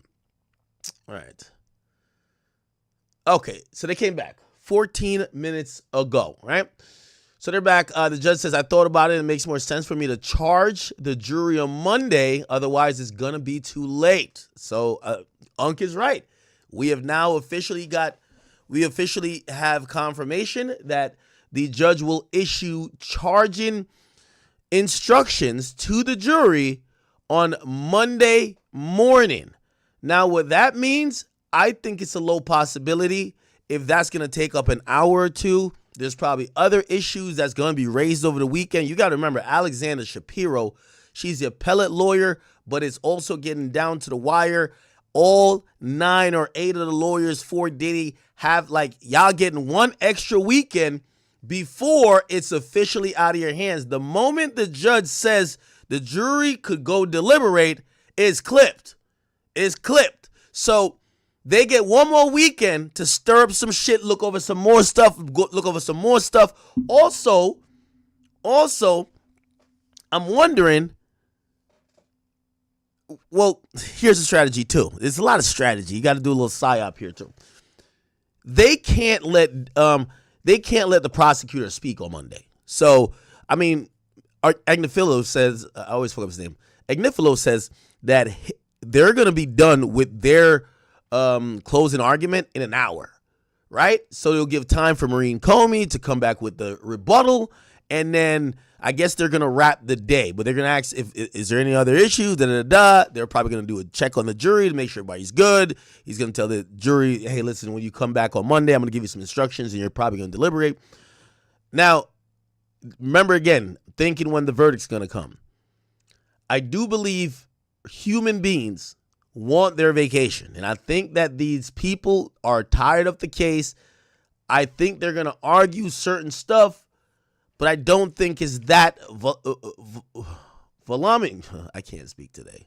voluminous that they might need several days or a week. I can't see that. But, so they might try to rush out a verdict before the 4th. So they would, for them to get it out before the 4th, they got to get it out on July 2nd. But if they start deliberating on Monday, say afternoon, they're going to call them back in 15 minutes to 5. Hey, any update? Are you guys close? No? All right, cool. Don't talk to nobody. Come back tomorrow. I can see the jury trying to give a verdict before the 4th, though. We'll see. Anyway, all right. The timeline has been pushed back by half a day, if you ask me. And we will not get jury deliberation until Monday afternoon. The jurors have now entered. The judge says you may proceed. And Nifilo says there's a suggestion that Cassie didn't get the same amount of promotion as others on Bad Boy. I think Capricorn Clark is an imperfect witness, but she did say, in fact, that was the opposite of the truth. Cassie got the lion's share of the promotion. Either side played videos for the witnesses, but Cassie's videos were on her devices. She said the devices were damaged, but the experts were able to open it. I don't know what role these videos played in her life, but she did not delete them. In the videos, the hotel rooms are beautiful. Oh, shit. Yo, Agnifilo is going crazy. Describing the freak-off hotels as beautiful in a closing argument is crazy. The hotel rooms are beautiful. The music is great. Usher, whatnot. You were never meant to see these videos. Let's be honest. Oh, so I guess Usher was on the playlist of the freak-off. I could tell you what song definitely was getting played at the freak-off. Check out this one. This was definitely a freak-off song. Definitely a freak-off song right here. This one right here. Which Usher song would have been perfect for the freak-off playlist? Is you say, Daddy's home, home for me. And I know you've been waiting all this loving all day. You know your daddy's home. Pop is home. It's time to play.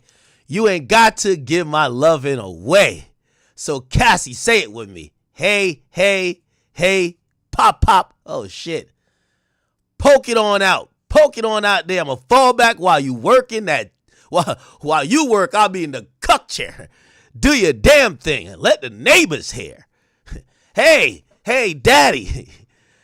Poke it on out. Oh, my God. All right, yeah, this is a freak-off anthem right here. This is a freak-off anthem. What other song would have been qualified for the freak-off, y'all? What about the 7 o'clock, I'm in my drop top. 7 o'clock, I'm in my drop top. Cruising. Nah. Nice and slow. Nah. Maybe that's what Diddy was in. In my drop top, cruising the streets. I got a real pretty little thing that's wait for me. Oh, y'all like the voice? I pull up, anticipating good love. Don't keep me waiting. I got plans to put my hand. Nah, Diddy wasn't putting his hands nowhere but his dick.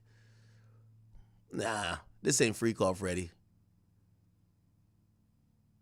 Which songs was good for the freak off? Ooh,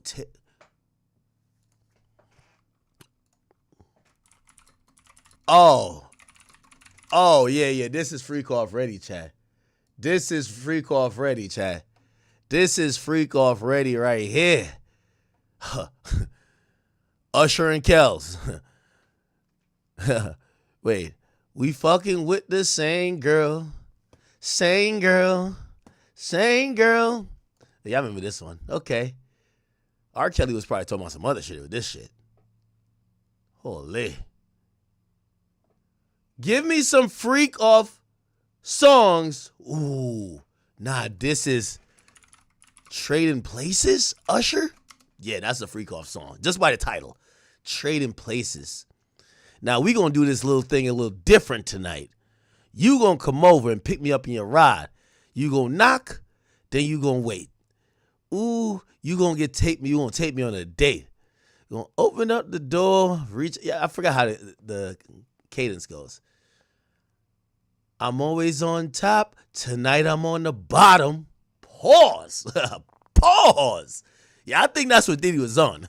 Cause we trading places, and when I can take it no more, tell me you ain't stopping. Wait, hold on now. Cause we trading places. Now put it on me, baby, till I say, oh, we. And tell me shut up before the neighbors hear me. Yeah, this is a freak off anthem right here. And so I plan on waking you up to a cup of Folgers, pancake and eggs. I owe you breakfast in bed. And your orange juice sitting on that coaster. Toast on the side, baby. Strawberry and grape jelly. Damn. At least niggas was eating good after the freak offs, man. Holy shit. That's how you replenish all that nourishment, you know? And all the electrolytes. You finished, let me get that drink. Pull the curtains in the windows. Today we going shopping, blowing 30 on me. Make it 60. Spend it like you really love me. Skip dinner. And we gonna rent a movie. You order Chinese food right before you do me. You coming on strong. Baby, let me wash my hands. She said, hurry up and get your ass in bed. I can't do falsetto shit. Okay, that's a freak off anthem. Freak off anthem. Freak off anthem. That's a freak off anthem right there, chat. Freak off anthem. Yo, imagine, chat. I need the Diddy freak off playlist. I'm sorry. Any real nigga got a sex playlist. Any real nigga got a sex playlist, okay?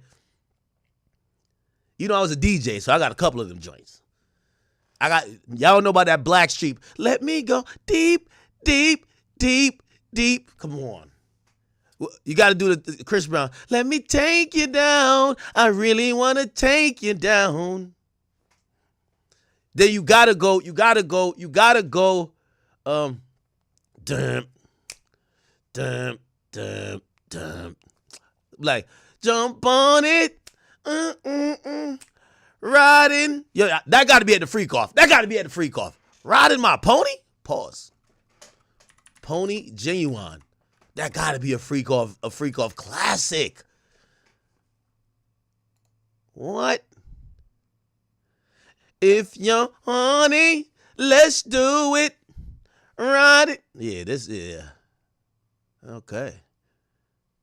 Yeah, that's at the freak off. Word 2. What else is at the freak off, chat? Wet the bed? Oh, y'all freaky. Ain't that Ludacris in Chris Brown? Wet the bed.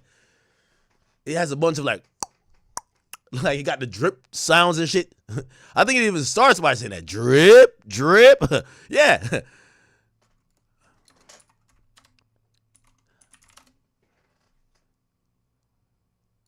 You know what's probably at the freak off too? That Usher song. It'd be like Cocodocin. What is it called? Robitussin. I don't know what to me right now. Can't do Percocets in my leg. Yo, when Diddy's like feeding these chicks the drugs, like that's got to be in there, right? Nah, yes, that's the one. They got to be in there. That's a freak off like song, right? Percocets in my legs. Yeah, it's called Under the Influence. That's definitely in the freak off. That's a fact. Percocets in my legs. I don't know when to right now. Yeah. Fucking Robitussin. I don't know what this shit coming see right now. Yeah, this fire. This song's a fire joint. I ain't gonna lie to you. I was like, finally Chris Brown started singing about his drug use. That's what I'm talking about. All right. So they had the Usher playing in the bedroom. I think that's fire. Okay. Yo, this is an interesting approach by a defense attorney.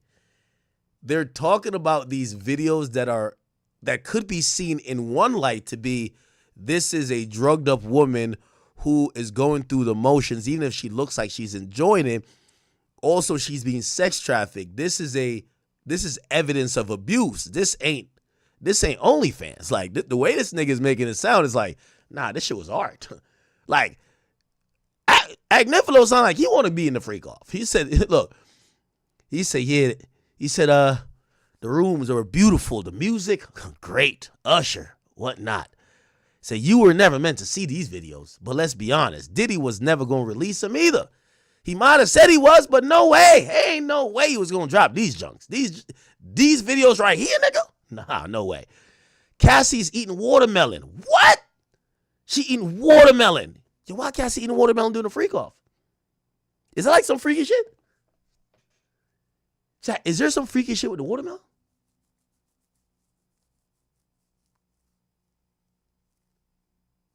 Is there some freaky shit with the watermelon?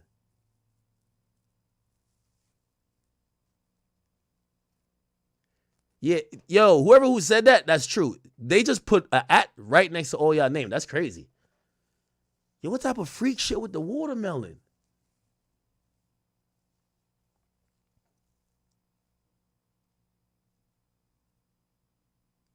Y'all be bringing fruits into the bedroom? Okay. Cassie's eating watermelon. They listen to music. These are beautiful nights. The two escorts, oh my God. She eating watermelon. Usher's playing in the background. There's two niggas. One nigga named the Punisher. The Punisher, I call him, he got that name from the basketball court on West 4th Street. They thought Cassie was really into them. They were naive. I don't think it's the only man making homemade porn in America. Oh my God, Diddy's team done admitted this is homemade porn. Holy. They done admitted that this is homemade porn, chat. Yo, Diddy's closing statement is wild. Bro, he just admitted that oh no, this is homemade porn. This is homemade porn we done. So I guess they admitted swinger shit. Now they say it's homemade porn. I think it's a pretty popular thing these days. Jane, she wants to post things on the gram, I guess. That's what she into. I think she loved Diddy. You know who the father of her child is, right? Oh, he tried to dox her. You know who she was with in Vegas, right? 50 and Ye, I think, right? You know she comfortable with this, right? The government is saying not every hotel night is sex trafficking. They isolated one night in September 2023. Man, that bitch was jealous over a damn yacht. She jealous over the yacht. They said watermelon is sometimes natural Viagra. Ridiculous. How you know that? How you know that, bro? That nigga been, that brother been Googling. That brother been Googling. That nigga been on there like natural Viagra stimulants. Okay. Sometimes Jane ain't like the guy. She said one of them guys smelled. The guy got sent back. Nigga, you stink. Get your musty ass on out of here, man. 3187. The escort got sent packing. He's a bum. Oh, shit. But they still paid the guy. He ain't even slang no dick. They still paid him. Holy. They still pay him. Yo, this lawyer's going crazy. He's a bum. Get him out of here. No sex and got paid. Why they got paid? They got paid for their time. Stop the capping. Yesterday, they dismissed it. But that's what really happened. They didn't want to talk about it yesterday. Yeah, the nigga who was smelling, who didn't sling no type of cock, he ain't donate no type of semen to Diddy's reservoir. He got sent away, still got paid. Ain't that a bitch? Still got paid. You know why? We ain't paid for sex. We pay for time. That's not illegal. Jane, we all know Jane is Daphne. Jane's a freak. She wanted it to happen. Stop playing, man. We sent one guy away. She called her favorite guy. She had a favorite guy. Come on, chat. She called her guy Cabral. She liked that Cabral dick. She wrote muy caliente. This bitch Chinese. How she know Spanish now? Holy. Then there's a sobriety party. Jane is angry over Gina. She's saying she regretted it, resented it, but she agreed to do it, unfortunately. So I guess they're saying, yo, she's just mad that Gina's getting more preferential treatment. Agnifilo says she said that she agreed to it, unfortunately. She agreed. That's it. We can be done with it. Once she admitted on the stand, she agreed. The house, man, Jane had the worst lawyer in the world, man. The worst lawyer. Her low child support from the father of her child. Come on, man. In my opinion, Mr. Combs did the right things. He gave her money because the niggas she was with, she had a kid with, they didn't want to pay up. She had the worst lawyer. She couldn't get no more money out of child support. It's damned if you do, damned if you don't. You help a broke bitch out, you sex trafficking her. You coercing her. You don't give her shit, you stingy. He says he's paying for the house. He's paying for a child that's not even his responsibility. They watch porn. Jane got him a mobile TV to watch it. So she wanted to. So he'd make less porn. Like, all right, let's make less porn. We got your TV, mobile TV. She said, I'm not too sure how that works. The photos. Man, Cassie has a big pour of wine. Strawberries in there. But it's big. Not like the fancy restaurants. Half an hour later, something inexplicable happens. She slams Diddy's head into the counter, and she calls Diddy a PDF file. The woman that she's mad about is of age. Diddy ain't no damn PDF. Diddy ain't no PDF.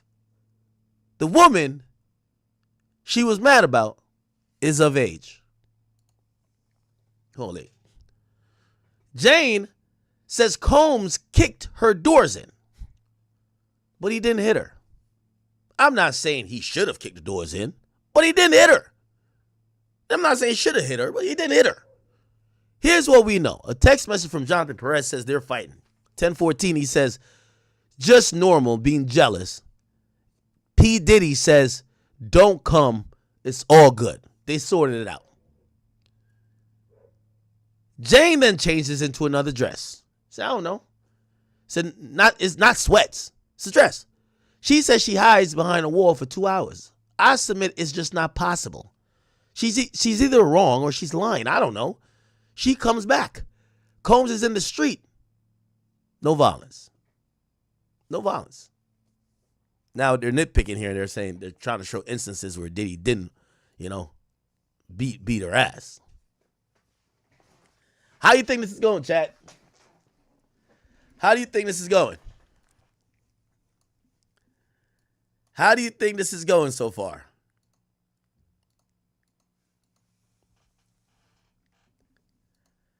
How do you think this is going, chat? Did we not get Lauren? Lauren, where you at, girl?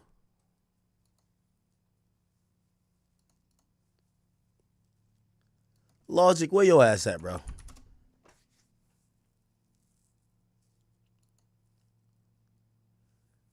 I think they're in court. I think it's just probably hard to upload. There's so many people outside. They don't have time to eat. They make a video, and it's really tough being there. I ain't gonna lie.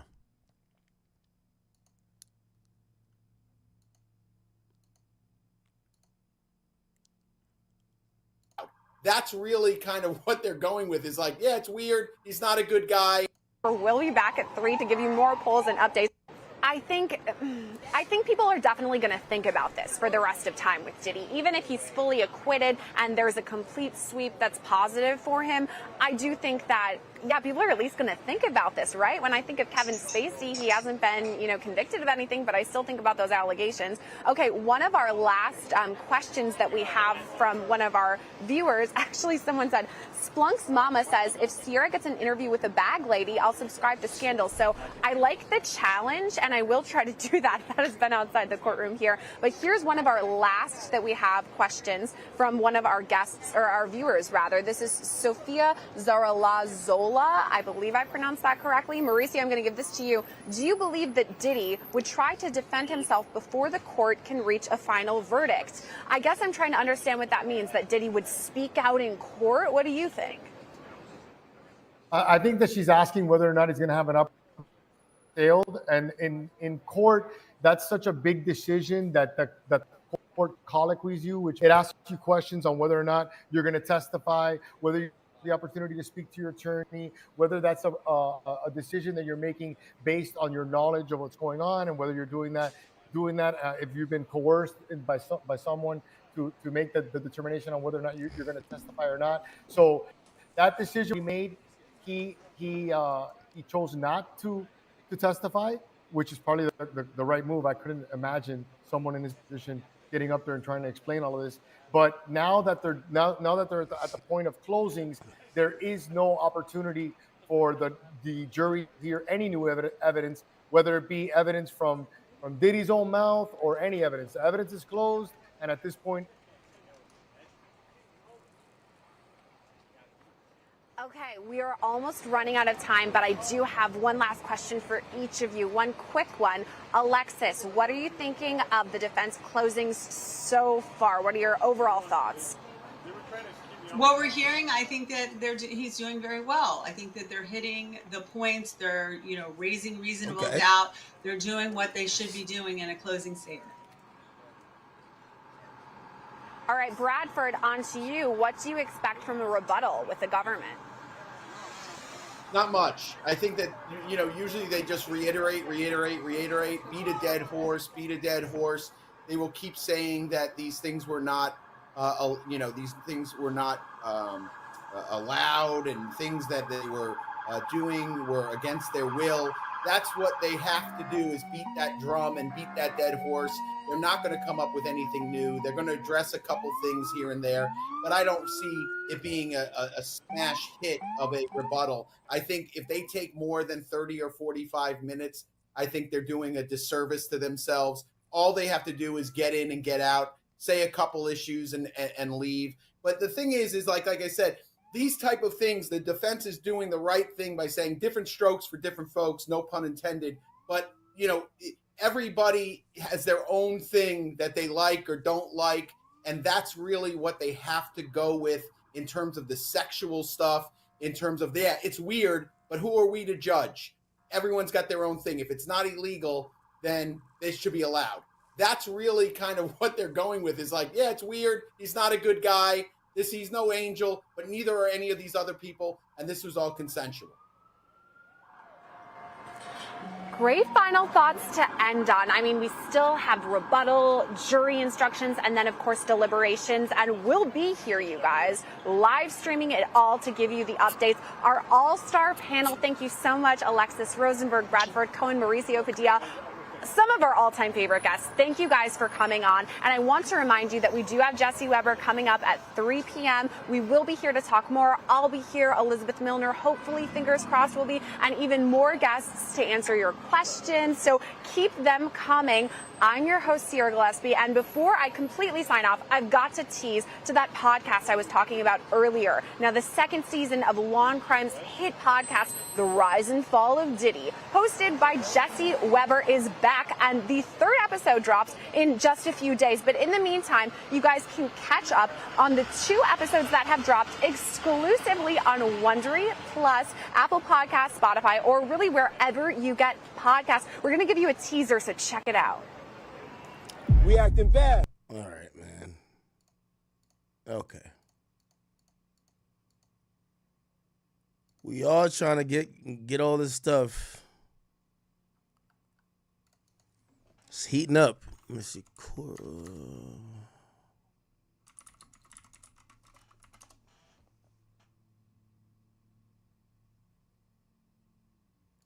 Yeah, I think Hey!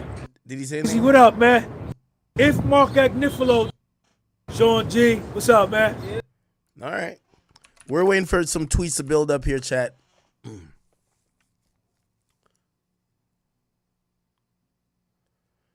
We now got the full... Vlad is so much on timing, bro. We got the full Roger Bond interview out now. Who else did he have in the Diddy case?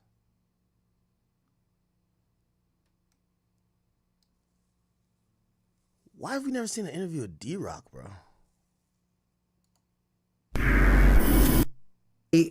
Given the time and everything like that, what she would have became, I can't say. You know what I'm saying? But she had the chance to become that more than anyone else at that talent level because she was sleeping with the boss. Right, but you're sleeping with somebody who don't really want you to make it. Do you really believe that? I believe that. That's not what I heard. 100%. That's not what I heard. That's not what I heard. When I say that, I mean she stayed in the studio. Don't get me wrong. That's what I'm saying. Who's paying for that studio time? Well, she didn't have to pay for that studio exactly. time. Puff is paying for it. But she's at his house. She's in the studio at the house. But I'm the not producers saying it's aren't free. The producers aren't free. The guest appearances aren't free. Listen, I heard from someone at Bad Boy that when Cassie finished a record, it was given the same priority as every other artist at Bad Boy. It wasn't like, okay, yeah, whatever, there's a throwaway record. No, okay, I wouldn't know that. I just know the work that she does. I talked to people. They said, listen, we try to push these records as hard as we could. People just weren't taking to it. And after a while, you realize, okay, listen, I'm around all these real artists. I'm not as good as all these girls that are actually real singers. I agree with you 100%. I can't dance. My performances, remember there was like a BET performance where she just like sucked. Right. You know what I'm talking about? Right, exactly. And like everyone was like, okay, she's whatever. So my whole thing is like, I think Cassie knew, listen, I'm not really that talented. I can't really sing. I can't dance. I'm not an entertainer. I'm not as good as all these other people who I'm constantly partying around. And yet I keep, getting these chances, but I know I'm not really talented. Just like me, I know I can't sing. Right. You probably can't sing either. Right. And that's okay. Right. That's okay. No, I agree with you in that way. Right. And I just want to say this. when Cassie left Puffy, there was no bidding war from other labels. Right. No one wanted to sign her, not because they were scared of Puff. Lots of bad boy artists went on and had deals with other labels and stuff like that. Went on to do independent, shit and stuff like that. People knew. But let me ask you something about. All right. Hopefully some tweets built up. By the way, if you guys don't know, we did drop our new merch. Drop is out. Our July 4th collection. Please go check it out. It's on theakademy.blog. We dropped a little jersey here. We got, this is the Big Pluto shirt. I love this shirt, low key. I'm about to start wearing this. It's black. This is my favorite shit. We dropped the black shorts. And I thought we were dropping the trucker hat, but I guess it's not in this drop. Anyway, we dropped a USA hat, scorpion pin, and of course a scorpion Hawaiian shirt. We got trucker shirts and trucker hats coming soon, man. Okay? Yeah. Shout out to my man Verselli. He's always holding it down. Okay. Let's get back to the show. All right. Got some more tweets. Agnifilo says, oh, okay, it looks like she was hit twice. Doesn't look like, wait. So wait, they play a video of Diddy hitting somebody, it seems. Okay, it looks like she was hit twice. You know what's crazy? Like, they're like super downplay these things, right? Or like, they can't defend Diddy without owning certain shit. So it's like, all right, yeah, he hit her twice. Doesn't look like he hauled off and dragged her or nothing. What? This is her. You know what this is? This is her documenting her injuries. Let's talk about Anton. She sees him in Vegas with you-know-who, a rapper of some prominence. She's watching Anton have sex. She's asked, what did you do? She says, I showed my breasts. Why? It sounded like spring break for her. Then the rapper goes up to her with a question about the swinger lifestyle, and she gives him Cabral's number. The story don't make sense. Let's say something else happened in Vegas. And then it's the same Anton who comes to her house. Coincidence? The one who showed up to her house is Anton? What she says make no sense. Anton's a porn star. He has sex. Jane knows there's an investigation. Did she instigate this? Her story makes no sense. Why was she so persistently violent? She says, I didn't want to do it. But she let Anton in. I submit they were trying to get past it. She only did oral sex with him. At the end of the day, her story has so much holes in it, you could say she prompted it. She maybe wants something to be in her pocket. She's going to have something. Maybe I'll never use it, but why the unprovoked extreme violence? She doesn't explain it. So this is a Jane thing.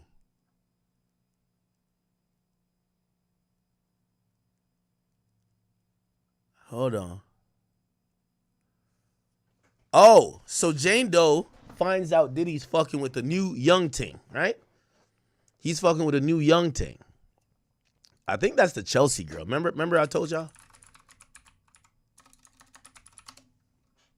So Jane is the one who called him a PDF. Let me see. But Jane is 35. Of course, she think any girl in their 20s is like, how old is this girl? We think this is a suspected freak-off attender. I can't tell how old she looks now. How old would she have been like 4 or 5 years ago? Y'all think she's in her 20s? Can't tell. These bitches get so much surgery, you can't tell if they're like 22 or like 82. Like, yo, these bitches got too much surgery going on, bruv. You can't tell. Anyway. Okay, so basically they're saying Jane Doe introduced violence to the relationship with her and Diddy. She came over and grabbed Diddy's head and slammed it on the counter, basically calling him a PDF because she found out that he was fucking with some girl.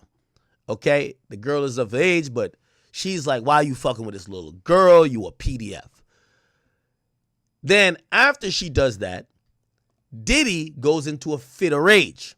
He kicked her doors in and he was chasing her. Kicked 3 doors in.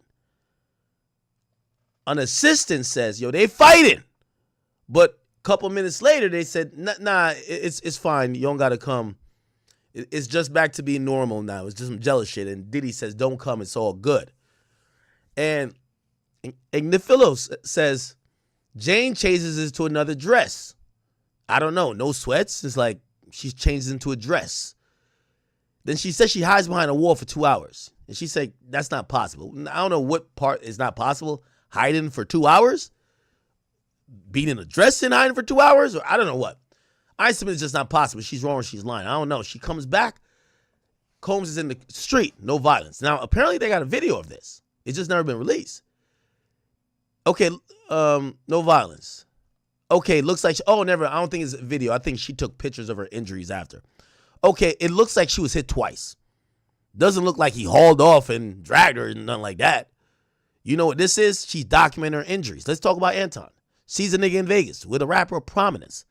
She's watching Anton have sex. She's asked, what did you do? She says to the AUSA, yo, I showed my titties to the room. They said, why? Sound like spring break. The rapper goes up to her with a question, supposedly maybe yay. He says, yo, what's up with this swinger shit, man? Like, we need more niggas. We need more niggas that could really slang that dick, you know? She said, I got a nigga for you. Cabral. Here's his number. Agnifilo says, shit don't make sense. Let's say something happened in Vegas. And then it's the same Anton who come to her house right after. That's not no coincidence, man. The one who shows up to the house is Anton. What she's saying don't make no sense. Anton's a whole porn star. He has sex for money. Agnifilo says, Jane knows there's an investigation at this time. So maybe she instigated this. Her story don't make no sense. Why was she so persistently violent? She says, I didn't want to do it, but she's the one who went to get Anton from the gate. How you ain't want to do it, but you go get a nigga from the gate? How you ain't want to do it, but you invite the same nigga you just seen him? How? You say, I submit. So this is Diddy's lawyers saying, I will submit the theory that they were trying to get past it. Oral sex only. So at the end of the day, her story got so many holes in it. Couldn't hold water, basically. You could say she prompted it. Maybe she wants something in her pocket.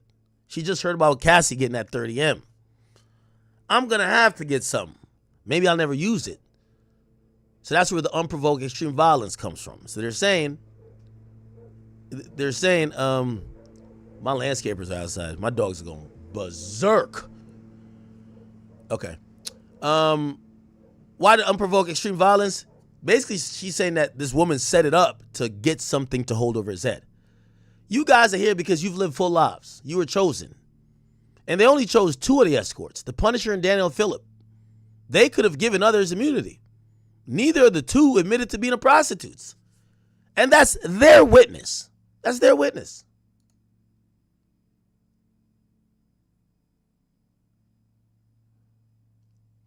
Somebody said, I'm not too sure, but if the jury, what it looks like, but if the jury is mostly men, Puff walks.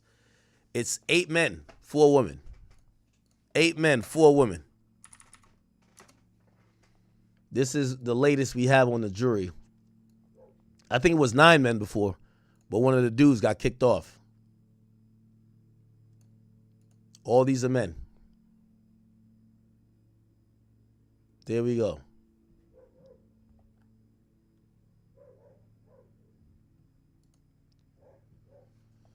We're gonna see, chat. We're gonna see. I'm a bad boy. Who was successful at? What do you mean? When they left, who was successful? Let me see. Give me a bad boy artist that was successful when they left. The Locks. I can't really say that because the Locks never really was there. The Locks were signed to Bad Boy. Yeah, but their success came from being with Rough Riders. They were also successful with Bad Boy initially, but they wanted to leave. What are you talking about? They had a bunch of records on Bad Boy. What they had on Bad Boy? Let me see. Hold on. What they had on Bad Boy?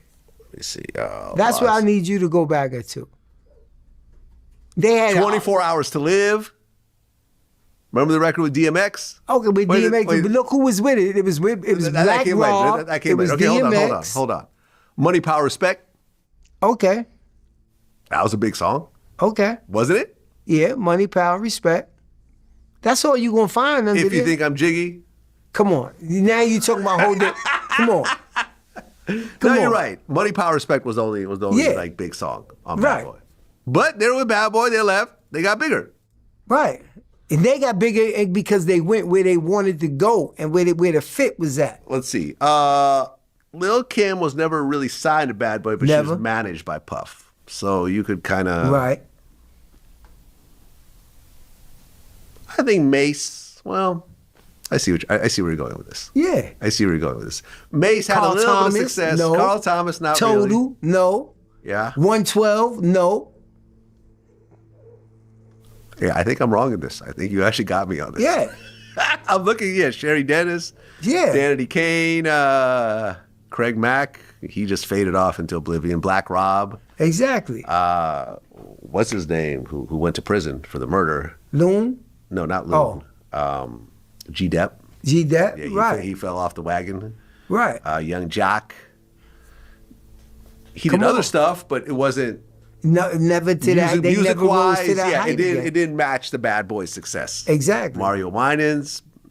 Well, okay, hold on. I mean, Jeezy was technically signed to Bad Boy at one point. Never. Boys in the Hood. Never. Boys in the Hood. Boys in the Hood was signed to Bad Boy. Boy South. Still Bad Boy. Okay. But they ain't have. But he had nothing to do with their marketing or anything else like that. No, I mean, I'm Day 26. Yeah, I mean, B5. Yeah. Yeah, I see where you're going with this. I see You know where what you're I'm going. saying? Once you leave Bad Boy, it It's pretty much it's all downhill flutters from out. there. Yeah, it's all downhill, unfortunately. And that's how he got them all to come back for the tour. Because they wasn't doing nothing. They wasn't doing anything. Yeah.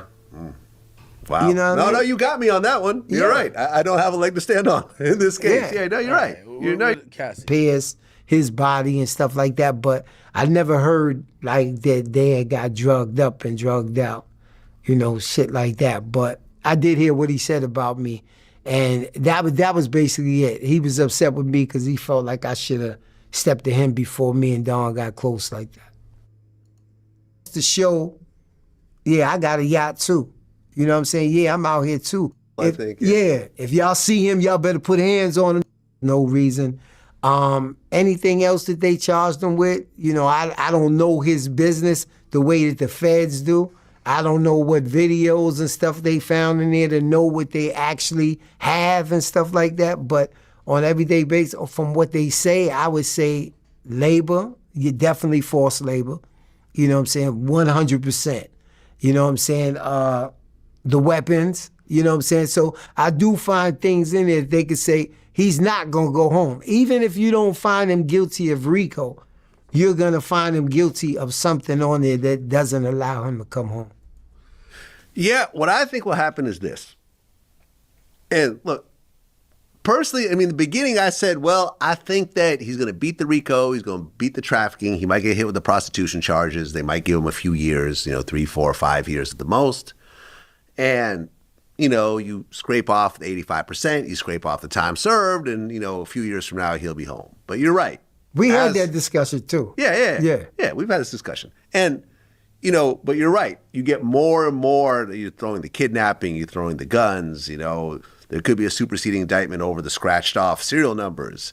There is, the drugs, that there's, breaking into homes and everything else like that. You're using employees to engage in illegal activities.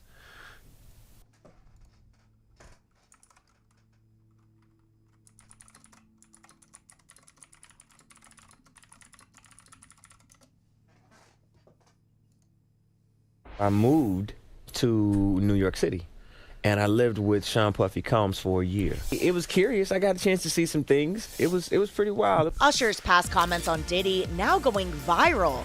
These are places that a 13-year-old probably should not be. in the wake of his former mentor's federal house raids. I met Puffy a long time ago, around, 92. Flash forward to 2016 on The Howard Stern Show, the singer recalling his wild memories of living with Diddy, who now faces serious legal trouble, including sex trafficking allegations. We're sending you New over York to City. something called Puffy Flavor Camp. In the 90s, do you understand what that's like? You're I seeing went it. there to see the lifestyle. Right. And I saw it. It was pretty wild. There were very curious things taking place. Uh-huh. And I didn't necessarily understand it. There's so many things that I wanna do.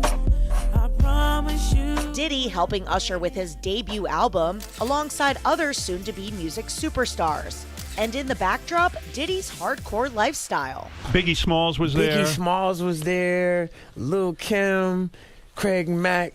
All these people are hanging around. Yeah, man. Faith Evans, And your parents Jodeci, were Mary J. okay? Blige. They didn't know nothing about this. Oh.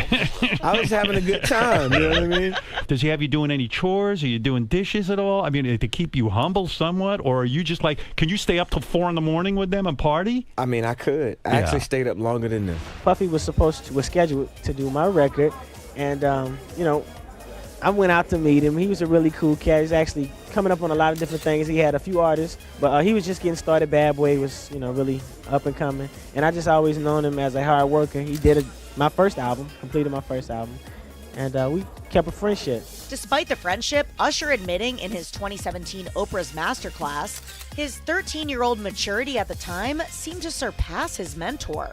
We would fight, we would tussle. More than often, I think Puffy would say, man, you gotta chill, like you just a little bit too intense. You gotta relax. Like, yo, man, I'm here to work, man. I ain't sang in a week.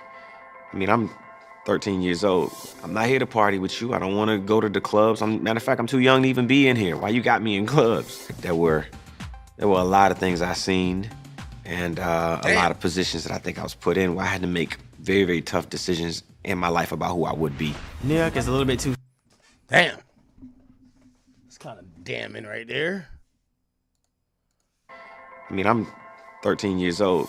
I'm not here to party with you. I don't want to go to the clubs. Matter of fact, I'm too young to even be in here. Why you got me in clubs? There were a lot of things I seen and a lot of positions that I think I was put in where I had to make very, very tough decisions in my life about who I would be. New York is a little bit too fast for me, I spent like a year here. Meanwhile, Usher has yet to address Diddy's legal troubles. But back in his resurfaced interview, the father of four did tell Shock Jock Stern this. Do you have money? What's going on? I mean, I had like per diem. I had like, What like a living. life. Yeah, it's pretty crazy. You're a dad now. Would you ever send your kid to Puffy camp? Hell no. Damn. Interesting.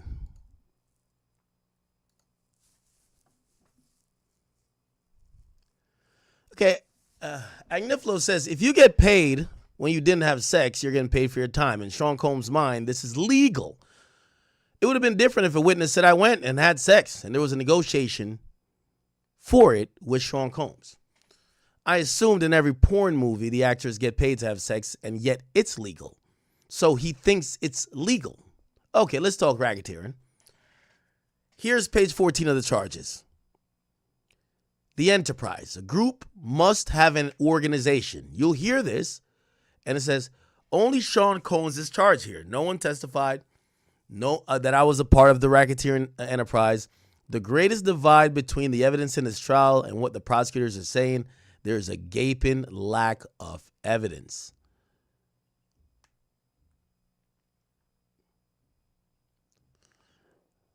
I don't know if trying to beat that sex charge, prostitution charge, by saying that, no, we thought we were doing, Diddy thought he was doing amateur porn, and you could pay people for porn, and that's what it was, but really he didn't pay people for porn, even though he was doing porn, and they mentioned that porn people get paid. He's like, well, we paid for time. Huh? We paid for time, but these guys are doing porn? I don't know, bro. I'm really unsure about Mark Agnifilo. So they didn't charge racketeering. They charged racketeering conspiracy. They needed a co-conspirator, and they just don't have one. They claim it's KK. The evidence at this trial shows KK is a helpful person. Kerry Morgan called KK and D-Rock.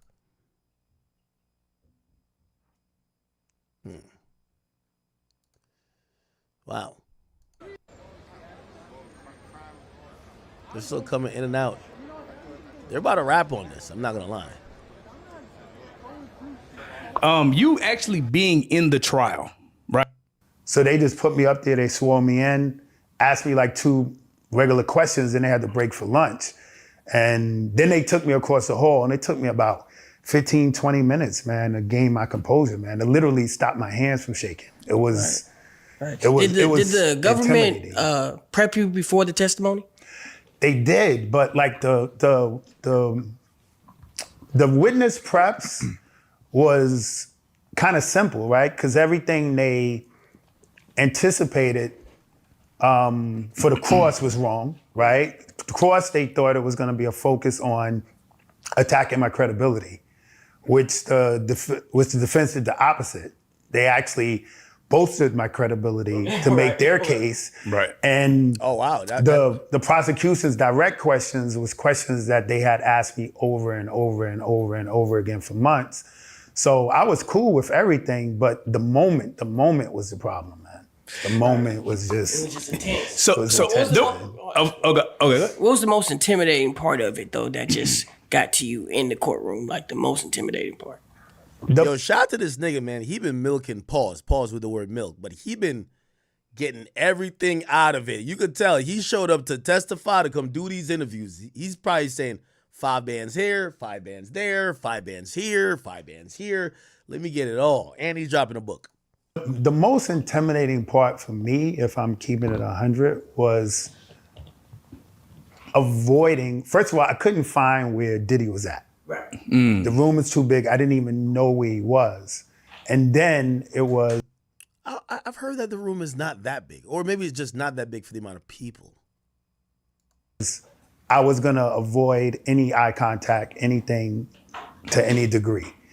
Because I didn't want to deal with the possibility of there being like a intense stare or a negative or something that could be an issue, right? You gotta look, if you hear he didn't get bail because there's supposed to be an intimidation factor, right?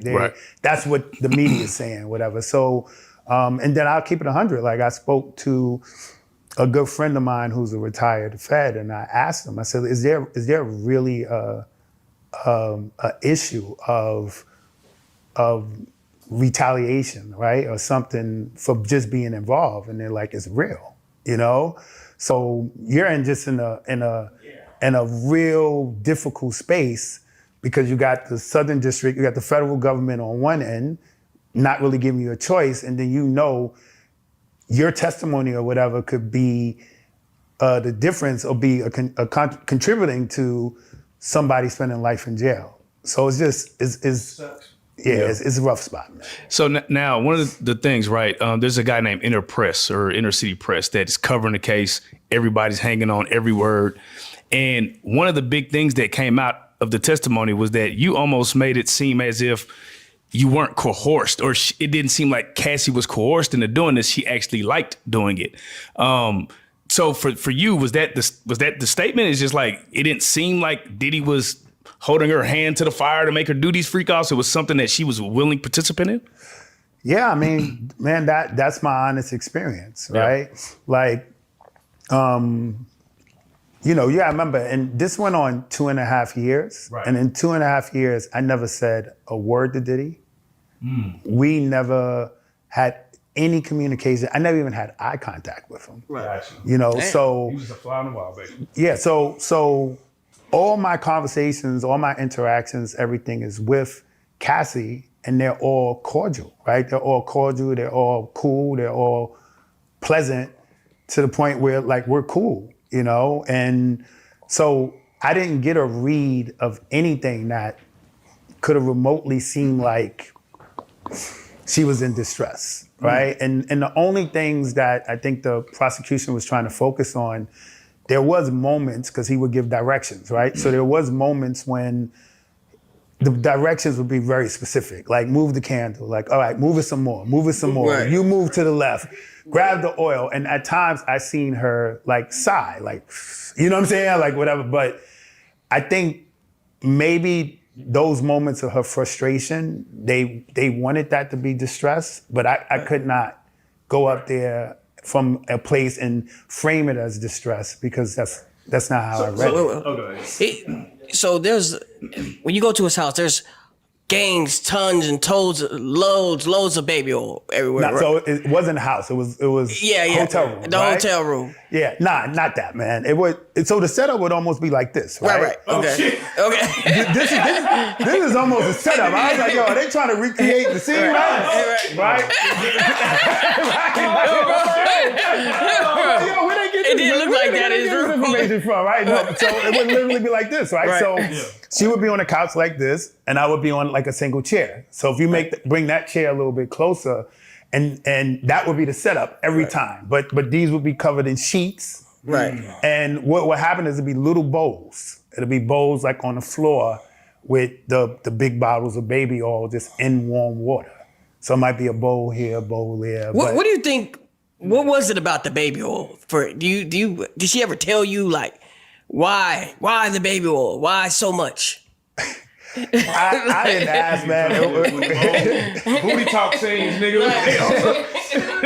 Old school booty talk scenes, nigga. I didn't ask, but look, you're talking to a stripper, right? Right. Every time I go to perform, I'm putting on baby oil and I'm doing it for the aesthetic, right? It makes you know, whatever you lean, it accentuates your lines and stuff like that. So I just immediately went to something like that. I mean, he's just, from the visual, obviously you must enjoy how it enhances, I guess, the body, you know? Have you been ashy since? So Nigga is going right now. I actually am ashy more than ever. I'm not, yo. But here's the thing. What ended the run? Bro, that's a good question. I don't know, right? So what I'm gonna think ended the run, and I said it, right? Like, but my last time before she called, I had torn my bicep. So bad injury, you can't work out for months. So usually when I came there, I was on point, right? So my last time showing up, I wasn't in a shape. And then it was a good 6-7 months, man. So, you know, doing something like that, I'm always uncomfortable because he's in the room, right? So then months in between, it seems like the first time again.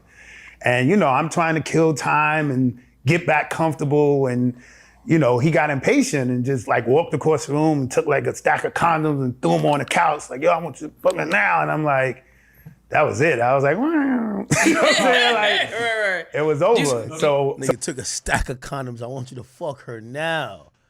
Holy. So I couldn't perform. So I always thought because I didn't come through that time and I'm not in shape the same, I don't know if that's 100%, but that was my thought process. Right. Do you miss it? Do you miss her ever? Like miss that time? Like I don't miss, I didn't connect to her in a way to miss her or whatever the case may be. Getting paid and then, you know, beautiful so that's woman. what I would say, man. Did I enjoy that period of time of feeling special? Like, yo, I was getting top dollar, like this, that, and the other, whatever. It was something in my memory bank or whatever, the way I understood it, where it was validating, right? I'm not gonna lie, it was that, like we said earlier, it was that ego space, right? And so now, hearing now that I was just one of many and everybody got paid more than me, I'm like, yo, what? Oh. You know what I'm saying? Like damn, like I guess, you know, it wasn't nothing, it was just what it was, man. How uncomfortable was Diddy's energy? His presence? So, and I want to address this, right? I go in these interviews and I say, for the first year to 15 months, I did not know who it was. Right. And everybody says, he had to know, like you believe, like, and I'm like, yo, of all the things I could lie about, right, to make the juicy story, why I want to lie about that? Like, I don't get no credit. It don't make me look better, but it wasn't his energy that was uncomfortable, right? Because nothing seemed like it was advanced towards me, whether I knew who it was or not. Obviously, him walking around in a veil. Right. Just the fact a veil with just only his eyes showing while masturbating, right? That was uncomfortable on its own. So I wanted to ask, like, did you ever feel like he was attracted to you? Nah. Okay. I really... That's what, like, because if you be in a certain space, you might feel like, is this nigga looking at me? Like, a weirder energy, might not like he might want to whoop me or something, but like, this nigga might be actually liking the vision of me. So, I mean, that's in the back of your mind, right? But the way it actually went, and I think which was helpful was that he never spoke to me, right? He never spoke to me in an acknowledgement. So if all his communication and his conversation and everything is going to her, right? It kind of takes me out of it. But I'll tell you that it was a real thing. Like I wrote it in my book, right? I can't hear, right? Club all these years, I got hearing loss. So sometimes he would say stuff to her. And if I didn't, and I'm not hearing them clearly, right? So, and once I found out it was Diddy, there were rumors about his sexuality, right? So I'm serious, bro. He would say something to her like, like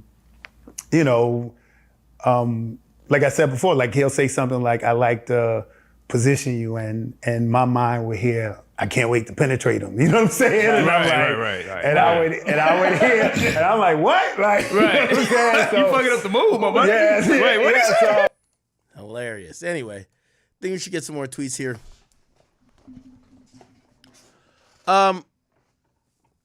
Agnaphilo says they're not co-conspirators. You're talking about D-Rock and KK. They're not co-conspirators. If John Gotti was kicking in your door, would you call Sammy the Bull Gravano? No. He is a co-conspirator. There's only one trial. KK's not a co-conspirator. KK is a very nice person. KK, so he still fucks with KK, you could tell. There's no evidence that anyone's a co-conspirator. The firearms are not charged. Homeland Security say they can't say where the guns were. The Suge Knight story is not charged. Dawn Richard, do you remember her? Miss Westmoreland did the cross, not charged. Yesterday, the government said in the videos you don't see guns, but he probably shouldn't keep videos with guns in them. Is that fair? That's a little sinister. Why are they doing that? And it was Cassie who asked to be urinated on. Oh, shit. Oh, wait. Yeah, remember they demonized the whole peeing thing? Like, who would really want this? Supposedly, Cassie was the person who made the request. Now, I think she said that she made the request she made the request of the sex worker at the request of Diddy because Diddy never talked to the sex workers. Nevertheless, you know how that go, right? Okay.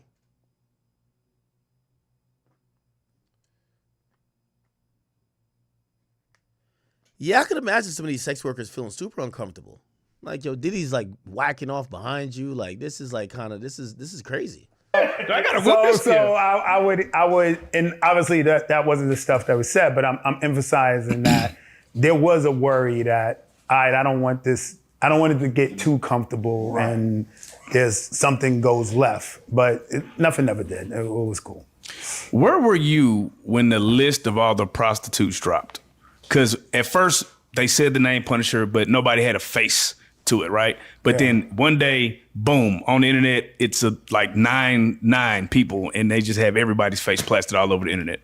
Yeah, man. I mean, that list came out maybe 2 days before I took everything because she was 8 months pregnant. Right. So my timeline was completely off, you know? Was... If, as long as you tell the truth, you fine. But if you don't, we will prosecute you to the furthest extent. Oh, man. Is at your doorstep, right?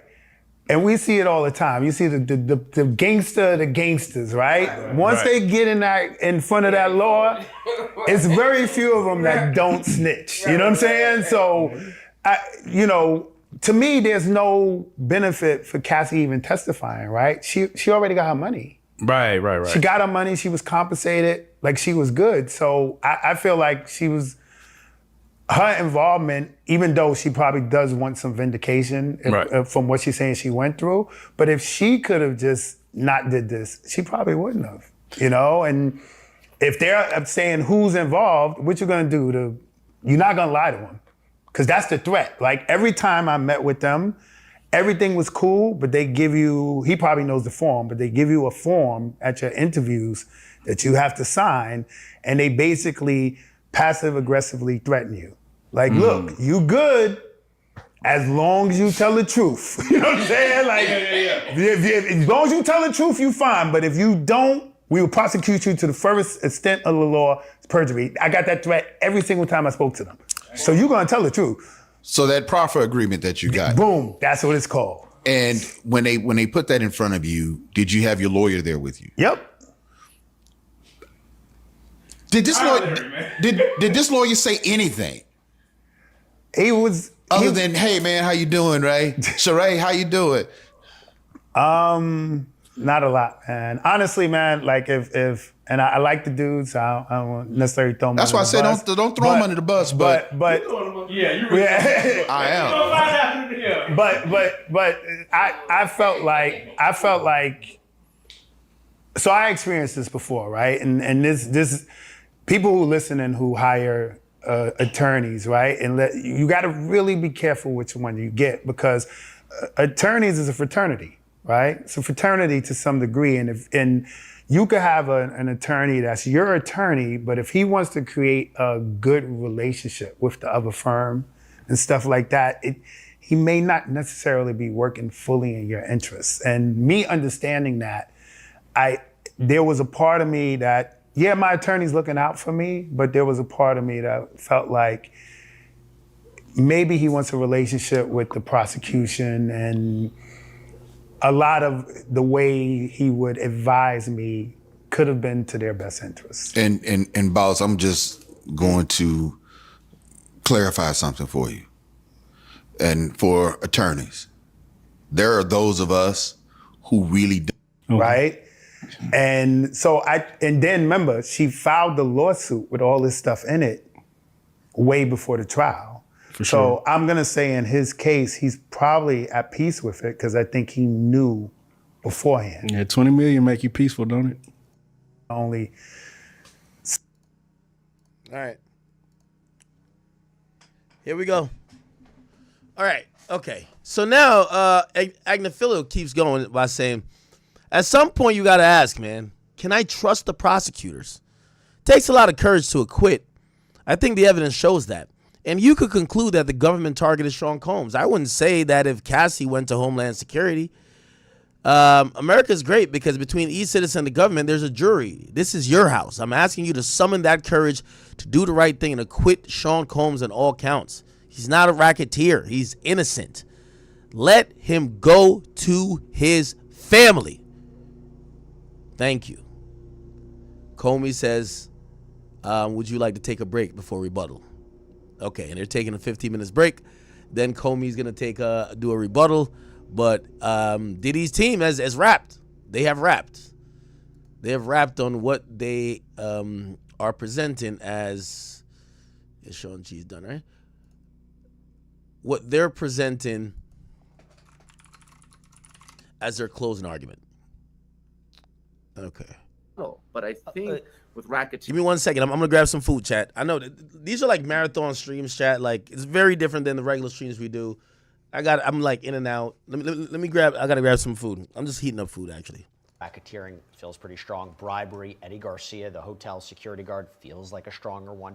Arson, Kid Cudi, who else would have blown up his car? I think that's what the prosecution has been trying to say.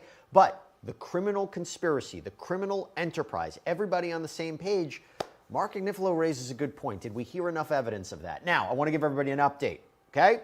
Defense has officially finished their closing argument. I'll tell you how they finished up. Agnifilo says at some point you can ask, can I trust the prosecutors? It takes a lot of courage to acquit. I think that the evidence shows, and you can conclude that the government targeted Sean Combs. I wouldn't say that if Cassie went to Homeland Security. America is great because between each citizen and the government there is a jury. This is your house. I'm asking you to summon that courage to do the right thing and acquit Sean Combs on all counts. He is not a racketeer. He is innocent. Let him go home to his family. Thank you. Now, the judge says to Ms. Comey, Maureen Comey, would you like a break before rebuttal? Yes, 15 minutes. So they're taking a 15-minute break. Then they're going to do rebuttal. Sierra, before we take a break on our end, you can react to anything we've been talking about. But we got a question that came in from Lee Now 3147. You might have the answer to this. How much do we know about the jury? Oh, that's a great question. How much do we know about the jury? Well, until yesterday, I had no idea what any of them look like. And that's, a good thing, right? We're not supposed to know who the jurors are except for the makeup, the ages, their jobs, things like that. But yesterday when I was here, I was with our reporter Elizabeth Milner, who I heard from some of you in the chat saying she's done such an amazing job. You and her both have, Jesse. Amazing, amazing jobs. But Elizabeth pointed out to me, oh, that's one of the jurors. And we thought it was so interesting that they just walk in right with everyone else. And it's kind of like they're hidden in plain sight, right? Like we've been following this case, and yet we don't know what the jurors look like because we're not supposed to. I mean, we do know a bit of the jury makeup too. It's kind of mixed gender as male and female, ages too. The two jurors that always stick out to me in my mind are the one that is a deli worker. I believe he's around age 30, and then the one who is an architect too. So it just kind of reminds me that these people are just every day. You might just run into them at Starbucks. You might run into them at the pharmacy. They're people who aren't probably hopefully not following this specific live stream because they're not supposed to, but potentially not even following legalese on the every day like you or I might do. I mean, this is their job right now, but outside of this, their job is just an everyday thing. So I think while I do believe that they're taking it very seriously, I don't know that outside of this, they're really honing in on the law until now. And I think that's what makes them such a great jury of Diddy's peers. Yeah, they should not know who you are. They should not know who I am. Well, they might have been following us before the Diddy trial, but they should not be knowing. They should not be on these lunchtime shows. Okay, or these full-day shows. All right, we're going to take a break. Sierra, I think we're going to catch you a little bit later. You're going to check around, see what's been happening around the courthouse. Okay, I'm being told I don't have to take a break. But Sierra, I know you're going to do some investigative reporting for us and going to see what's happening around the courthouse. So we'll catch up with you later, Sierra Gillespie. The best. Thank you so much. Appreciate it. Let me continue on with the questions with Nima and Afi. Okay, Nima, this is from Rob Show 6300. If federal prosecutors fail to indict Diddy, I mean, he's already been indicted. I guess the question is if they fail to convict him. If they fail to convict Diddy, could it hurt their careers or reputations? Are their jobs at risk? Ooh, good question. The answer is theoretically no, but practically they will always be known as the prosecutors that lost the Diddy case. You're a prosecutor. You're expected to win every single time. It's SDNY. They hire the best, the brightest. So yes, especially when you have people like me armchair quarterbacking the case and saying you made all these mistakes by not indicting KK and D-Rock, and you let Gina, victim 3, off the hook even though she was in your indictment, and you should have brought in these other victims that were sexually assaulted by Diddy that didn't have a romantic or professional relationship with him, so you botched the case. So the answer is, look, they're going to be fine. I'm sure they have impeccable pedigrees, went to the best law schools, best clerkships, but this will be a stain on their career. Yes. Got this question. And by the way, Nima's never lost a case, just so everybody knows, right? We all know that. This is from Francisca 5476. Nafi, I'll throw this to you. Can the prosecution do a rebuttal on closing arguments? So yes, they can. I mean, we just learned out they are. I guess my question to you, just to tweak that a little bit, what do they need to do? What do they need to do on rebuttal? So they have an opportunity, because they are the prosecution and because they have the burden of proof, first of all, to do the rebuttal. I don't always think that setup is fair to allow them to get the last word in, simply for a lot of reasons, mainly because of budgeting. They have a larger budget than most defendants. Diddy is not your typical defendant. That aside, they need to address some things that Agnifilo, oh my God, that he brought up. The holes that that he poked in their stories, they need to do everything they can to fill them up. That's that's it. Nima, we got this question from Sophia Zarazola. When will we be able to know the final verdict, and how long will it take for him to get sentenced? So a couple of points there. One, when do you? I think they're going to be handed the case Monday. You tell me when you think we would actually get a verdict with the July 4th weekend coming up. But also sentencing, doesn't it happen like 3 to 4 months after a conviction if he's convicted? That's absolutely right. So we're going to have jury instructions Monday morning. They'll start deliberating. I agree with you, Jesse. We're not going to get a verdict on Monday. If we do, it's probably terrible for the prosecution. They're going to need some time to get guilty verdicts on the more serious counts. Tuesday would be early. I would say Wednesday, if I had to guess a particular day. Usually 3 full days for a long trial like this seems about right.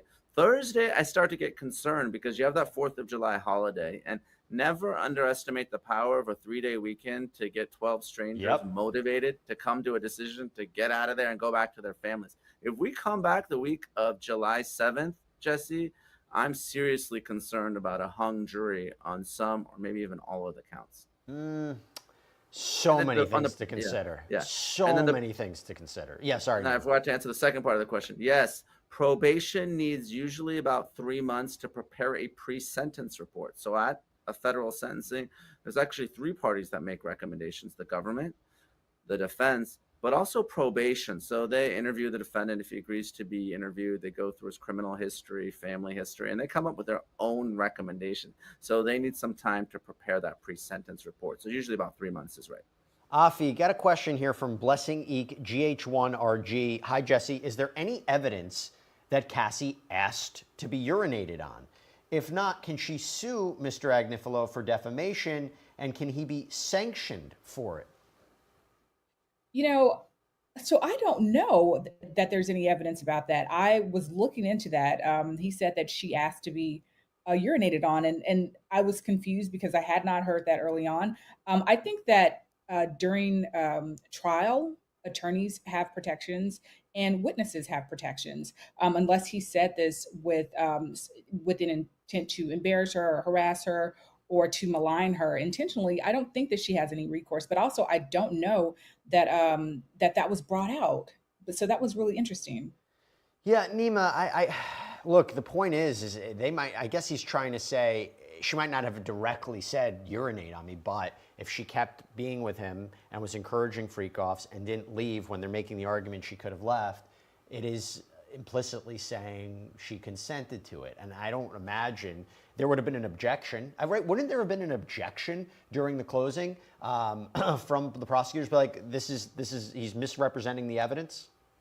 Yeah, prosecutors, defense lawyers, they do make that objection. Usually the judge will say to their jurors, they'll overrule that objection and say, you're the only ones to decide the facts in this case. If the lawyers misspeak, what they say is not evidence. There's a jury instruction to that effect. But yeah, like Afi said, there is a litigation privilege. We can say anything really within reason in a courtroom or in a court filing, and that is privileged, and you cannot be sued for defamation on that basis. By the way, you're both getting some love from our commenters. So I'll start with you, Afi. We got a question from Fabiola Delgado LeBron 1497.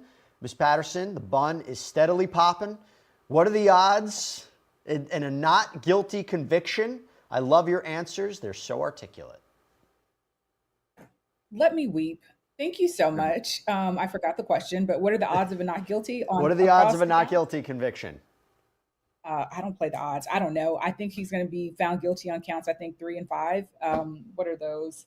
Transportation to engage in prostitution. Yep. And for sure, the 2 transportation to engage in prostitution charges. And, I gave my thoughts the other day on racketeering. I think there's a 65% likelihood that he's going to be found guilty. I agree with Nima. I think it's going to be 2.5 days, maybe 3 days to get a verdict. Anything after that, we're looking at a hung jury. But thank you. I don't know. Yeah, no, I see. The thing is if they're carefully go through the evidence, I think it takes them hours to dissect Cassie's testimony, hours to dissect Jane's testimony, or they might group them together, right? That's what the defense wants. The defense is basically, that's the thing, Nima. I wonder and I have compliments for both of you guys. I'll tell you what, Nima, I have two comments for you. I'll put you aside. I'll go back to Afi for a second. Shouldn't the prosecution in their rebuttal say, so everybody's lying. Okay? Every single person we brought out is lying. Every single person has a vendetta. Every single person is putting their reputation at stake and putting their lives at stake by doing this, right? Because they all want money or want off to go after Sean Combs. Is the defense simplifying this too much for you, jury? I mean, shouldn't they make that argument? Absolutely. So, and I said this early on with Agnifilo. I will get that name together. He said his basic defense is, oh, Capricorn Clark, she's lying about the gun with respect to the kidnapping charge. Yes, she's lying about that. But, believe her when she said, you must believe her when she said that Cassie got a large or a lion's share of the advertising dollars when it came to her album and her promotions. Cassie's lying about this. But believe her when she says that she really enjoyed, this aspect of the hotel night or that aspect. It's like, it's, you want us to believe that they're lying when it's not convenient for you, but that they're so very truthful when it's convenient for you. Get out of here with that.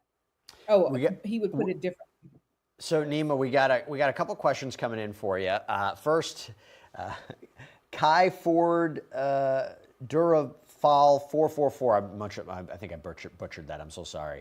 Hi, please, Nima. If I got a case, can I hire you? So you're getting clients. I don't know. Can he hire you? Can she hire you? Absolutely, yeah. Okay, there we go. Leon Thompson, 2011. Super chat question. Thank you so much. Do you see Cassie and Diddy ever rekindling their relationship? No way. She's with another man. Has kids now. I mean, look, you got to move forward in life. Don't look back and get with your toxic, abusive ex. That's advice that's going to apply to anyone that's watching. Look, I mean, we've talked about this case from a legal perspective, right? But ultimately, right, they're victims here. These are women who, regardless of how you feel about the merits of the charges, they were mistreated badly by Diddy. And for what? Because he was a celebrity? I mean, let's just put that out there. He's a terrible human being, even if he's found not guilty of some of these charges. So no, Cassie should not be with him. Yeah, the jury could say, oh, she's a victim, Jane's a victim, but it's different from being a victim in a toxic relationship, a violent relationship, versus being a victim of sex trafficking. One more question for you, Nima. This is from @Cookie 111700 for Nima. Do you believe he will be found guilty? I know we kind of are repeating it here and there, but do you think he's going to be found guilty? I do think he's going to be found guilty because, look, at the end of the day, even if there's holes in the testimony, there's all this other criminal conduct, right, that he can't get away from. He's trying to make excuses for each of them. Let's just go through it, right? He's saying, no, this wasn't a bribe because he just cared about his PR, right? Oh, the drugs? Yeah, it was just personal use. And when he beat Cassie in 2016, he just had a bad drug episode, right? Or the arson, there's no evidence that it was Diddy himself that did it, even though he said, I'm going to blow up your car, and it was hit with a Molotov cocktail a short time thereafter. Or what about the extortion, shaking down Cassie's mom, Regina Ventura, making her wire 20 grand, get a home equity line. The sex tapes were going to go to her employer, or threatening Jane, saying, I want to send it to the father of your child so you lose custody. There's all this other criminal activity that Diddy and the defense can't get past. And I think that's... Since I'm reading or I'm listening to them answer random questions, let me answer some of you guys' questions. Thank you for all the donations. So this is about the first woman we're talking about. Remember that her name was like Aaliyah. She came on early in the broadcast, the Law and Crimes broadcast. Thank you for the donation, Joe Music. He said black women want to see Diddy under the jail. I don't think all, but I do think there are a few people who probably see they have in their minds been victimized as well. So they're always going to go for someone being accused to go to jail, right?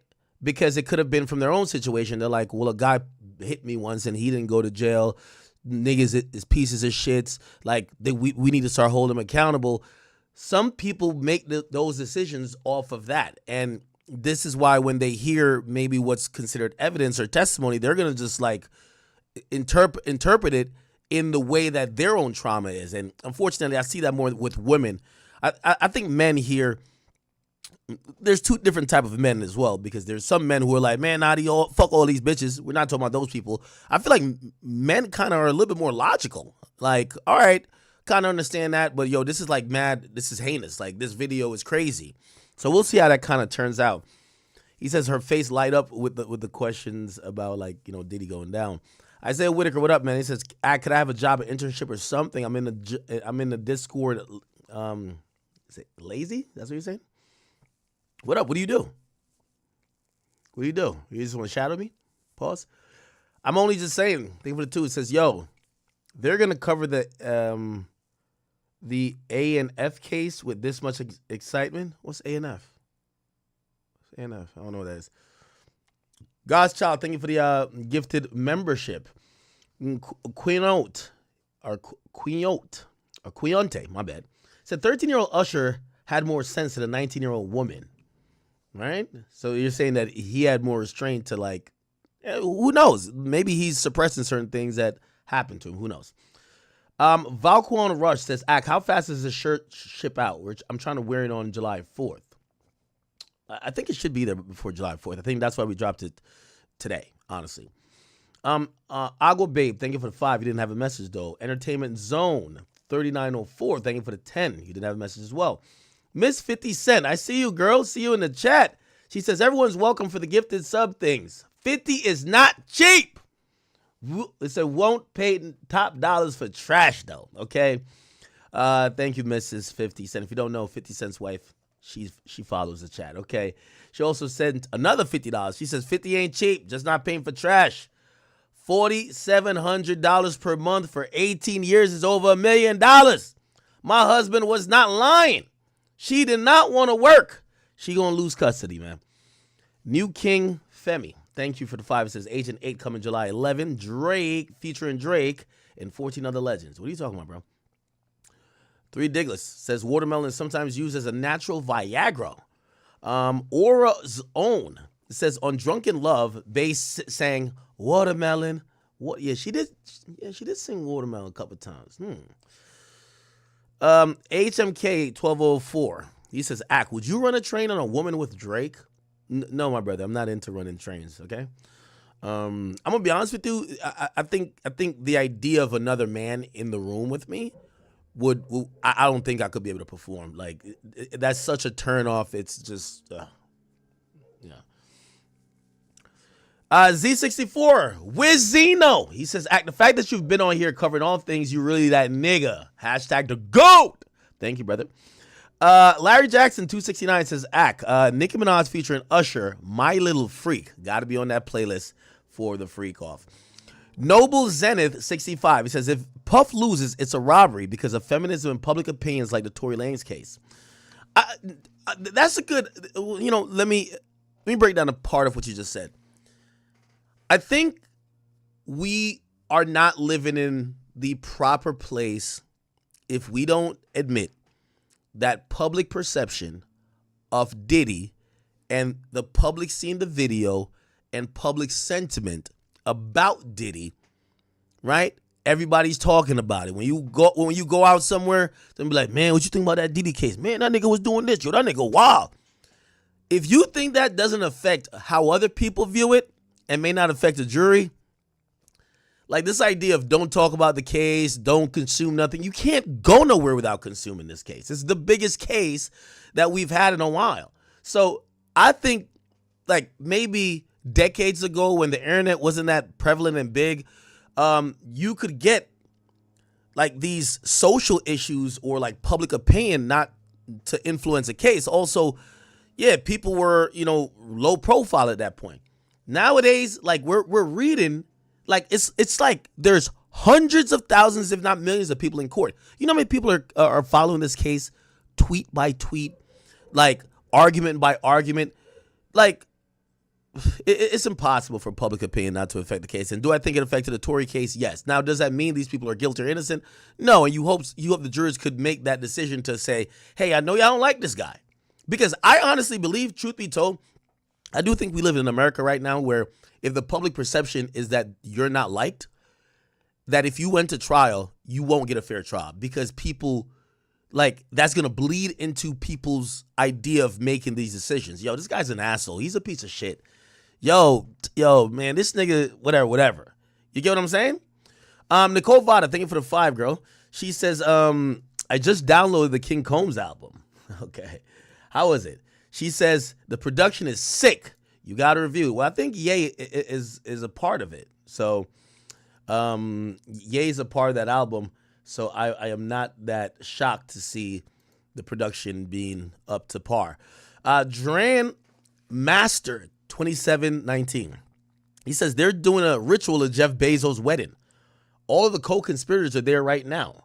Gematria numbers have Puff throwing a party at the end of July in Miami. Yeah, Jeff Bezos is about to have a wedding, right? I seen like he's about to go crazy. Ain't this like his second wedding? Yo, how come these billionaires love getting married, and even when it doesn't work the first time, they get married again? Like I seen that Jeff Bezos was trying to rent out an island, and apparently they're saying that even with the billions, he couldn't rent out the island, but he got like most of it. But like they're like the cafe there was not gonna shut down, which come on, he's gonna rent everything out. Damn, this is the island of Jeff Bezos' wedding. This is all yachts. Wow, this is crazy. Is this a man-made island? What's the name of this island? Let's see. What is it called? It's the island of San Giorgio Maggiore.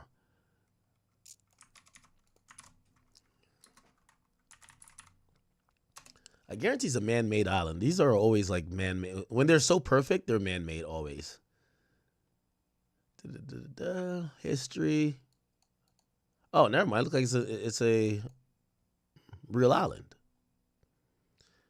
One reason I don't like Cancun and Tulum? Cancun and Tulum in Mexico don't have natural beaches. All of those beaches are man-made. I fucking hate it. This is why I have no desire to go to Mexico for beaches and stuff like that. If you want nice beaches, go to Caribbean, right? Or I think if you go on the Cabo San Lucas side, that's like great beaches. But Cancun, they made those beaches, bro. It's trash. Okay. Still good water because anything that's not Atlantic Ocean water is pretty cool.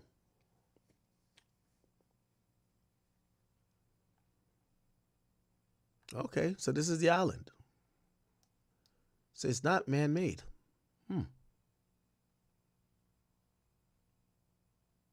All right. Thank you for that donation, though. Sugar Songs, thank you for the 20. You didn't have a message with that, though. Appreciate you. NHK OD Buck says, you seen King Combs drop music? Talk about bad timing. Well, I'm going to be honest with you. I think he's looking at it as promo. It's kind of interesting. We've seen the Suns use this moment as promo as if they haven't realized that all of this could come back crashing down. Because if their father ultimately goes to jail, they look crazy, right? Gary Kai, thank you for the membership, and also Little Red 933. Mikey V2S, he says, your stream gets me through the day in the office. Tony Yo's up. Jimmy Henchman was in a proffer session and was asked if Diddy was engaged with minors. Yeah, well, it looked like they were trying to investigate him. Maybe it was rumors on the street. High Five Cinco says, no more vacations, brother. Get on your job. Yo, this dude, he's trying to Diddy me. King Buck 360. Thank you for the gifted membership. And Rello Country 6741, thank you for the 5. It says, even if one juror has reasonable doubt, it could lead to a hung jury and potentially a mistrial, so I'm calling a deadlock. Well, here's the thing too, Rello. It depends on if that juror is down to stand on his, you down to stand 10 toes down. You get what I'm saying? Because what will normally happen, and we should get into the psychiatry of the makeup of a jury pool. There's some people who usually don't want to be there. There's some people who got other stuff going on. Some people don't like the fact that they can't be doing A, B, or C. Some people feel like they're losing money. Some people want to get home to their girl, their husband, whatever the case is. And then when it's only one person, right? One person that's saying, no, I don't agree with this guilty verdict. And they got to convince that person. Sometimes it could turn a little bit even into bullying. And even if it's not necessarily overt bullying, it turns into, yo, bro, like, yo, this is our 15th vote. Yo, we've been here 2 days. Yo, what do we, and it becomes one of those things where it takes a certain type of person to go against 11, because it's not just you're voting and it's like, oh, no. Like, at a certain point, the others get irritated. Like, yo, you're fucking holding us up. Like, you're keeping us here. Like, they're not going to be that happy, right? So we'll see if he has one in here. I would imagine that with the team that Diddy has, they have vetted everyone, and they probably think they got a few pro-Diddy people up in that jury pool. We'll see if it actually happens. Bomb OENT Group says, Zach, I think you really should check out Lionel Legal page on a trial verdict. He makes some good points. Lionel Legal, who's that? Lionel Legal. Okay. Is that a YouTuber?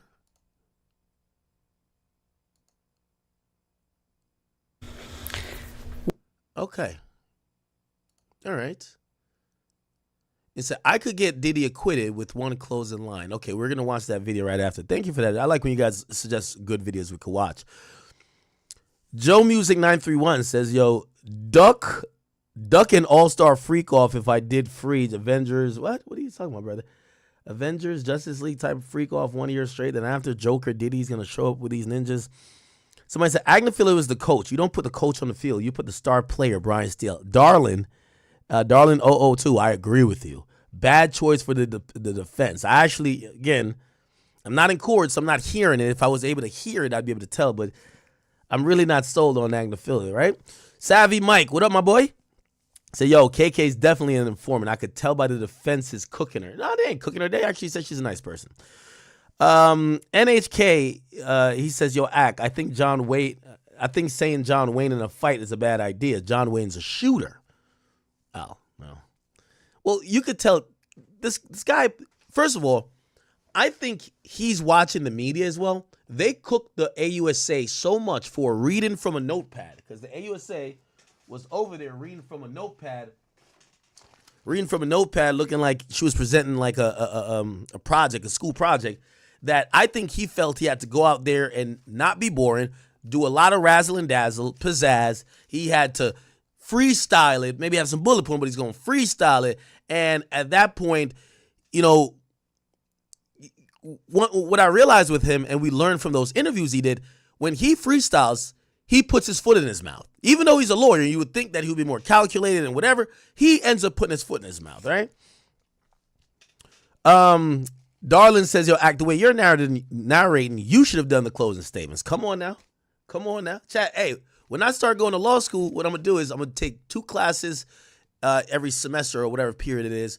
I'm going to do it online, right? So it's probably going to take me like 2 or 4 years, but, you know, chat, we're, you know, God willing, we'll be doing what we do here for a very long time, so it'll help me in the end. But I would love to try a case. I mean, I already did the rapping thing, right? I got an album to drop still as a rapper. Well, actually, I did drop an album. It was an EP. Chat, let me tell you this. Life is like amazing for me if I could just try everything once, you know? So I'm like, eventually, if I could get a law degree, I'm cooking out here. Like, as well as me finally getting my little DIY contractor shit going on, huh? Through TNT says, you're fire. Comedian Kellis, what up? Jay Breeze Music, what up? He says, any update for when you'll be back on Twitch? Honestly, like, you know, no official update. I kind of have a ballpark idea in my mind. I don't want to say it. I would love to tell y'all, but I think if I say it, it will give you guys false hope. And one thing I learned from the Aiden situation when he was suspended from Twitch is that he used to tell us behind the scenes, yo, I've spoke to them. They're going to let me back this time. And then it was a lot of disappointments. And, you know, so I don't want to do that. But let's just say we hope sooner than later, right? Let's just say that. Riley Run the City, thank you for the memberships. And I guess it was Miss 50 Cent who donated like 50 gifted memberships, huh? Yo, Lab Diamonds London, that's your name? So, yo, mi general, Big Ack, yo, send the Chat King and the Queen them to the Lab Diamond London .com after the stream, right? In the notes with a purchase, and I blessed them with a free nice gift. I don't know if you understood what he said, but I got what he said. I guess he has like a diamond company. He's like, just use as the promo code. Skinny Day, what up with you? Thank you for the 5. It's actually definitely got to do an interview with Ray Daniels. I think it would be a good conversation. I do like Ray Daniels conversations. I would definitely want to do a conversation with Ray Daniels. We've actually missed each other a couple times, you know. And also I do want to say to people who have been watching the stream, I do apologize if we have become a little bit monotonous. You know, I know this is where we have fun, and a lot of y'all tune into the stream because you could see anything. You could see a crash out, some informative shit, some jokes. We've been covering a lot of this Diddy stuff, but once we started being dedicated to covering this, we had to finish. So, you know, we are going to get to some different type of streams, obviously, but we're at like 99%. Like, you got to finish the game. Story mode at this point, no? Okay. Wyan Joseph said, I've been a chat nigga for more than 13 years, man. I'm a stylist. I've been trying to contact you like crazy. I hit up Claudia and Leaf. Please get back. Bro, since you're a stylist, how was you feeling the drip from yesterday? Let me know.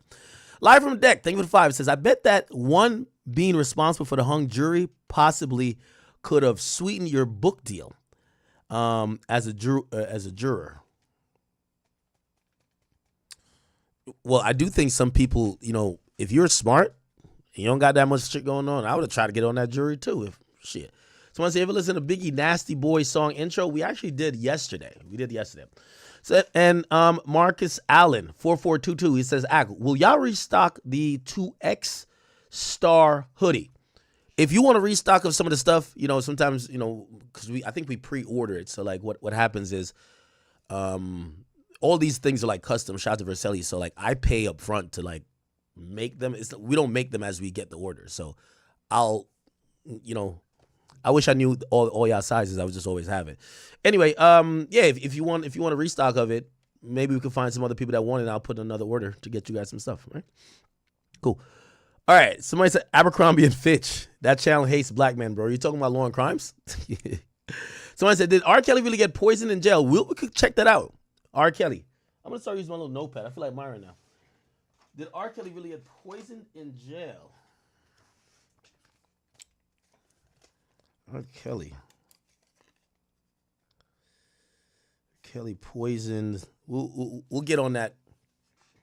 Okay. What else? All right. Cool. So let me just play this video right here. This is a different perspective. Look like this guy's a legal mind. Let's hear what he says. He says, this is a clickbait title, but shit, I think it's going to work. I could get Diddy acquitted with one closing line. Let's hear this. Now look, the case is going to be going to the jury. How would you prove innocence? Or how would you find guilty? How would you find Diddy not guilty? Because you're not going to prove innocence. There's no such thing as innocence. Stop saying innocence. There's no such thing as that. How would you win the case with Diddy? Very, very simple. Let me go through a couple of things with you, bring you up to speed. Remember, I don't care about proving anything. Remember, I'm the defense lawyer. I'm trying to basically kill probable cause. A reasonable doubt, I should say, okay? Now, first, the strategy is that this was debauched. This wasn't criminal. The central argument is going to be that this case is about moral disapproval of Sean Combs' lifestyle, not about proof of federal crimes beyond a reasonable doubt. The defense has got to convince the jury that while Diddy may be guilty of excess and vulgarity or even immorality, he is not guilty of orchestrated a criminal enterprise or trafficking anyone. As to RICO, you've got to attack the RICO conspiracy, attack the enterprise and predicate acts. And the best argument is that there was no enterprise. This was not the mafia. This was a celebrity entourage, not a crime syndicate. Undermine relatedness. First part, relatedness and continuity. Relatedness. Argue that the alleged acts, drugs, sex, money, whatever, were isolated acts, not part of some coordinated plan. Undermine continuity. Remember, relatedness and continuity. Portray the incidents as episodic, chaotic, even abusive, but not organized, not systemic, not systematic, not organized. not continuous. That's the most important thing. Remember, this is the aspect which is the most important. You have to understand relatedness and continuity. That's it. Undermine the involvement of others. Say that no one was employed in the criminal network. Friends, girlfriends, staff, all voluntary, present in this orbit of fame and excess. The tagline should be, this was a party house, isn't a racketeering ring. This is Hugh Hefner. This is the Playboy Mansion.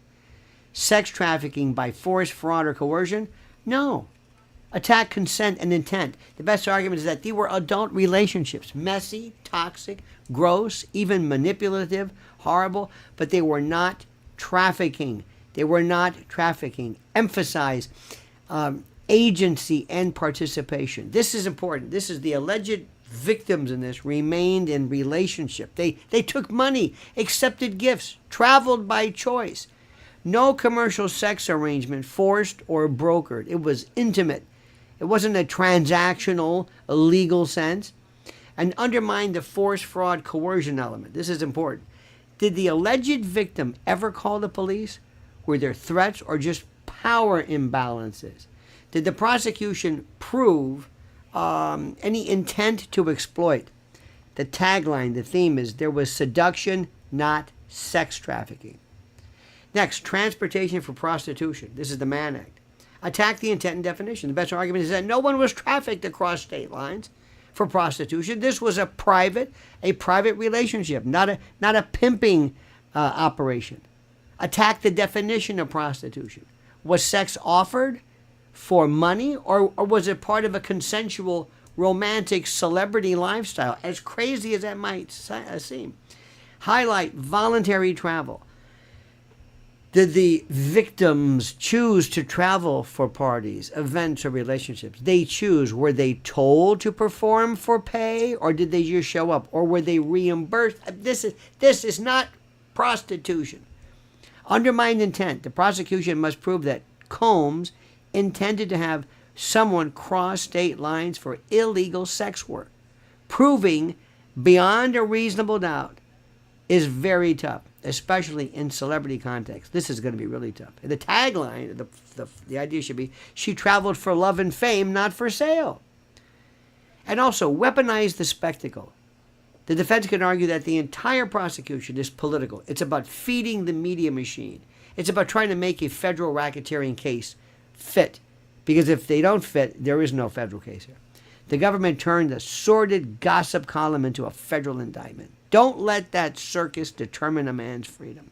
Undermine the credibility of witnesses, money, motive, publicity, lawsuits. Explain, we didn't have to put a case on because the prosecution never proved theirs. Highlight the idea of selective prosecution. Why now? Why after civil suit? Well, he's making some points here. He's making some points. Okay, my brother. Celebrity lifestyle, as crazy as that might seem. Highlight voluntary travel. Did the victims choose to travel for parties, events, or relationships? They choose. Were they told to perform for pay, or did they just show up, or were they reimbursed? This is not prostitution. Undermined intent. The prosecution must prove that Combs intended to have someone cross state lines for illegal sex work. Proving beyond a reasonable doubt is very tough, especially in celebrity context. This is going to be really tough. And the tagline, the idea should be, she traveled for love and fame, not for sale. And also, weaponize the spectacle. The defense can argue that the entire prosecution is political. It's about feeding the media machine. It's about trying to make a federal racketeering case fit. Because if they don't fit, there is no federal case here.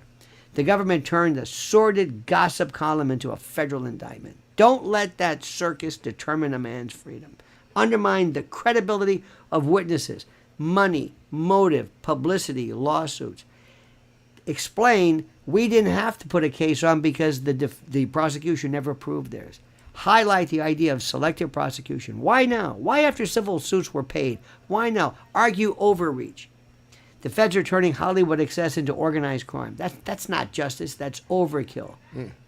And what you have to do is you have to tell the jury, you may hate the parties, you may hate the drugs, the fame, you may hate him, but that's not your job. Your job is to decide whether the government has proved its case. And on that, ladies and gentlemen, they failed. That's the way you do it. That's it, that simple. And what's so interesting, believe it or not, is that nothing more needs to be done, needs to be explained. That simple, that easy, that clean. Don't make it any more obvious than it is. That's it. Or don't make it any more complicated, I should say, because the idea is that it's obvious. And sit down and let that jury, the less you say, the better. Breviloquence, be brief, show brevity in thought. That's the way to do it. It's the most important and critical thing there is. And what I'm telling you, more than anything else, which is so critical, is for people to understand the idea that this case has hit overkill. They've been hit with this tsunami. They don't know what to make out of it. The complexity and the enormity and the sickness of it will ultimately inure to the benefit of Diddy. Guaranteed. Now listen to what I'm saying. Remember, I don't like this guy, you don't like this guy, but our liking it has nothing to do with it. If they had charged him with arson, you would be right to say, you know what, where was there any evidence of fire? That doesn't mean that nothing bad happened. It doesn't mean that that nothing occurred. It means that what they charged him with was not what they proved. That simple, that obvious. And that, my friends, is the case in a nutshell. And that's why they should and will find Sean Diddy Combs not guilty. What do you think? I think homie did some valid things. He said some valid things. Well, he said some valid things, but here's the thing.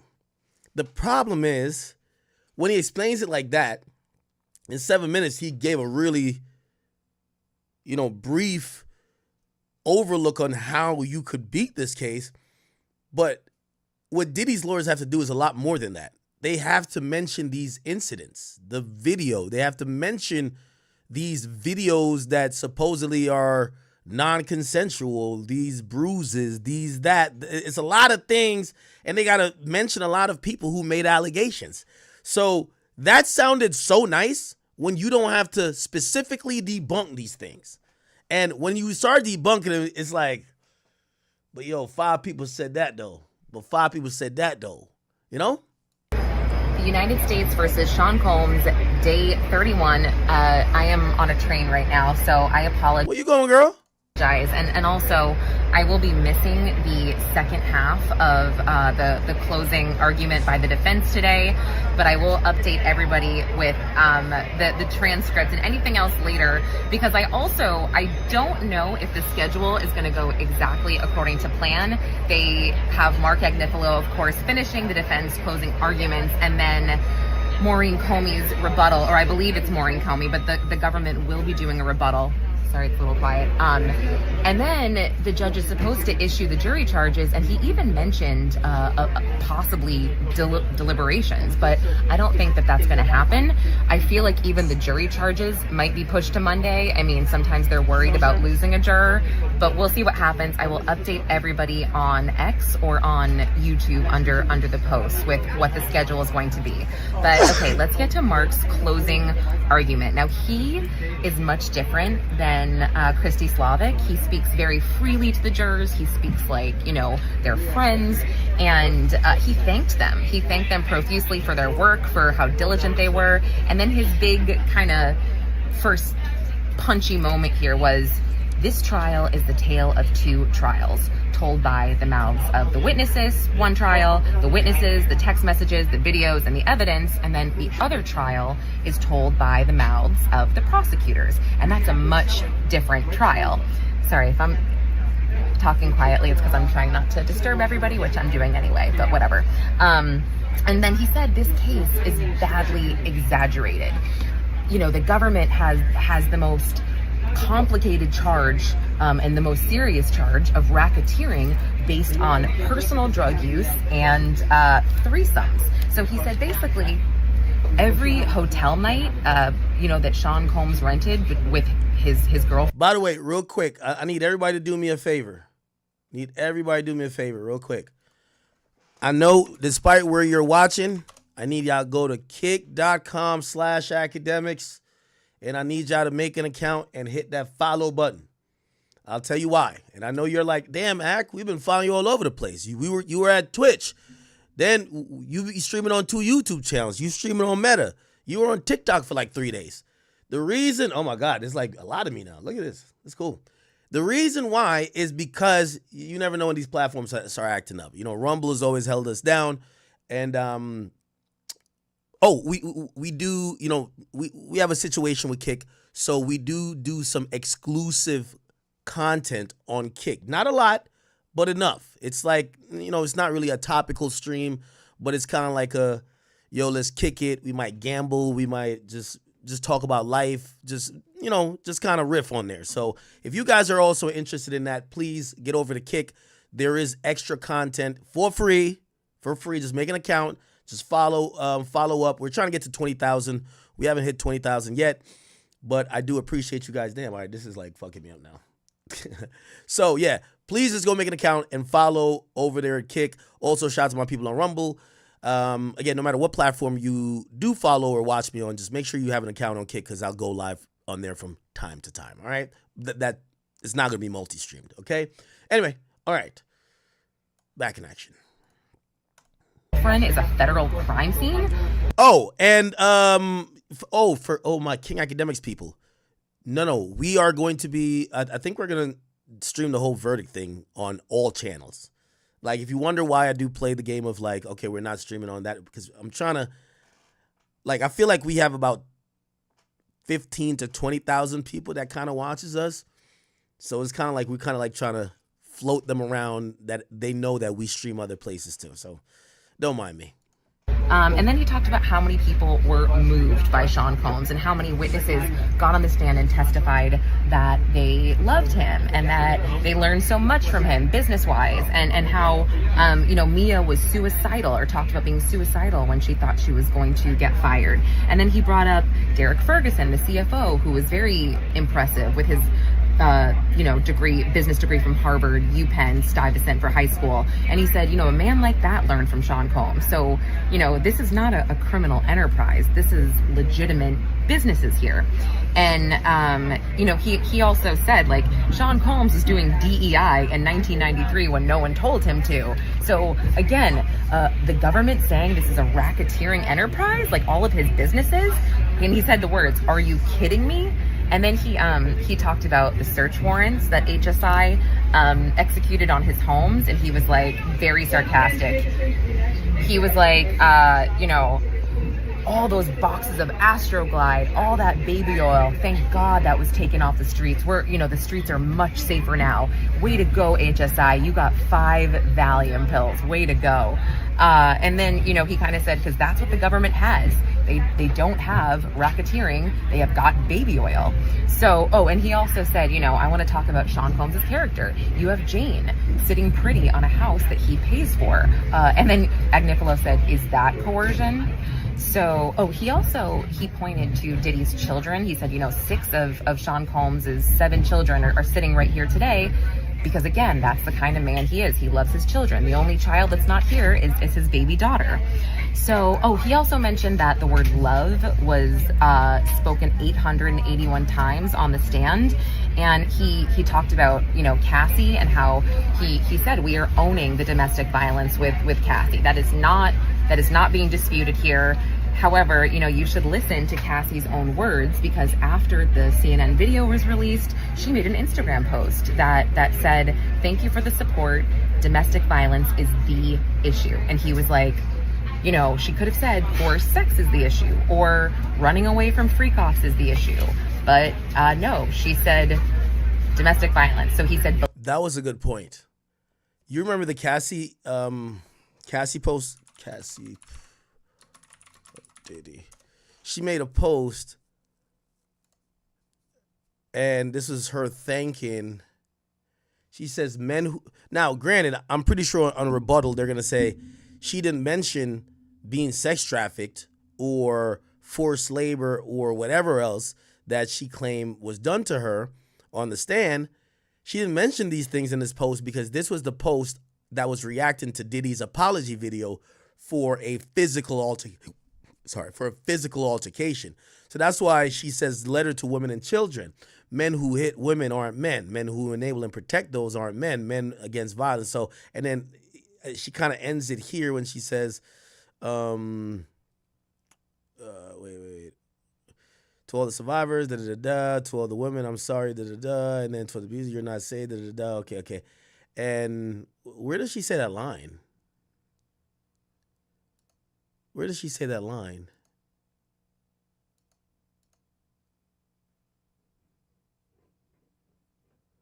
Oh, her husband even put the domestic violence hotline or whatever the case is. Believe Cassie. Believe her. Listen to what she says. He said that a few times. And he said, let's be real. It's so awful. It's so horrible. But, the government was not invited in. And they don't know what happened. She was there. And he also, he said that this case is because of money and Cassie's lawsuit, and that she wouldn't have sued for $30 million if he didn't have it, and that the federal investigation stemmed from her lawsuit directly. And just jumping around a little bit, just going to the witness tampering and the obstruction, he actually said when it came to Jane that those audio messages from Sean Combs didn't sound great. However, he wasn't worried about a federal investigation. He was worried about another major civil lawsuit from someone like Jane. And so, yeah, that's really what it was. And he said, no, he was not trying to obstruct a federal lawsuit. And then I'll just finish off the obstruction aspect really quick, because he talked about how Mia, it wasn't witness tampering or obstruction when D-Rock offered her money, because the government never showed us the text messages where Mia said she was running low on Skrilla, and D-Rock just said, oh, do you need money? So, because he did go a little bit out of order, by the way, with some of the RICO predicates, but I just covered obstruction, witness tampering. So just back to Cassie really quickly. He also talked about how Cassie was, quote, nobody's fool.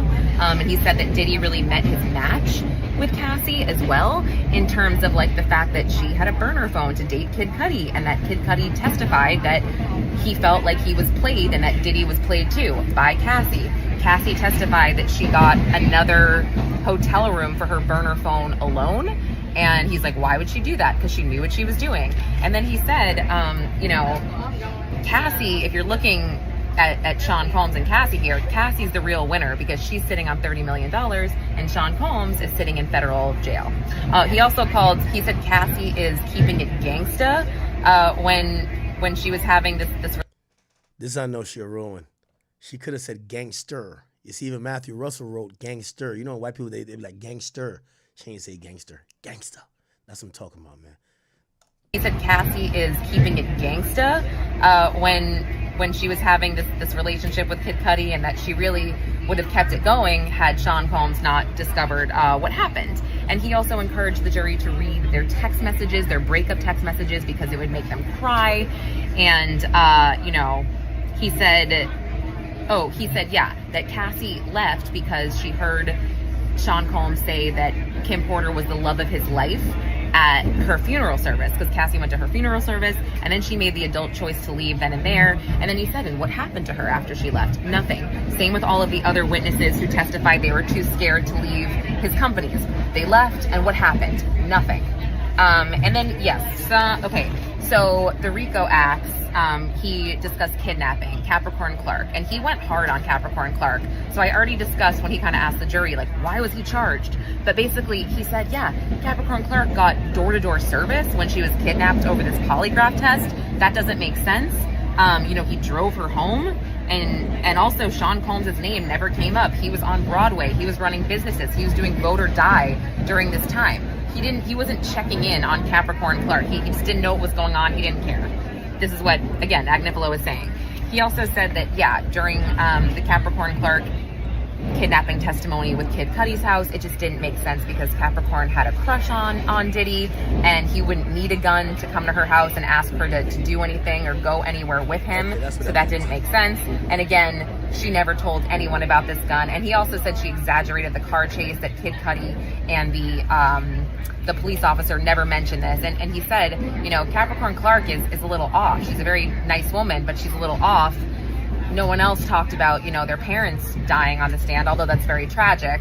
And so then he kind of said, this doesn't meet the New York or California laws for kidnapping. You have to be held by force. And she wasn't. And then he talked about Cassie and her kidnapping as well. And the fact that, she had stated in her testimony that she wanted to recover at Sean Combs' house. And he's like, why would she want to recover at her kidnapper's house? That doesn't make sense. And she never testified that she was there by force.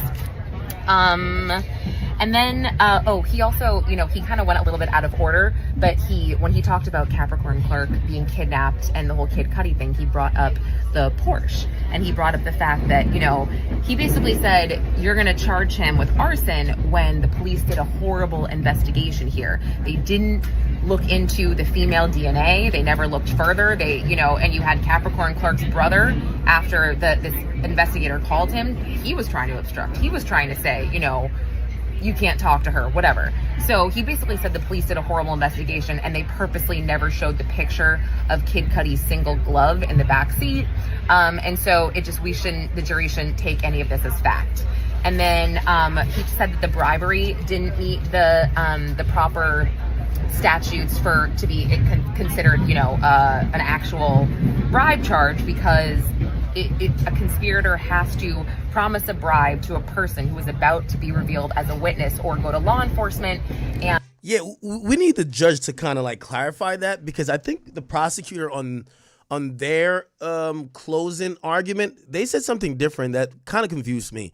So their idea of bribery was that if you're doing something with the knowledge that, even if it's not true, you're trying to conceal it from police involvement, whether the police are going to get involved or not, that would technically be bribery. Like if you're giving someone $100,000 hoping that the police don't get a hold of that footage, that's still bribery, even if the police were looking to get a hold of the footage or looking into the crime at all. That's what the prosecutor said. But according to what Diddy's lawyer said and has been saying, is that no, it's not bribery because there is no police involvement. And I guess they get out of the other loophole, which is what the prosecutor was saying, that, hey, well, you don't need there to be police involvement if you did it for the reason to prevent police involvement. And their thing was, no, it wasn't to prevent police involvement. It was to protect him publicly because he's a public figure. And it's kind of like a wiggle out of it.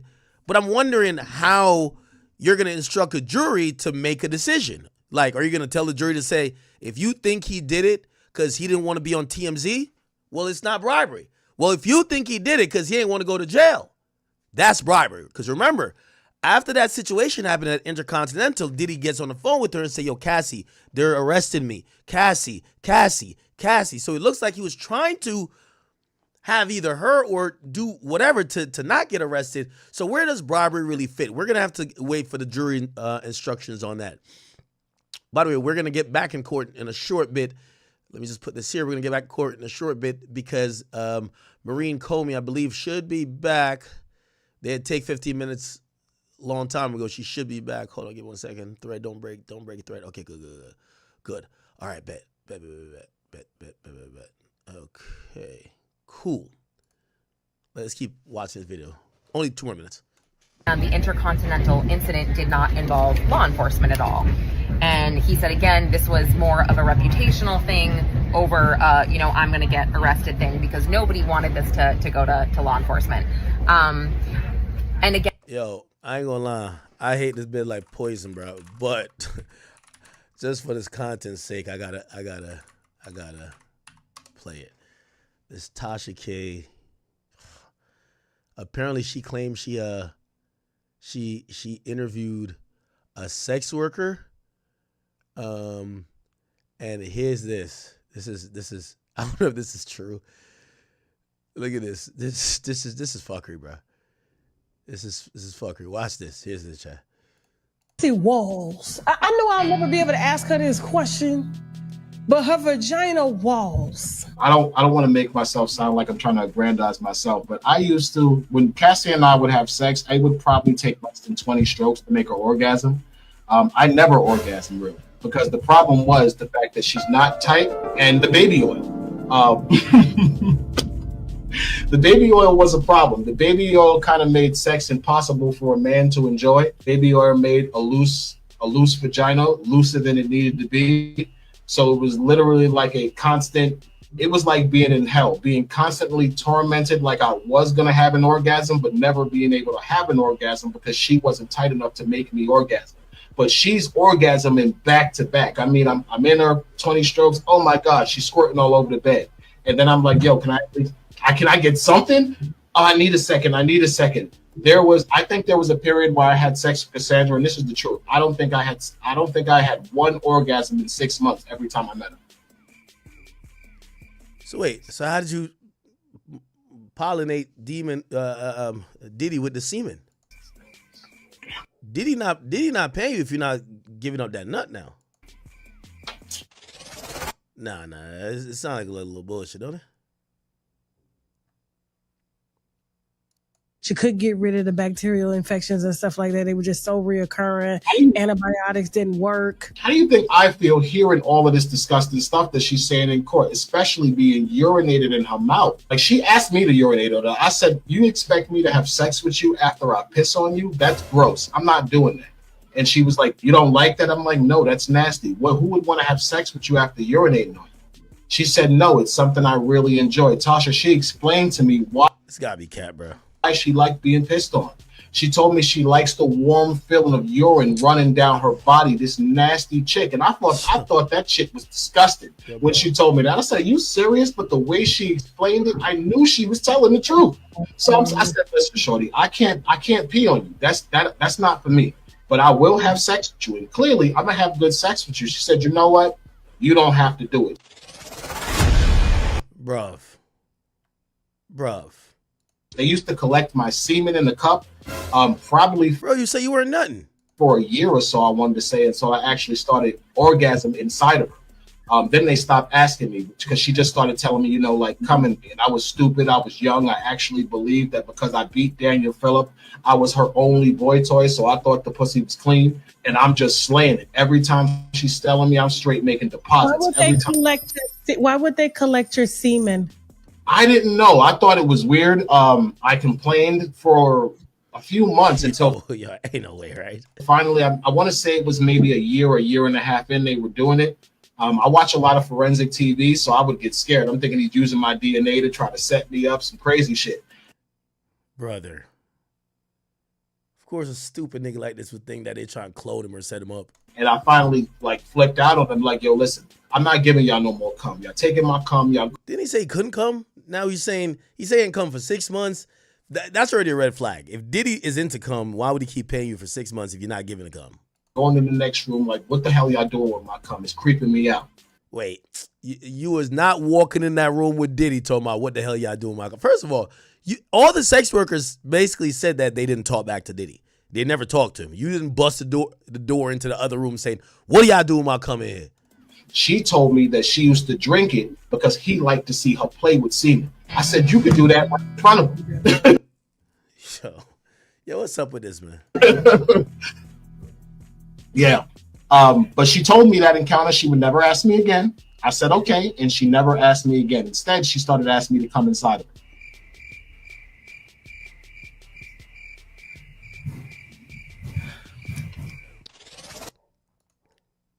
Yo, Tasha K know how to find some liars, bro.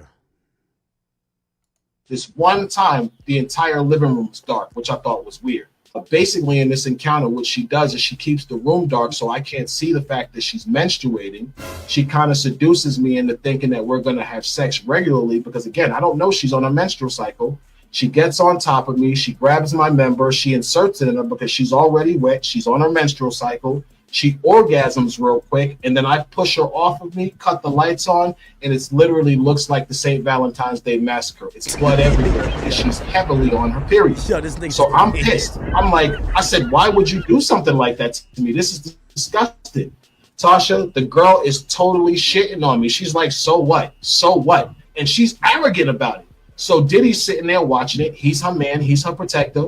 I'm getting more and more aggressive. I'm calling her nasty bitchs. I'm pissed. He says, yo, you know something, bro? You mad cool. It's been like 6-7 years. I'm not going to lie to you. She knew she was on her period. She just really wanted you to come here. You see how we was calling you. You see how she demanded you come. So she had sex with you. He was like, yo, it was wrong. I'm going to give you some money. Calm down. Let's not do this. We've been seeing each other too long. He really used to try to be a mediator. I'm not going to lie. He goes in the room. He gets me like $5,000. He comes out. He gives me $5,000 to stop arguing with her. Tasha, I stopped arguing with her. He says, yo, go check it in your room. He gives me a key for my suite in the Beverly Hills Hotel. I take my $5 cash. I go to my room. I go to sleep. I wake up the next day. She calls me that night. She apologizes about the night before. She says, listen, I was drunk. I'm on my period. I was horny. You really disappointed me by the fact that you didn't want to come. And she said, yeah, what I did was wrong. I'm sorry. I should have told you I was on my period. She totally apologized. So how could you get on the stand and tell the stand that Diddy made you have sex with me when you know for a fact that I know that that's a lie?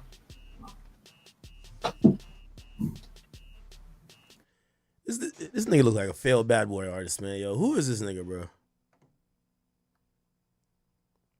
He's eating out her vagina, shifting his anus in my view. All of a sudden, he jumps up and he starts to act like he's, going to eat a vagina, which he never did. And he buries his face in her vagina. While he's doing it, he tells me to keep masturbating so she can watch. Okay, no problem. So now I'm watching her masturbating, but he's eating out her vagina, shifting his anus in my view. So it's distracting me because I can't see her vagina. I can see his anus. So I'm like, what the hell is this? So I'm gonna let you finish your spin. Okay, go ahead. So I see what he's doing, and at first I didn't realize what he was doing. I just got annoyed, so I moved to another side of the bed. I believe I moved to the right, just so I would be at an angle to see past him. He waits maybe 2 seconds. He scoots his ass back in front of my view. I'm like, what the hell is this guy doing? So I'm getting mad. I'm like, what is this guy doing? So I moved back to the left side of the bed. Sure enough, a couple of seconds later, he does it again. Finally, I said, yo, what's wrong with you, man? You blocking my view with your ass. Can you stop? And he was like, oh, I'm sorry. He got up. He gets back in the seat like he's going to start his voyeurism again, watching. And he tells us we can go ahead. And she starts laughing at me. She's like, yo, you got to go. I'm like, I got to go? Why? And she's like, yo, you got to go. I'll see you later. She's like, yo, you passed though. And I said, I passed. What do you mean I passed? She was like, yo, you passed. She gives me a big hug. I didn't really know what she was talking about till probably later that night when I thought about it. Why is he doing that? Because he was trying to entice me to make me think that his asshole was the same as her vagina. And he was hoping that I might have been high and did it. Wait, what?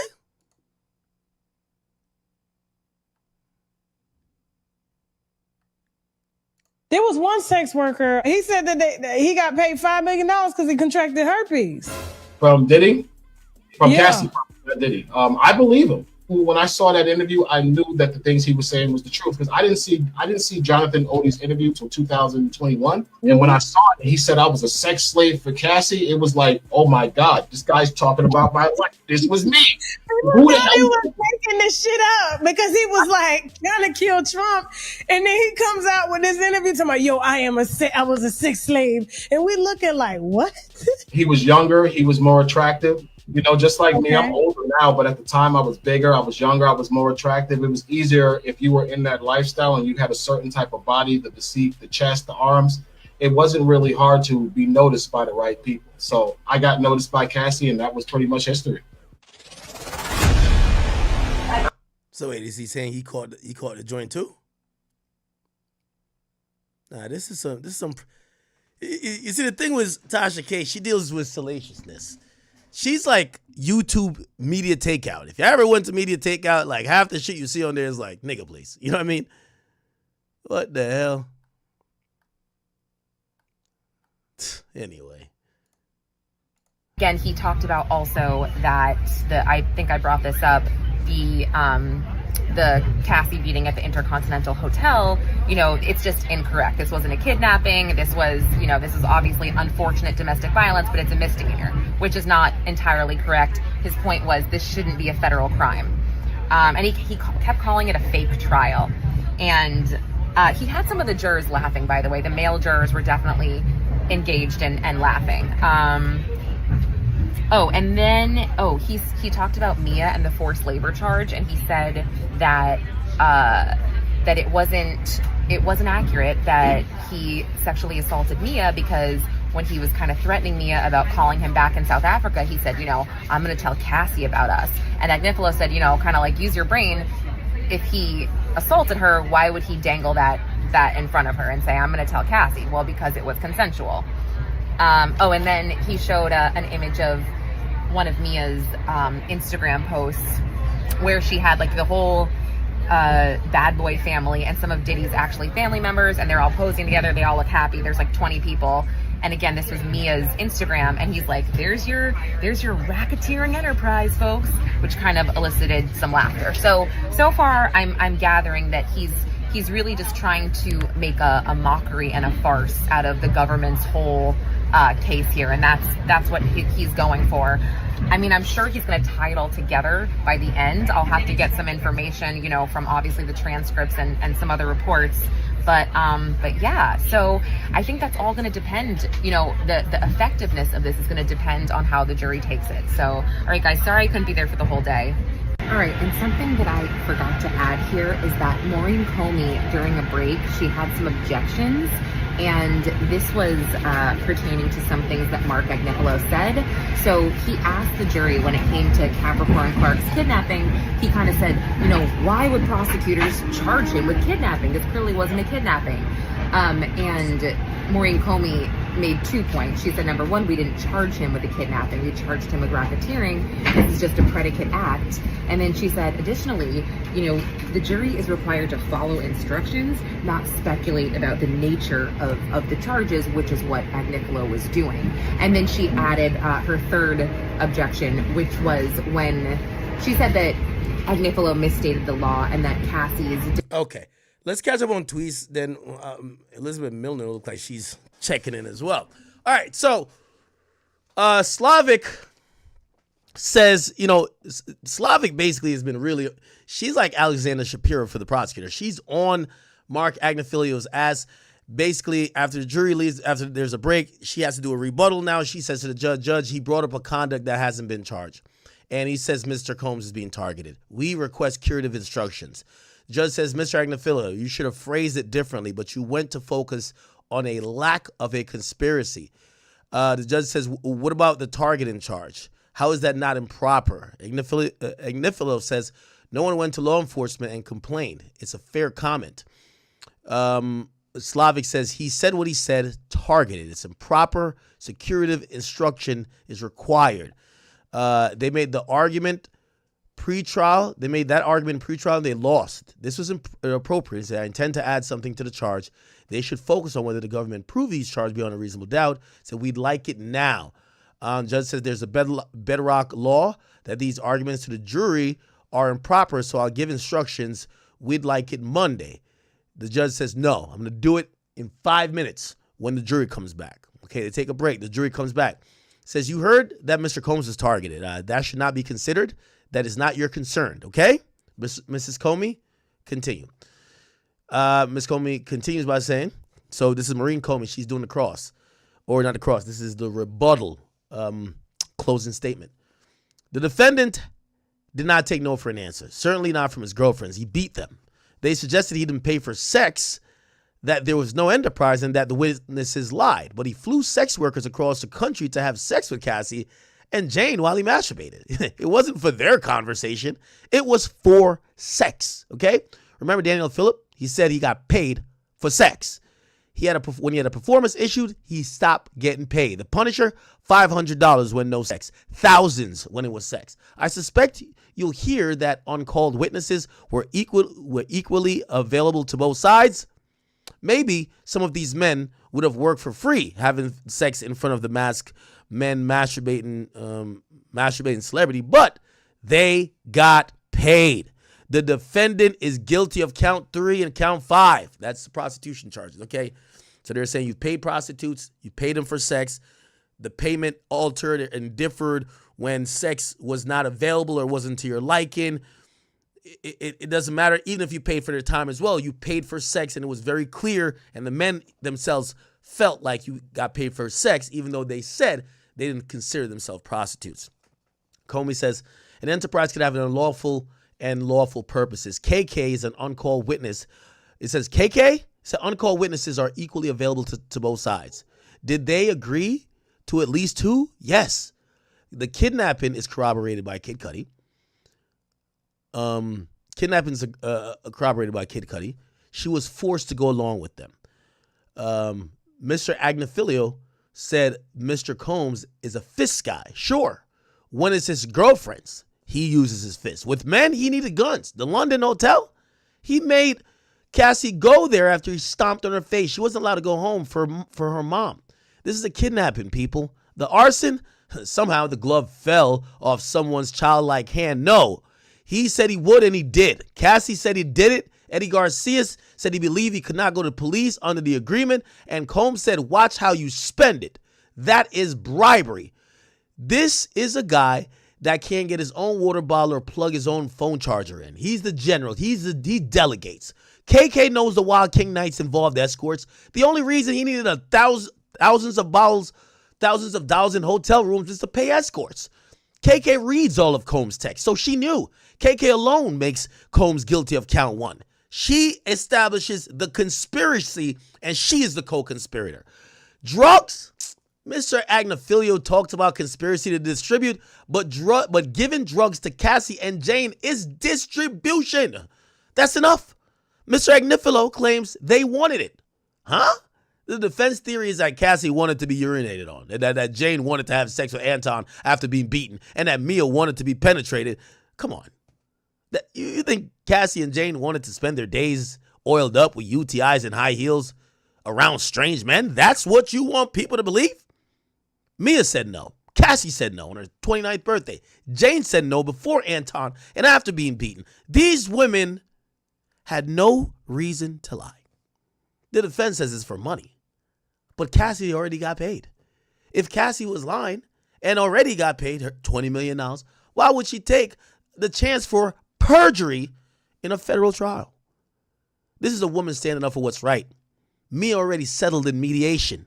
There's no reason for her to put up a show for you guys. Okay, they're going in, huh? Jane doesn't intend to sue. The woman refused to let trauma swallow up their whole lives. The struggle tells you these women told the truth. They broke free of the defendant's manipulation. Jealousy is not a defense to sex trafficking. Jane picking out Cabral and Anton was on her way of taking back some of the control. Okay? So Jane picking out Cabral and Anton was her way to take back a little bit of control. Yeah, she texted that score. Sometimes he told her to. Sometimes she know he would ask. She felt she had no choice. That's what coercion actually is. The defendant hit Cassie during the freak offs. Cassie said, Daniel Phillip told you. Cassie said it. Daniel Phillip told you. And it's on motherfucking video. The defendant was in a towel. The freak off was not over. This is mid-freak. There's no separating the violence and the sex. Remember, Cassie OD'd in a hotel room in Long Island, and they still had the fucking freak off. When Jane performed oral sex on Anton after Combs beat her, y'all don't think that's trafficking? Oh, damn. I ain't gonna lie. Comey's going in. Comey's going in. Comey's going in.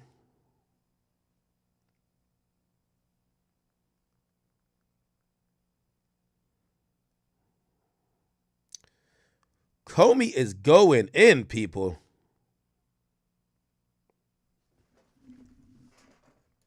Wow.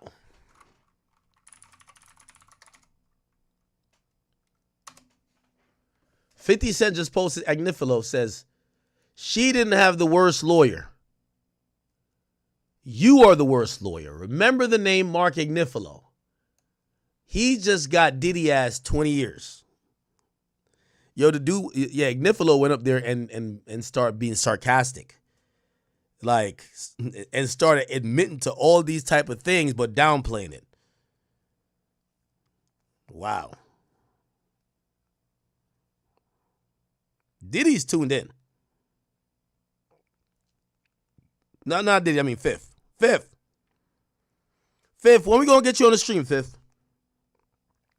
Yo, could somebody tell Fifth I want to do a stream with him?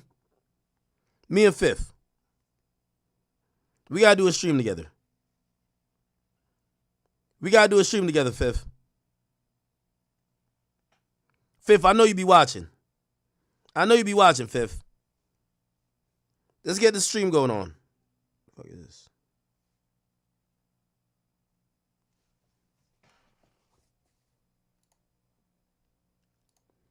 I ain't gonna lie, Maureen Comey's cooking right now. She's cooking. And you could tell she's bringing some attitude to it. Maureen Comey is cooking right now. Maureen Comey is cooking right now. Also, I do think 50 posting this. He knows how big of a platform he has. Fifth don't want that nigga to get free. I'm gonna be honest with you. So I think Fifth want to kind of sway it a little bit, you know? This was the other post. She said she agreed to it, unfortunately. She agreed. That's it. We could be done with it. The house, Jane had the worst lawyer in the world. Her low child, he dissed 50. I gotta edit my post. My bad, chat. Wait, what the fuck?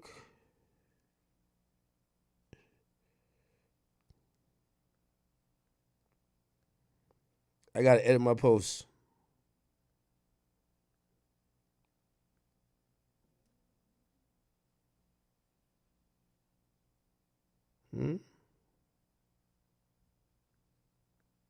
What the hell? Give me 1 second. I gotta put both posts on it. Let me archive this bitch.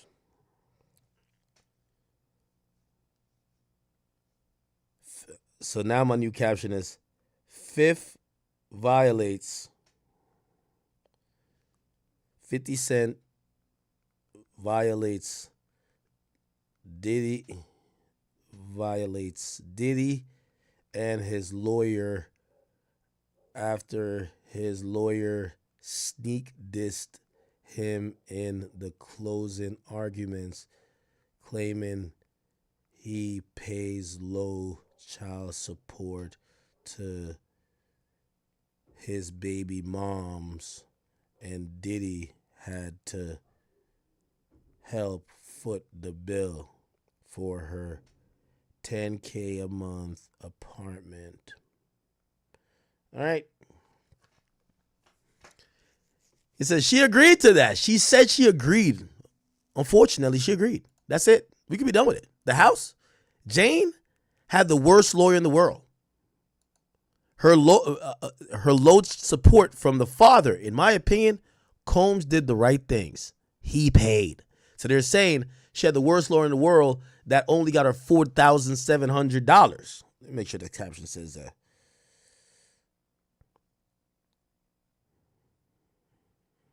Claiming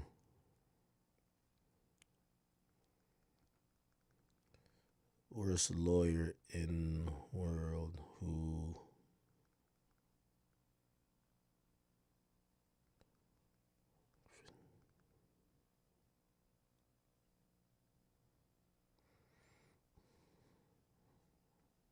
okay. My man Fifth.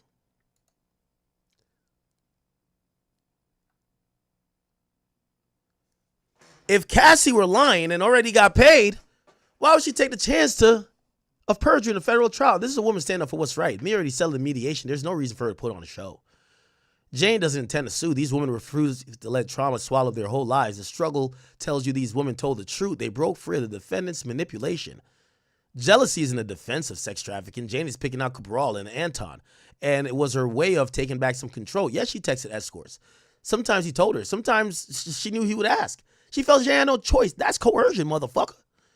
The defendant did hit Cassie during freak-offs. Cassie said it, Daniel Phillips said it, and it's on motherfucking video. The defendant's in a towel. The freak-off was not over. They were mid-freak. There's no separating violence and sex. Stop the cap. Remember when Cassie OD'd in the hotel room in Long Island and they still had a freak-off? Damn it. When Jane was performing oral sex after Anton, after Combs gave her a eye jammy? What? That was motherfucking trafficking. Mr. Agnifilo says that Cassie won a prize. What prize did she fucking win? Sex with a UTI? Getting urine in her fucking mouth? If y'all think that's a prize, that's ridiculous. They had a trauma bond. They were trapped. The cost of trapping them was a drop in a bucket for Mr. Number One on the motherfucking Forbes list. Holy. Holy. Now they going crazy.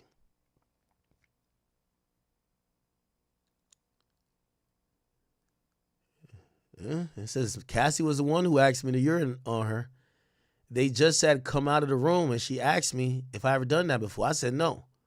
And she told me to do it. And apparently I was doing it wrong because they both stopped me. Yo. Bro, stop peeing on my bitch. Stop. If you gonna pee on her the right fucking way, man. Pee in her fucking mouth. Pee in her motherfucking mouth, man. Apparently I was doing it wrong because they both stopped me and told me I was supposed to let out a little at a time, not go full, like take a leak on her.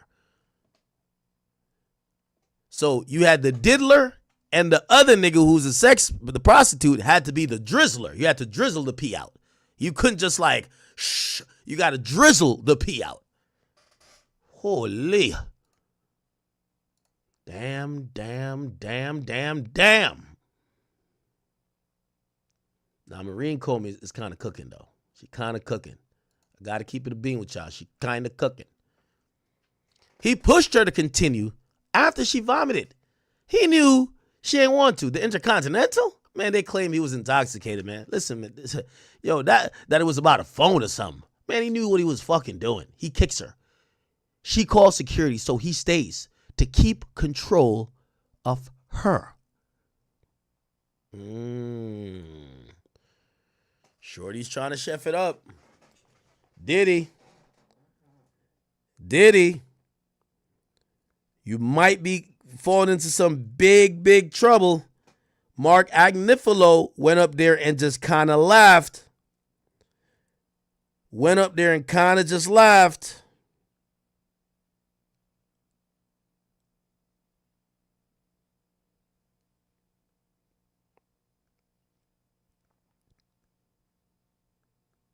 Oh, shit.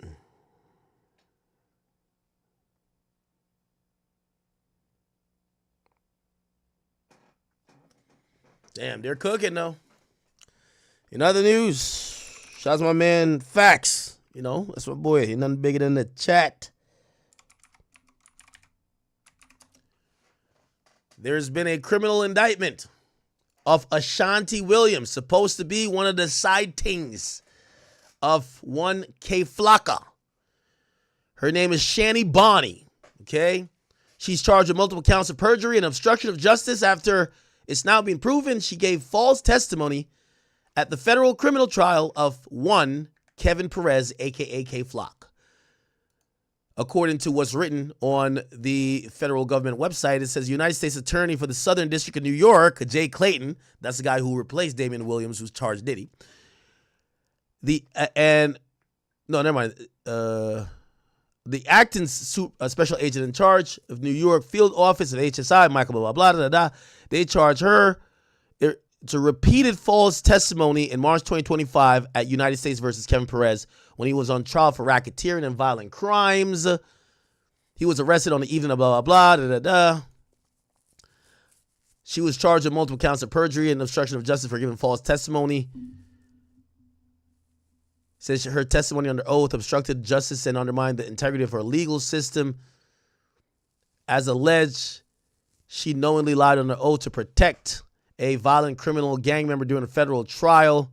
This wasn't just simple dishonesty. This was a calculated attack on the integrity of our judicial system. I think the NYPD investigators, HSI, and U.S. Attorney's Office, I thank them for their hard work to hold anyone accountable who tries to obstruct justice. On March 10th, trial in the manner. It commenced and he was On the 20th, the jury returned a guilty verdict as to racketeering, conspiracy, attempted murder, but returned a not guilty verdict with respect to murder. He faces a mandatory of 10 years in prison and a minimum of 10 years and a max of life. This is not good for K Flock, chat. This is not good. This is not good. They're saying, remember, they got him guilty except on one of the main things, which is murder. They got him guilty on attempted murder. And what this means is that sentencing for him is no way they're going to be light, because they're going to feel, even though they can't blame him for her, they're going to say and try to introduce that there were witnesses who lied, and those lies made the crimes that he was committed look way less worse than it was. And because they're pursuing charges against these people, yeah, they're liable to give K Flock like 20 now, like 20 to 30 now. Yeah, 15 to 30, 15 to 30. I think he was closer to getting, he wasn't going to get 10. He wasn't going to get 10. He was going to get 15 regardless. Now I think he's going to definitely be over 15. All right. Okay. Washington testified at the trial as a witness and repeatedly lied under oath. Her false testimony concerned her denying knowing about touching a gun Perez used in the charged murder. So she said, I never touched no gun. Supposedly, he must have tried to give her the gun, or he got the gun from her. Her denying knowledge of a particular gang hand side and a gang member's membership into that gang. See, that's the thing. All of these people be on... Yo, all y'all people who love gang shit and y'all talk about knowing all of this hieroglyphic shit, you've probably talked about it on a podcast, on your IG Live. You've probably been throwing up yourself, and y'all are only showing that if you ever go to court, you can't say you don't know what that is. You know what it is, okay? Her claim that the victim is in the charged murder had verbally threatened her. Okay, so she claimed that the victim had threatened her and Perez before Perez shot and killed the victim. As alleged in the indictment, these statements are false. While Washington testified she didn't know about the touch of gun, subsequent investigation revealed her DNA was found on multiple parts of the gun. She was charged with 3 counts of perjury. Max penalty for what she got is 10 years. So it's 10 years for all of those things. Obstruction of justice is 10. And perjury at a federal criminal trial is 5 years. He's going to run concurrent. She's going to not serve, but she's facing 10. Okay. Wow. Shani Bonnie. Do y'all know this individual? Shani Bonnie. She probably got Instagram, right? This was K Flock's ting? Oh wow. She a little freak, huh? Big body, best buddy crash. Brown skin, he like the way that I brag. Petty, I love to get a bitch mad. All right, well. Ooh, nice little BBL. That fat ass is gonna do good in jail. I ain't gonna hold you. When she get on the range, holy. This her right here? Oh, she got a good lawyer though. She got a good lawyer. You know who this is, right? She do got a good lawyer. Why she had a case?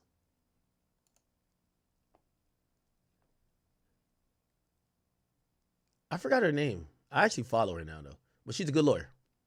Good lawyer.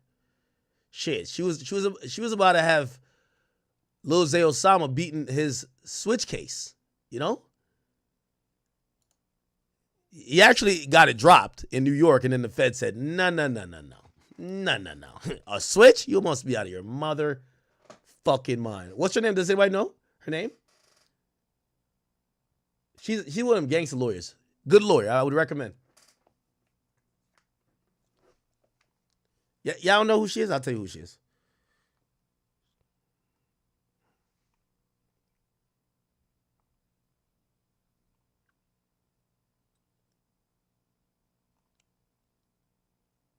Dawn Florio. Dawn Florio, thank you.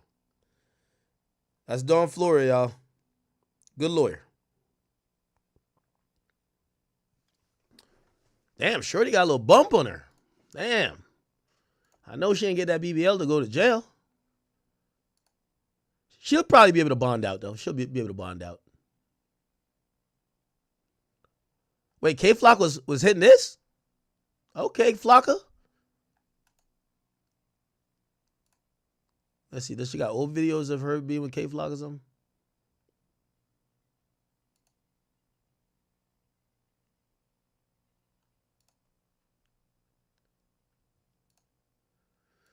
Okay. Damn. Okay. Yo, thank you for becoming a member, Moody boy. But she don't got nothing else. What the fuck? Oh. Is that K Flock kid? Nah, I ain't K Flock kid. That kid don't look nothing like K Flock.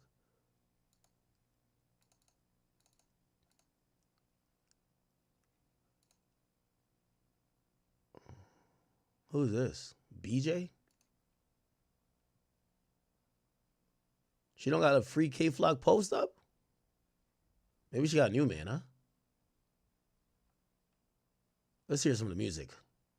Screaming they innocent, fuck what they say. Hey, I ain't gonna lie. You know, most of these chicks, they do the crime with you, and then they turn on you like the chick in the Fulio case. Chick in the Fulio case said, yo, I gotta have a kid. Fuck these niggas. I'm snitching. This one look like a real one. Okay. I need to hear some songs. Let me hear the song. Is this on? Or the niggas that you don't really like treat you the best. Like, he's sending you paragraphs. He giving you reassurance. He want to take you out. He want to post you. He want to do everything that you want the other nigga to do that keep fucking up. And it's so annoying. Every time he texts you, every time it's like, it's annoying. But you got a little tongue? Then this nigga that you want to act right just do everything wrong. Like, I know it's not just me. I know. Okay. Let me hear some. Yo, how these niggas be like 17 years old and their voice sound like they're like 300 years old? After that, take a trip to 800. Next you see me, niggas started flossing. I smoke it, man, y'all niggas did none. Running the dollar, I'm throwing a dozen. Bowling for them, they know how I'm coming. Came home when that shit, choco jock at the done. Cause hey, I'ma throw up the 3 by cash flow and I put them on the Okay. Drill Barbies NYC, the docu. All right.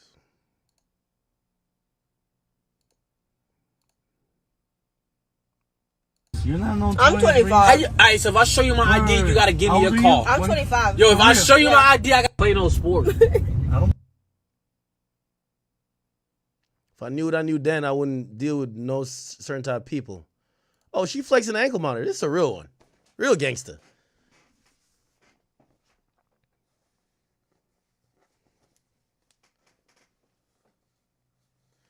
Yo, free Shanny Bonnie out that bind, man. This is what y'all other feet. You see? Well, she might backdoor a nigga too, but at least when you catch your charge, she gonna go lie for you. That's good. Shout out to her. I'm tired of women turning their back as soon as you get locked up. She was down to go lie for that nigga K-Flock. I like that. Go lie for your man, man. Risk, like, yo, females be hanging with all the killers. When the shooting happened, they're like, shoot him. Yeah, you could be my new man now. when the cops come, yo, he hiding in my closet. Just go get that nigga. I go date his ops next. Like, women have no accountability when they deal with street niggas. So when I see one that's down to take a charge, get an ankle monitor, she's keeping it gangster, I'm like, yo, Shanny Bonnie, free Shanny Bonnie out that bind. All she did was did a little line on the stand, trying to help her man K-Flocka. The hell?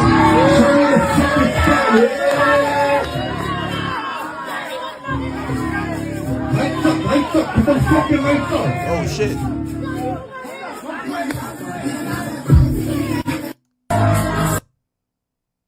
She posted again. I'm still happy even though I be going through some stuff, but I know it's gonna be all right. A little 10 years. I like chicks like this. Well, not to date. Hell fucking no. But I wish y'all women who claim, yo, Asian doll, you better be like this.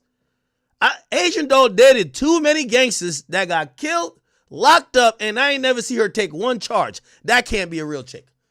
If you a chick that loves street niggas and you never taken one charge for them, you never slid one time for them, you never try to go link with their ops to backdoor them one time, you just wasting space. Shout out to the real chicks out here. They love street niggas because they actually into that street shit. They're down to take some time. Yeah, I like that. Shout out to her.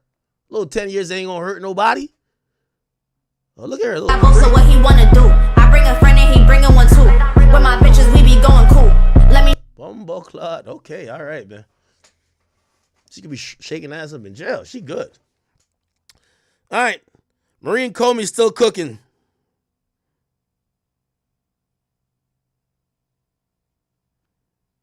Marine Comey is still chefing it up, people.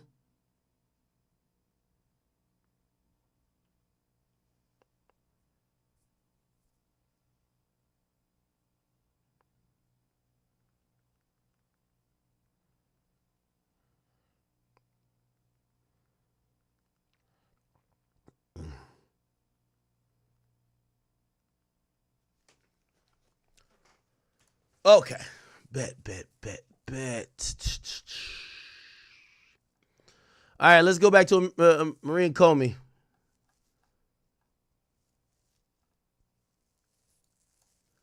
She says, I want to be clear. They called Anton because he was the only repeat player in L.A. They stopped with Cabral after he tried to extort Jane. Whatever words he used about a conspiracy between Jane and Anton, there ain't no goddamn evidence for that shit, okay? He coerced Cassie and Jane into this type of lifestyle, into the sex trafficking, and nothing happened, okay? He raped Mia, and nothing happened. He beat the brakes off of Cassie, and nothing happened. He beat Cassie on the hotel tape, and then he bribed the guards to buy the tape. Nothing happened. He was untouchable. He did not think these women would speak, and that Kid Cudi and Deontay Nash and the other men will back them up. The defendant is not a god. He stands equal before the law. Find the nigga guilty already. Jurors, you may leave until Monday. All right. I think that's all, folks. Comey went crazy. Well, really, she is the star player. It is her case. But she looked like she was like chilling in the back coaching. She put herself in the game and dropped a real quick 13 points in 13 minutes on some Tracy McGrady shit. Holy.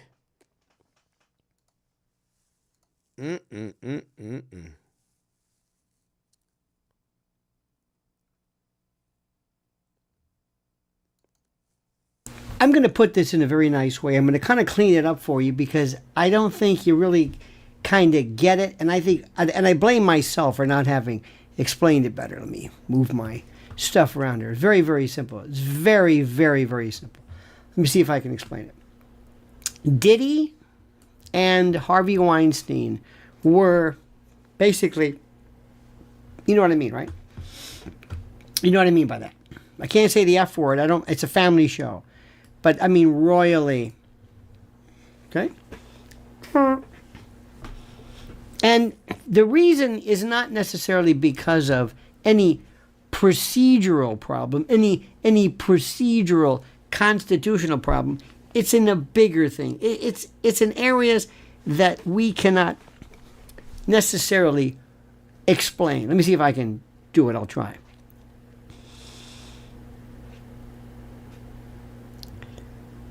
Selective prosecution is the biggest form of corruption when we go after this guy but not this guy, especially when what this guy did was worse, but because we know this guy or he's been beneficial, we look the other way. I would bet anything by just the information contained on the Hunter Biden laptop. I'll bet you that is enough to put him away forever. But nobody cares about that because he's Joe's son.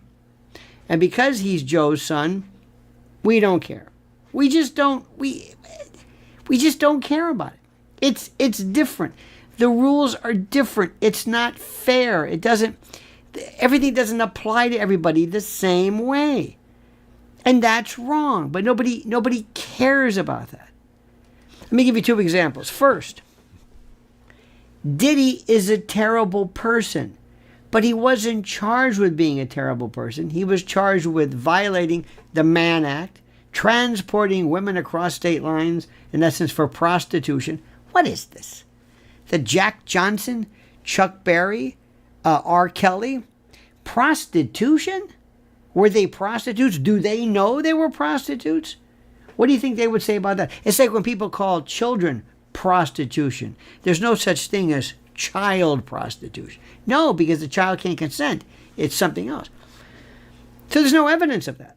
He organized parties, he organized freak-offs, he brought them over, but that's not violation of the Mann Act. He's not the Chicken Ranch. He's not running brothels. It wasn't for a profit.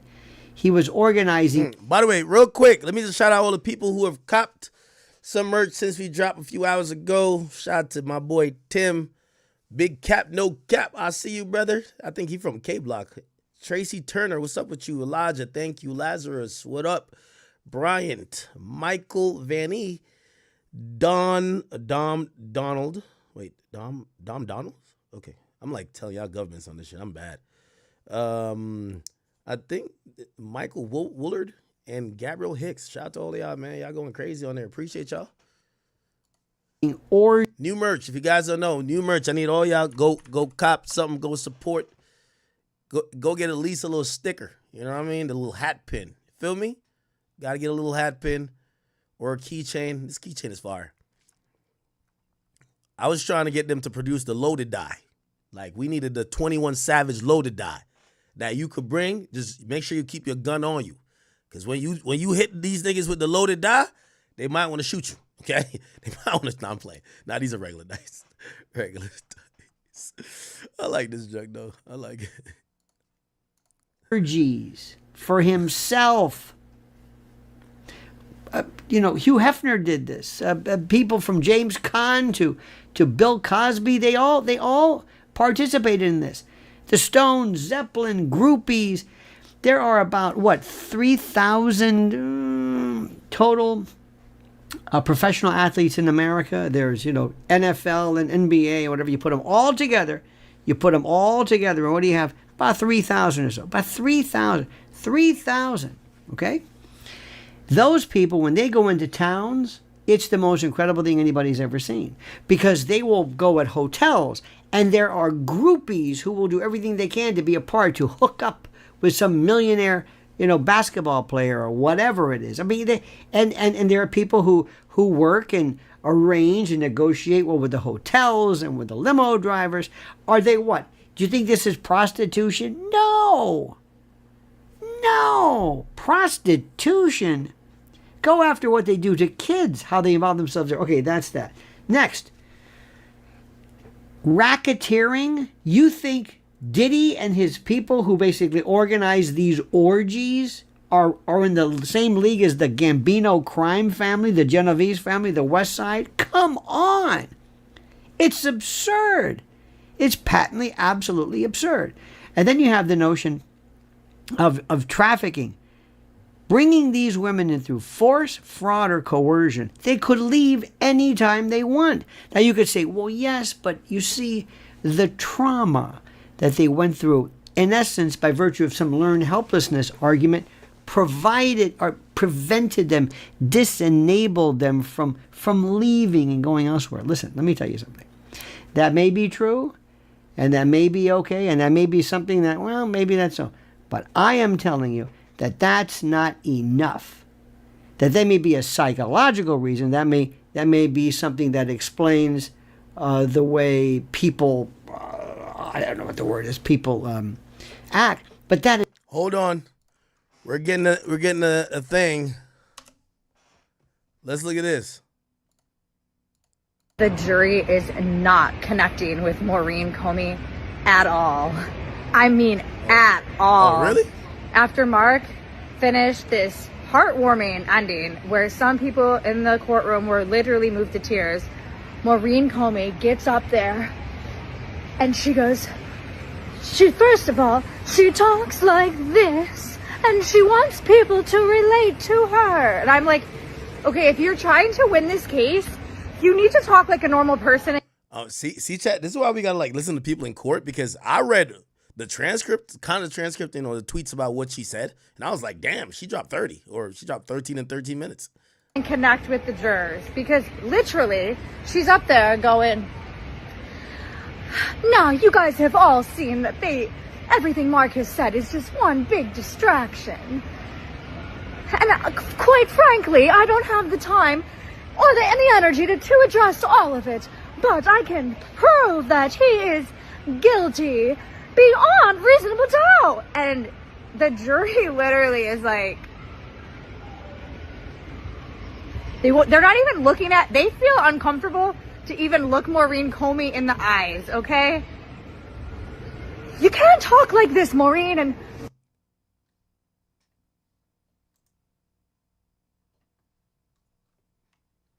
damn. Wow. Okay.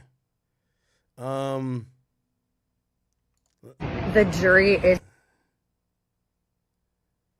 Who's this Emily Knows Everything person? the jury is not connecting. Oh, she's live.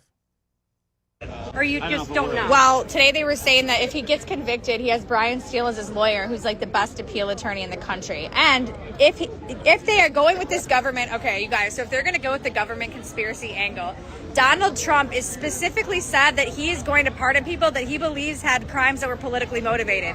If they can say that Diddy was a politically motivated prisoner, Donald Trump may pardon him. Can Donald Trump free Britney? Can Donald Trump free Britney this time? Good question. Ask. Can Donald Trump put Lou Taylor and Robin Greenhill in jail? That would be great. For putting That would be great. legalized slavery on people? Can I answer that question? Your hair looks nice. Donald Trump Thank can you. pardon Yellow is federal good with the crimes, blonde. but Thank only you. the state governors Thank can you. pardon Wait, state- what?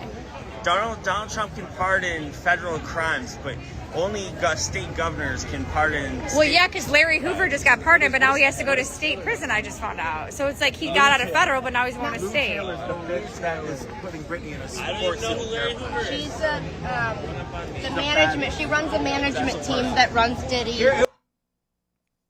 Who's legit is your relation with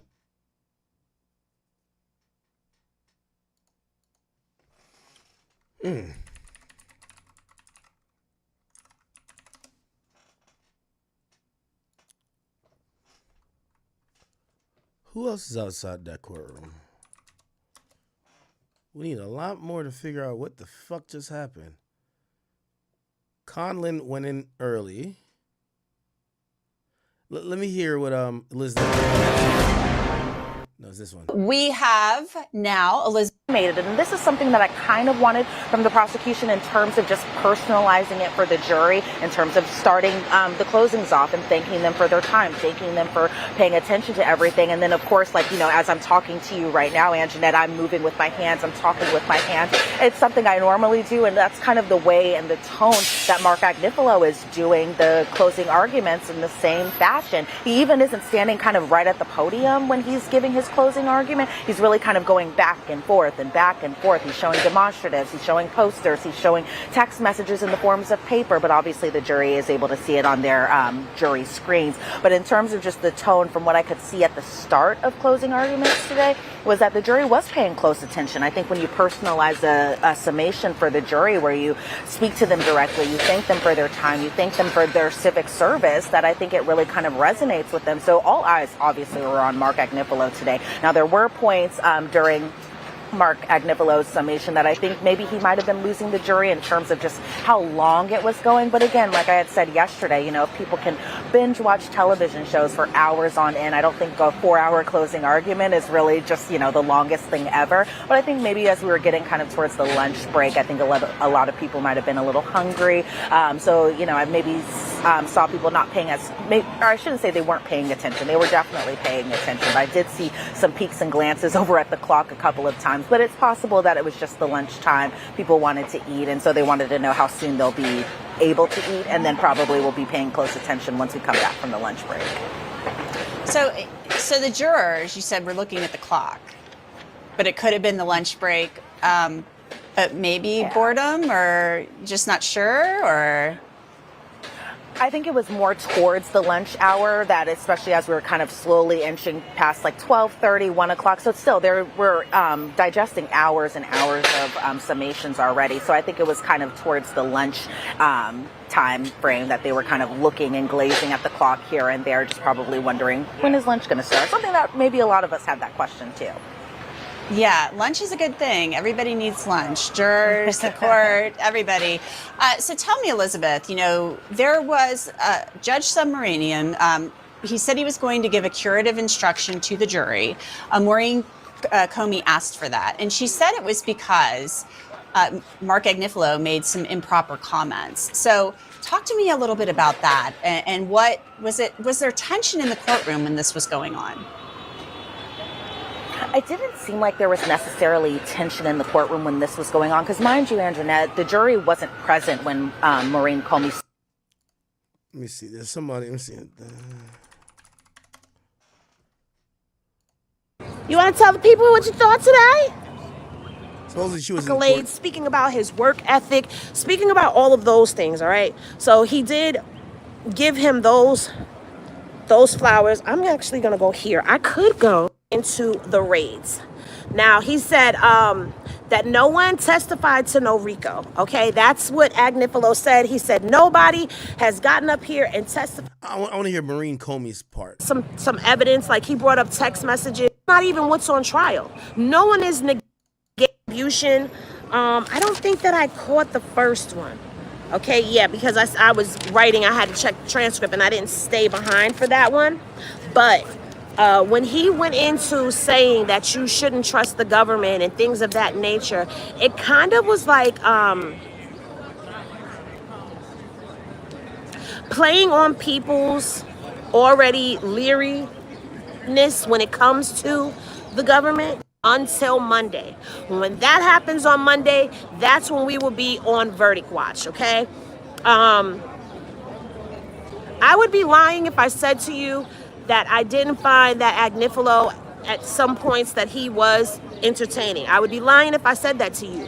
I would be lying if I said to you that he didn't make me think about some things. But the government came back in and kind of like... That's Comey. Redirected some of the thought patterns that should be. What I will make mention of is in the courtroom and outside, it's a little tension. It's a little tension. It hasn't been that. And I'm hoping that it doesn't spill over into anything else, because what I've loved about this experience and being here is that content creators each have their own thoughts, each have their own platforms, and they each do their own thing. Like, we're all unique in our own way. We all have our own views. We all have our own opinions on this. And we've all managed to kind of thrive in this gumbo of excellence, right? There's been some heated conversations, some heated debates that I've seen that have gone on in this courtyard. I've been a part of a heated debate that was going on in this court. By the way, Repo129, thank you for the gifted sub on Kick. Let me get a shout out to everybody who's gifted sub on Kick. Oh, shit, Mrs. 50 Cent gifted 50 subs today on Kick. Lord Jesus, Mrs. 50 Cent. Damn. You got the cash, girl. SATX, is that San Antonio, Texas, 84? Thank you for the gifted sub. Big Homie TV, thank you for the 5 gifted subs. By the way, 10 gifted subs, actually. So thank you guys for gifting subs on Kick. I appreciate all of you guys. And I'm hoping that it doesn't go any further than that. So,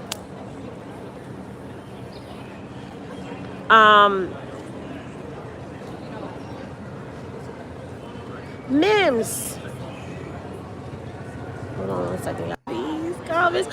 Hopefully I did what I set out to do, which was to bring understanding, to educate y'all. Hey, boo. Yeah, we're trying to just get the Maureen Comey, like, was it effective or not? About in general, even outside of the courtroom, where I think people think Diddy is charged with kidnapping and arson and forced labor, all of that stuff. But again, that is a predicate act that's laid out under the RICO charge. And of course, count 1 is racketeering. Yo, how do I handle the channel points? If I learn to handle the channel points, I'll definitely use the channel points. I don't know how to do it.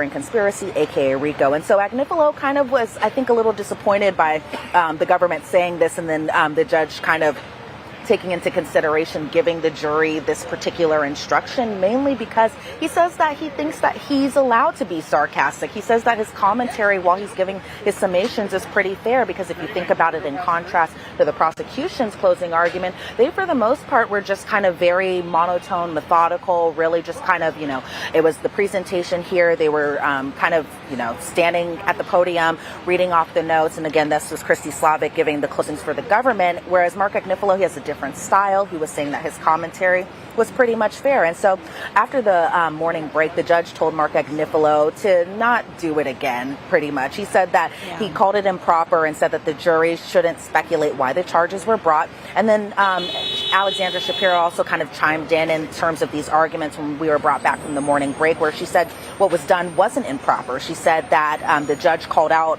Mark Agnifilo, but the judge kind of chimed in. He was like, I didn't call anybody out. AUSA Maureen Comey brought this to my attention, and so I'm just kind of trying to do what I need to do. But he read back the transcript to Mark Agnifilo, too, where he said, look, you cannot be saying this. You cannot be having the jury kind of speculate on these types of things. And so Shapiro kind of, she clapped back a little bit where she said Christy Slavic said that there were guns at freak-offs and implied that the government got the law wrong when it comes to drug distribution and all of that stuff. But in the end of the day, the judge ended up giving those special instructions once the jury was brought back after the morning break. And just so the viewers know, and kudos to you, Elizabeth, for making it through the sirens. I've been there. It's tough. It's tough. The government, wanted to get rid of the attempted arson, attempted kidnapping, just to streamline things. That's what they said they did. So I think there was just so much confusion about all of that when that letter came out. So let's just really quickly, and then we'll check in with Sierra. I wanted to ask you, what's Sean Combs doing during all of this as his attorney is kind of making his final pitch to the jury?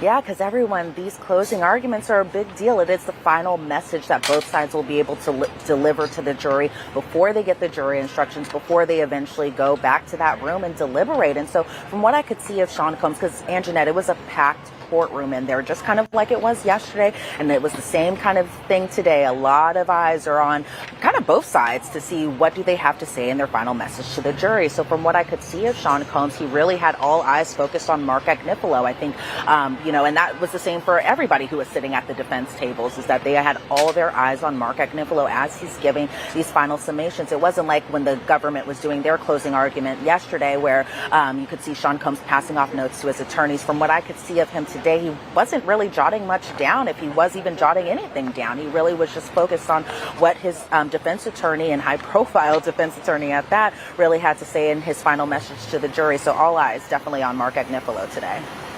Yeah, definitely. Well, we will let you get back into court. Elizabeth, thank you so much, and go find that phone. Hopefully it's still where you left it. We need to now... Yeah, so that was the beginning of the day. Crowd, but again, nobody chanting, free Puffy, nobody chanting John, just to make sure that he was okay. So we did rushes over someone fainted to try to help him, but the police officer but he seems to have, and I mean, I can't confirm this, I'm not a doctor, but what appears to be a seizure. I mean, looking like he is, seizing on the ground. So that's what happened. Meanwhile, there are all of these barracks here, I guess you could say, if we can just pan over here on our camera and show. We have all of these right here kind of to keep people back. So when this man came out and he's having this medical episode, everyone rushes over to try to help him. But the police officers, who's their job to make sure that everything is, safe and okay, they kind of push the people back. Meanwhile, P. Diddy's family is coming out at the same time. So they start looking and they're like, wait, what's going on? And there are still over here, we can pan over here too and look, there are still a couple of ambulances that were here to help this man, just to make sure that he was okay. So we did watch just a few minutes ago, he was loaded onto a stretcher. So hopefully he's going to be okay. It doesn't seem to have anything to do with the trial. However, P. Diddy's family was here and they did witness it as they were getting into their vans. So Sierra, I think I saw you put your earpiece back in. Hopefully you're still not getting that feedback, but hopefully that gentleman is okay. Anything else happening outside of court? We were talking earlier with the panel about how, some people love Sean Combs, other people do not. So I know we haven't seen the big crowds of people gathering in anticipation of the verdict, but anything else that you're seeing that you think we should know about? Yeah, we haven't seen the crowds as of yet, but I think we're both kind of guessing that in the future we will. We did have just minutes ago, it was really busy over here, and I know we have the footage. I can't see what was played on the live stream, but I'm pretty confident we have a great team back in the control room that was playing all the stuff we had. So we had a bit of a crowd, but again, nobody chanting, free Puffy, nobody chanting justice for Cassie and Jane, nothing like that as of yet, but there's still time, as I've been saying. Yeah, still time for that, for sure. So, Sierra, thank you so much. We appreciate it. We are going to take a quick break, and after this break, Sierra will be taking over. I'm going to be signing off. I thank you to the panel. Okay. Did they do anything live about this? No.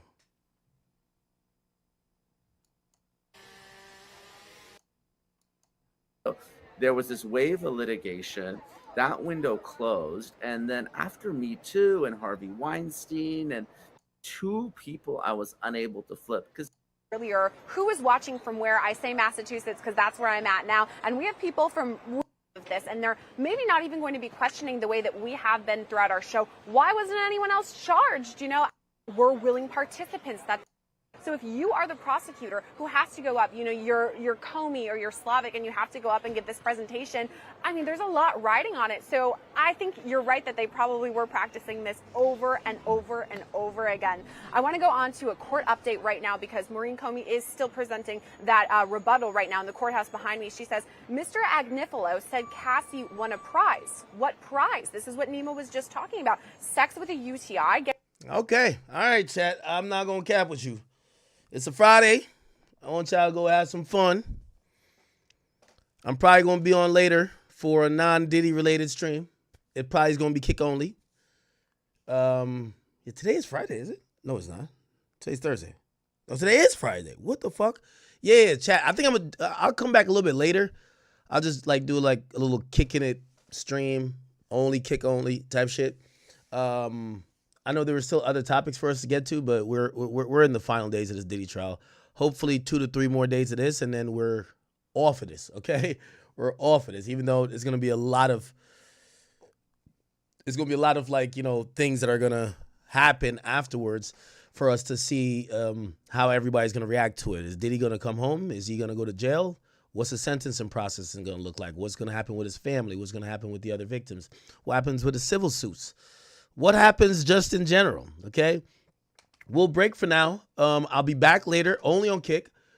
Tomorrow we will have a regular stream, so if you're thinking about a hip-hop streaming like Act, please no Diddy shit. I know sometimes I'll not stream the weekend and break up the streak, but I'm trying to keep this one going just because I feel guilty because I planned a vacation already. So tomorrow, let's do a hip-hop stream, probably 4 hours or so. We could do around midday to about 3 o'clock I'll get on. And we just kick it for 4 hours doing regular topics. I don't want to get too much lawsuit-heavy topics, just regular hip-hop topics. We see Punch reacted back to some stuff in hip-hop. T-Pain, we seen that. There's some legs with that.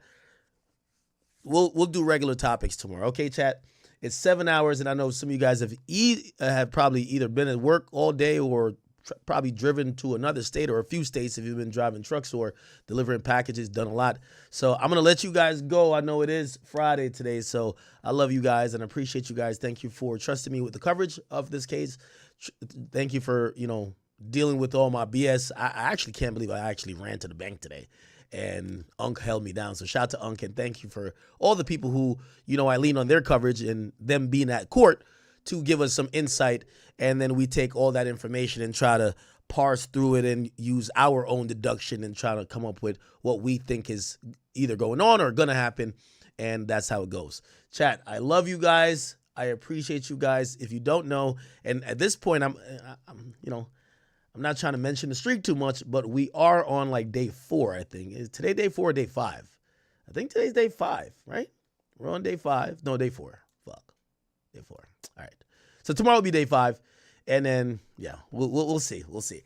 Hey, thank you guys for viewing. If you've been watching on Kick, I'll be back later. Make an account there. If you're not watching on Kick, all my people on Rumble, I did not forget about you. I love you guys dearly.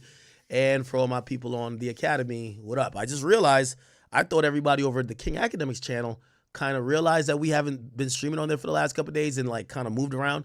I just got some DMs where people yo, Ack, what the fuck? Why haven't you been live in the last whatever? And I'm like, I have been.